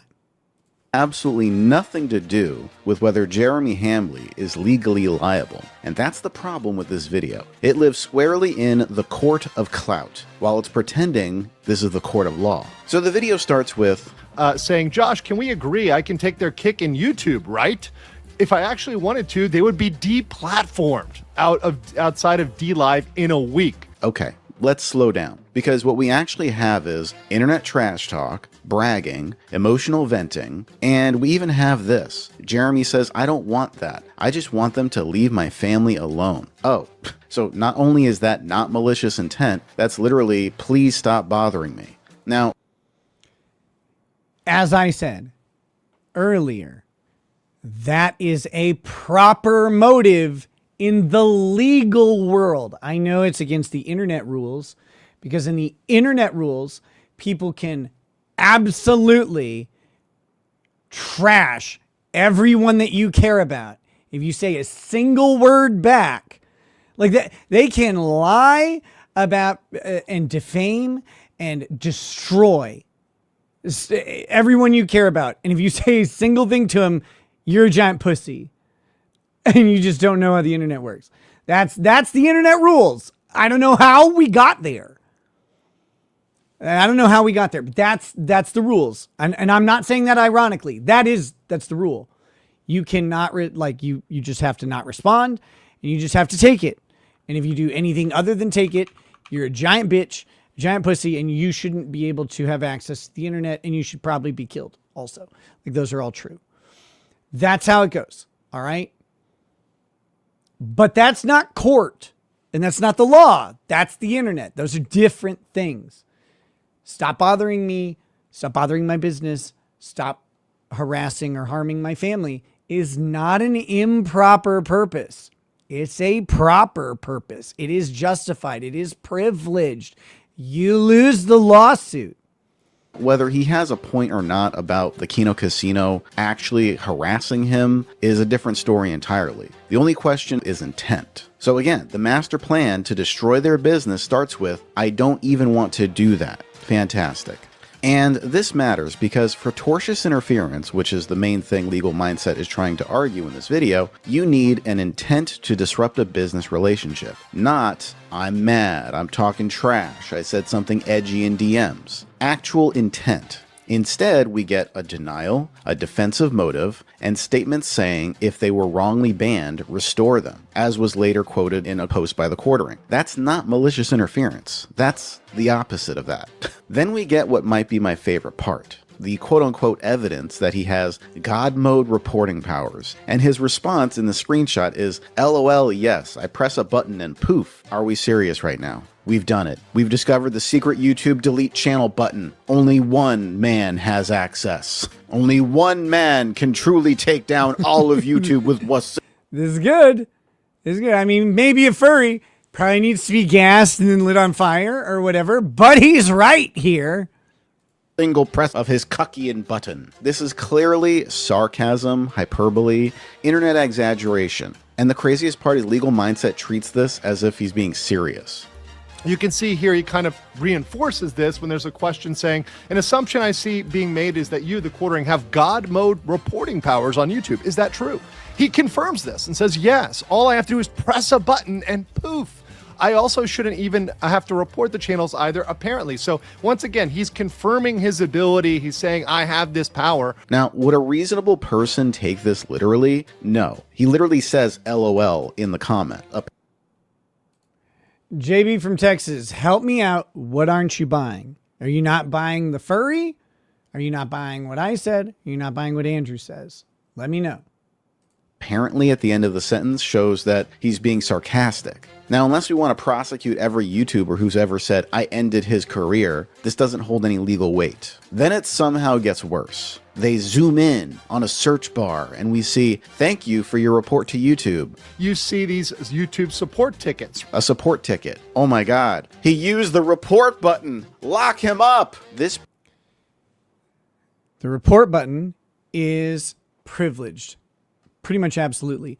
Torrent3 says, Nick, you have merch samples in your P.O. box. Very cool, man. I'm going to go to the P.O. box tomorrow.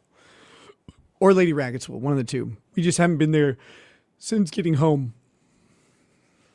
Proves that he filed a report on YouTube, a platform with a reporting system. What it does not prove is who he reported, what he reported, whether it was Kino Casino, whether YouTube acted on it, whether it had any effect. But we're supposed to jump to he caused the takedown? That's not evidence. This is veering smoothly into the realm of coincidence. Also, if he had a YouTube rep who can just take...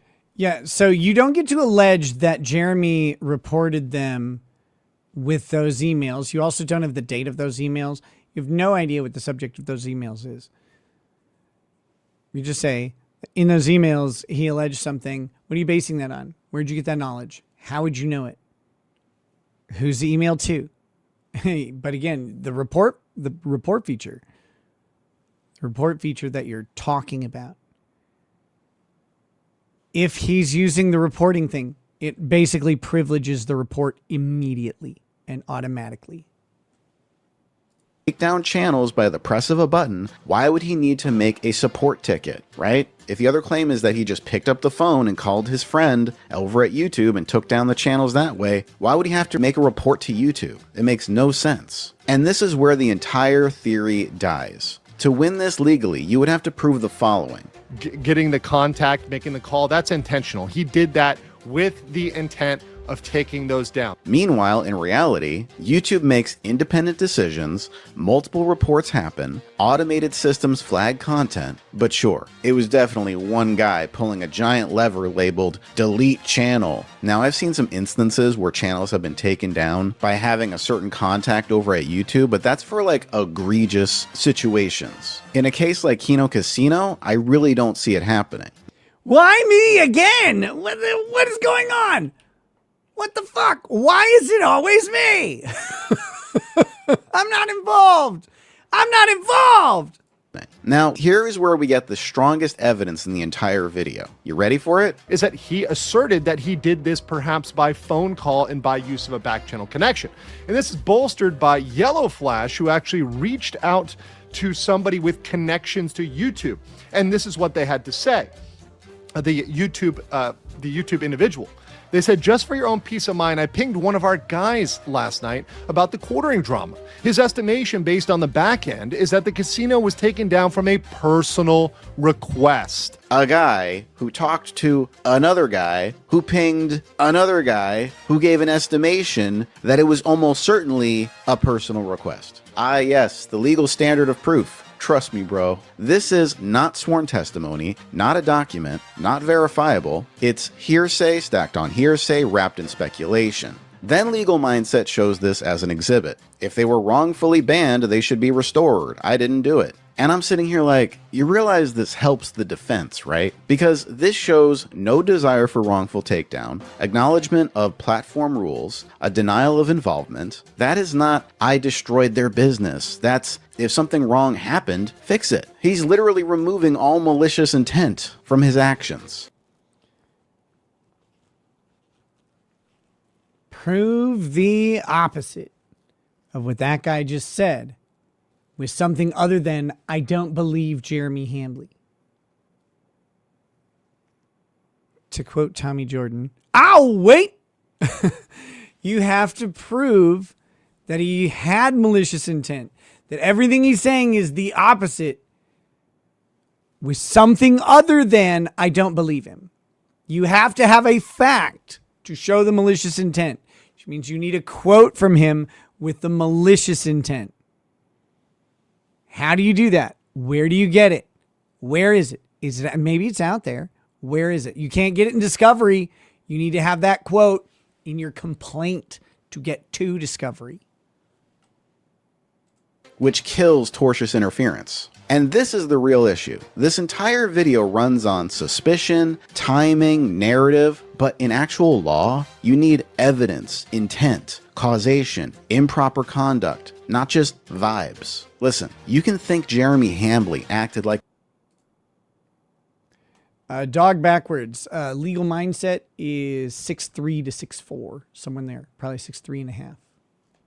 Just to clarify, is the quartering actually 6'6"? I don't know about that.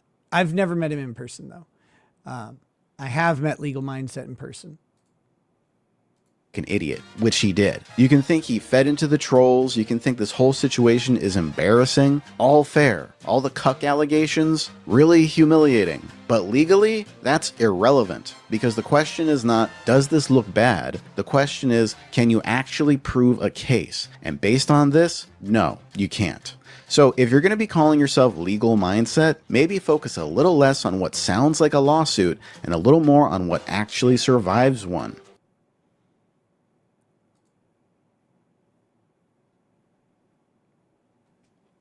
Let's see. All right. Well, there we go. Let's get back to just me. We got JB from Texas answering my question earlier. Thank you. Says, Rekido Law not buying what this furry is selling. You can not buy it, but the furry is almost as correct as I am. The only thing that is different in the analysis. Is I go a little bit further, bringing up anti-slaps and stuff like that. But he's right. He's right on this. Everything about the Jeremy Hambley stuff is woefully unsupported. And maybe that evidence exists. Like Andrew says, well, now he's opened up to discovery. Nope. You need to know ahead of discovery. Ahead of discovery, you need to be able to allege facts and not made up facts. You have to be able to allege facts ahead of discovery to get you to discovery. You have to have them in advance. You don't get to go fishing and find them. They don't allow that. Anti-slap is a problem that he didn't even discuss because you're nowhere near a lawsuit. You're at a 12B6 dismissal, failure to state a claim upon which the court can grant relief sufficient to satisfy. Done. Game over. You're out. That hasn't happened. The things that Andrew pointed out and stuff, they're not sufficient to sustain the cause of action. They just can't do it.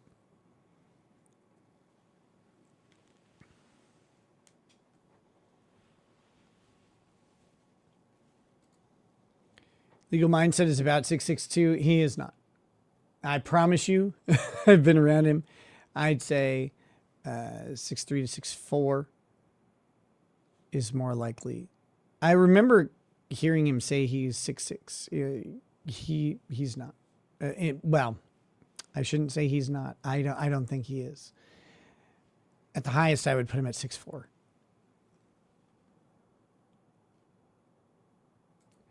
Furries are automatically wrong. I agree.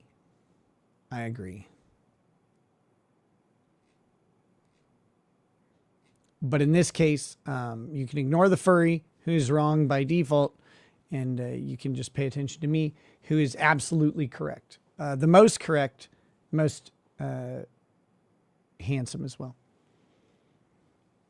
You won't catch me in a fursuit. I would die. My heat allergy, you just have to come put me down like a horse with a broken leg.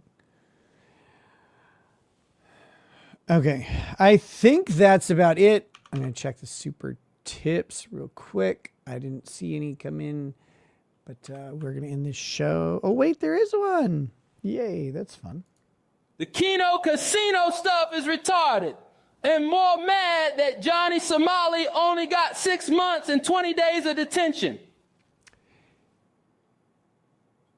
He was supposed to get like 20 years of hard labor, right? Something like that. Isn't it amazing how shit just doesn't work out that way?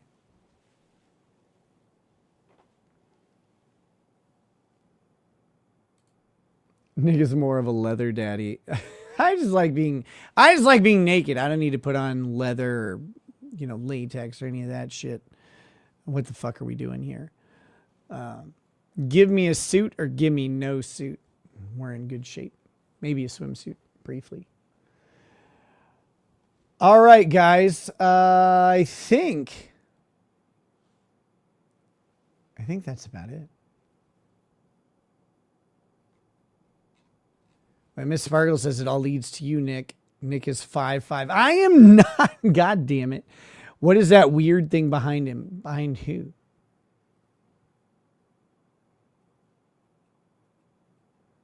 Behind who? Can we talk a little about the judge who let a Somali scammer skip the country? Not tonight. One, I don't know anything about it at all. I haven't been following it. Two, we were almost 5 hours in. I'm going to end the show. I'm going to go take a nap. It's going to be really nice.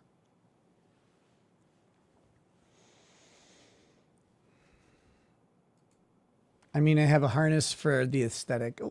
Who doesn't have a harness? They're like 10. Okay.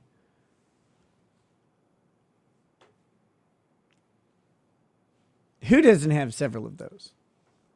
Come on now. Different outfits.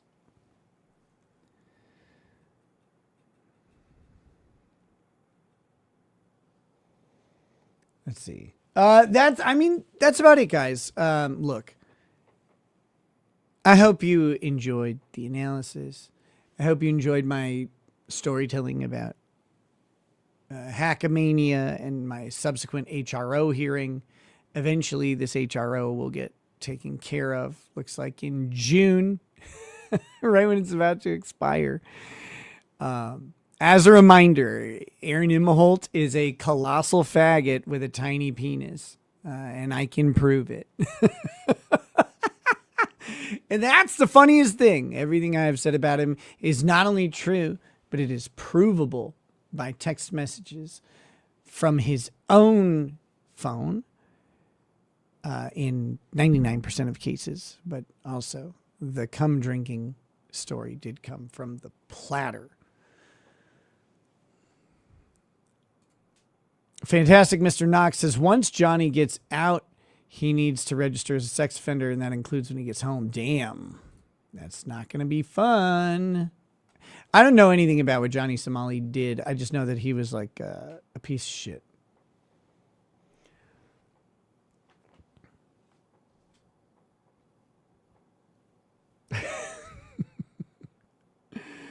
Very, very good net flutter. I appreciate that. But yeah, tell your friends if you want to see the most correct opinion about what's going on legally with the Hambly versus Kino Casino stuff. My video is correct. Anybody else who has said anything is wrong. The furry is wrong because he's still breathing or whatever, and they shouldn't be. Everybody else is wrong because they are, which I think is just legal mindset. I haven't seen comprehensive analysis of this. If someone wants to go after my analysis of this, I will, of course, welcome them to do so, and then I will kill their entire family. It's just the rules of the internet, bro. That's how it goes. Also, I'll flag their channel. Fuck them. Fuck them. Don't you criticize me. Fuck you. I'll flag your fucking channel. Fantastic Mr. Knox says, short version, he superimposed a female's face onto another person, did an AI job of having a happy time. Yeah, you can't do that. You cannot use AI to have someone be in a fictitious, identifiable sexual act. That's considered revenge porn in many jurisdictions. So.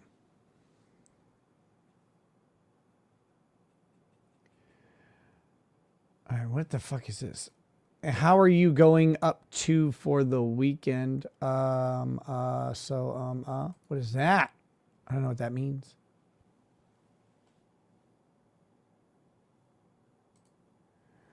Can we all agree that flagging is gay? Yeah, I guess. I do have a question. Like, at what point is it okay to actually flag something? Like, is there a limit where you go, okay, this is too much, right? Like, I think if someone puts child porn up on their channel, they should be flagged, right? We would agree with that. Someone's just like, you know what? I'm gonna play some child pornography. Like, you go, okay, we want to flag that. We want to report that and get that stopped right away, right? So not all flagging can be gay or bad. Like, that's gotta happen.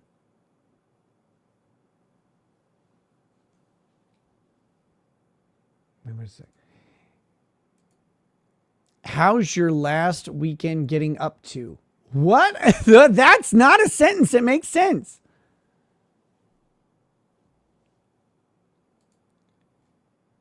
Animal abuse content that is illegal, etc. Let's see. Of course there is, but not if someone is making fun of things that you say in your live stream, and especially when the flagger does the same thing to other people. Right. Now, okay, I'm with you. I think that's a pretty good standard. I don't flag people. People say all sorts of really, really horrible shit about me and my family and stuff like that. I tend to just let it go. All right. So I'm agreeing with you in that sense. What if, however, hypothetically, in pretend land, what if what they say about you and what you say is a complete fabrication, is a complete lie that does cause damage? Is that sufficient?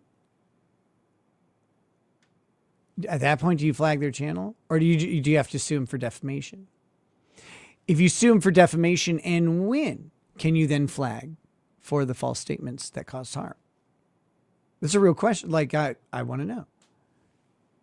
At what point, if someone is out there just lying and lying and lying about you or someone you know, for example, and I don't mean like pretend lying. I mean like a legitimate lie. They legitimately fabricate a story or whatever, just absolutely lie.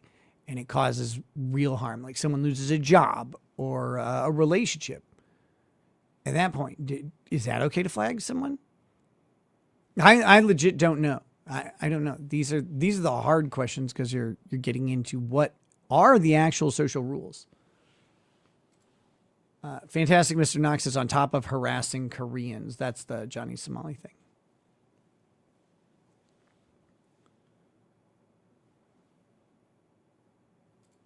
Dotari says, in this case, it isn't a lie, though. Some of it may be, right? Like, we don't actually know. Is there proof, for example, that his wife is getting run through and he's sitting there watching in a cuck chair? I don't think there's actual proof of that. Maybe there is. I could be off. But ignore this case. Ignore this case.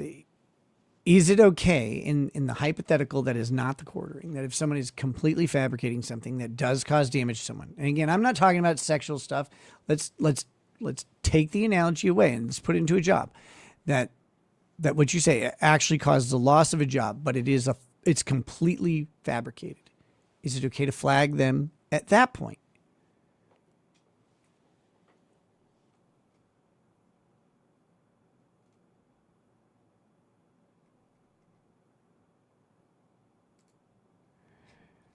User says it is tricky because you have to take into account being hyperbolic for comedic effect. Maybe if they're actually trying to spread stuff just to make you suffer and it's causing real life issues. See? I praised Kino Casino for this. I praised Andy and PPP, and I don't like either of them. But I praised them for this because how they run their channel is rather brilliant in that they walk that line better than just about anybody. They make their content so hyperbolic that no one would believe it, right? But everybody believes what they say about Jeremy Hambley, right? No one would believe it. They're hyperbolic and just comedic, bro. It's just jokes, bro. But everybody believes his jokes. So that's not fucking true, is it? Is it?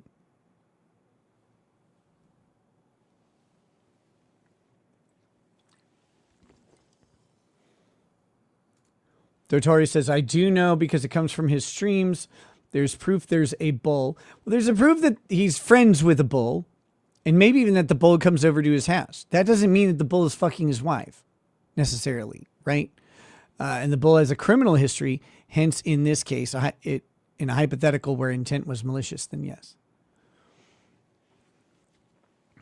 But I don't know. Again, there may be proof that they're engaged in, some sexual kink that, not everybody likes. I don't care. I don't judge anybody. I don't give a shit. I don't stand in a place to judge people's sexual proclivities.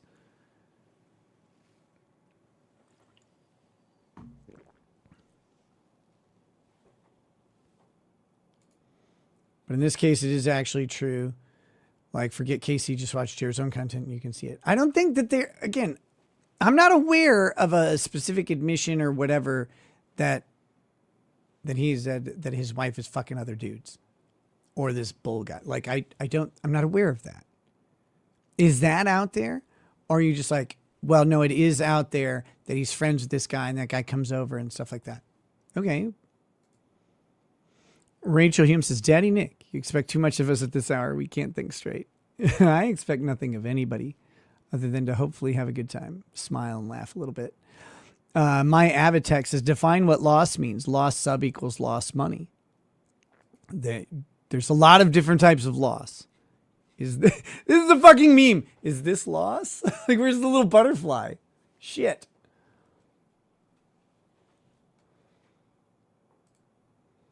We didn't judge Jack Murphy for his sex stuff. We did it because he lied about it.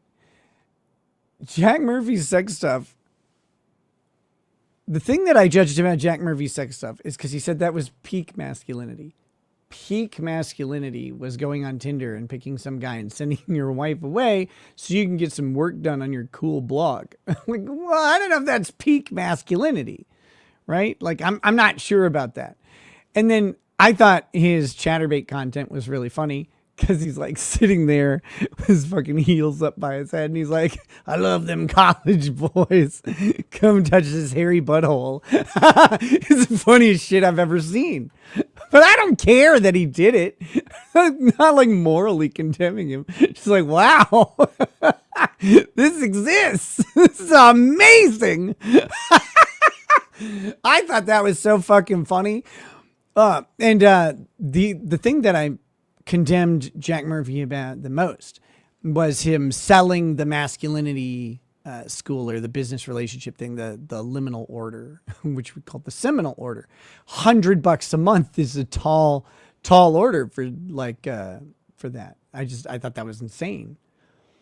But, you know, like make fun of him, make some jokes, and move on.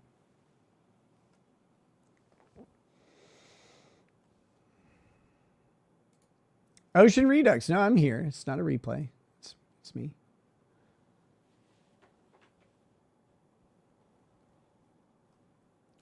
Do I still have the beard? Yes. I don't know where it is, but I do.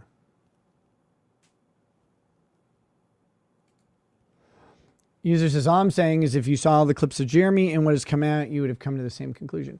Very possible. Very possible. That's why I was saying, like, let's do the hypothetical. I'm fine with people saying Jeremy shouldn't have done this flagging. Okay, but that's not what I'm asking. I'm asking, where's the line where you do get to do it? Where's the line? Is there one? Is that and we agreed that there's at least the line of child pornography, right? Like child pornography, bad. Violations of the law, you can flag it down. Lying about some people and causing harm can actually be the violations of the law in some countries, maybe even some contexts in the United States. So it makes it a little tougher.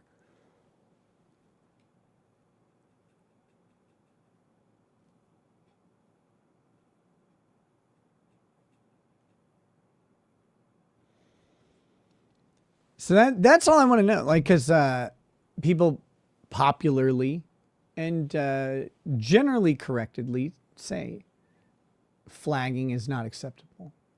It's like, well, but we know that there are circumstances where it is. So I just want to know what they are. Like, you know, how do you suss that out? I think that's interesting. What are the circumstances where we go, you know what, though? No, I get it. That's okay. Like, I don't want to flag people, but I'm okay with that. Where is it where we collectively are okay with it? Again, child pornography, I think we agree that one's okay. Revenge pornography, that, you know, stuff that violates the law, that seems to be, you know, pretty much okay to like say that shouldn't be there. But what else is it? Like, is there anything else? I don't know. I agree. It's not just jokes or mean words. You can't just go, this person's being mean to me. So anyway, it was I'm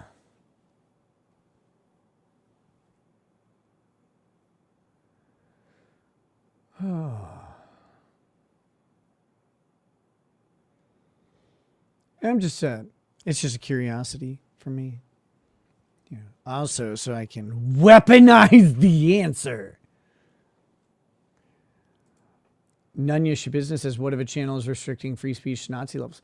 What if the channel is flagging everybody else? Like, what if that channel, like, they get people to brigade other channels? Can there be like a revenge flagging where you like, all this channel does is like that's what Renfamous would do, right? Fat ass Renfamous, if you remember, like she would organize these flaggings and stuff like that of chuds. What if like there was a chud defense force that came up and was like, you fucking whore, and flagged her down? Like, is that okay? Is that acceptable? I want to know, right?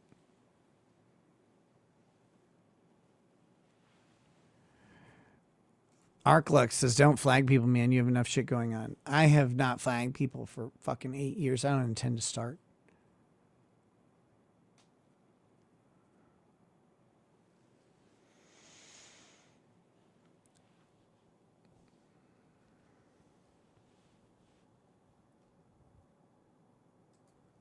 Also, lawyers own at least 2 leather ties. I just found that out. I have white and yellow, and the next time I go to the store, I'll get navy and red.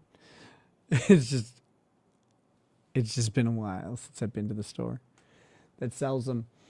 All right, guys. It's late. I'm very, very happy with today. Thank you guys. 37 memberships. You guys are wonderful for that. I really appreciate it. Thank you for everybody who sent in super chats and super tips. I love you all. I respect you all. I won't call you in the morning, but you can Instagram DM me. It'll be okay. No, I'm joking. I'm joking. I'll call you in the morning. I'm really happy to be back. Thanks for indulging my trip out to Vegas. At some point, I'm going to get back to like when I do go on these. I wanted to do it on this one, but I never got around to it. It's hard when Lady Raggeds is with me because I like I like hanging out with her when we're on like a trip or whatever, and so I don't want to sit around live streaming. But at some point, I'm going to get back to like when I went to Matsuri in 21 or 22. I live streamed like while walking around and stuff, and that was a lot of fun. I should have done that at Hackamania, but I was just enjoying myself. So, all right, guys, we'll see you tomorrow. Stay tuned to Locals. Stay tuned to Twitter. I'll probably get the Locals code built up like tomorrow, and because I'm just tired tonight, and we'll do another promotion for the Locals price reduction because I created it, but I didn't really promote it from Easter on. So I want to make sure people have an opportunity to get a year of Locals at a discounted rate. Excuse me. Ooh. All right, guys. Time for me to take a nap. Love you all. And Scouse goes, go dream about me, Nick. Okay, will do. Love you all. Good night. Hey, what's up, AJ? Good night. Catch you guys later. Peace. Peace. So pour out an odd bag of bow, more of that broad. Spirits flow as the ones who get unemployed. So pour out a glass for the tea, post on Twitter. As we hear lost flaming tonight. From the white shores of Nam to the hills of Glenlivet, there's no one who explains the thought better than Nick. So pour out a glass for the ones who have passed to make the law what we have now.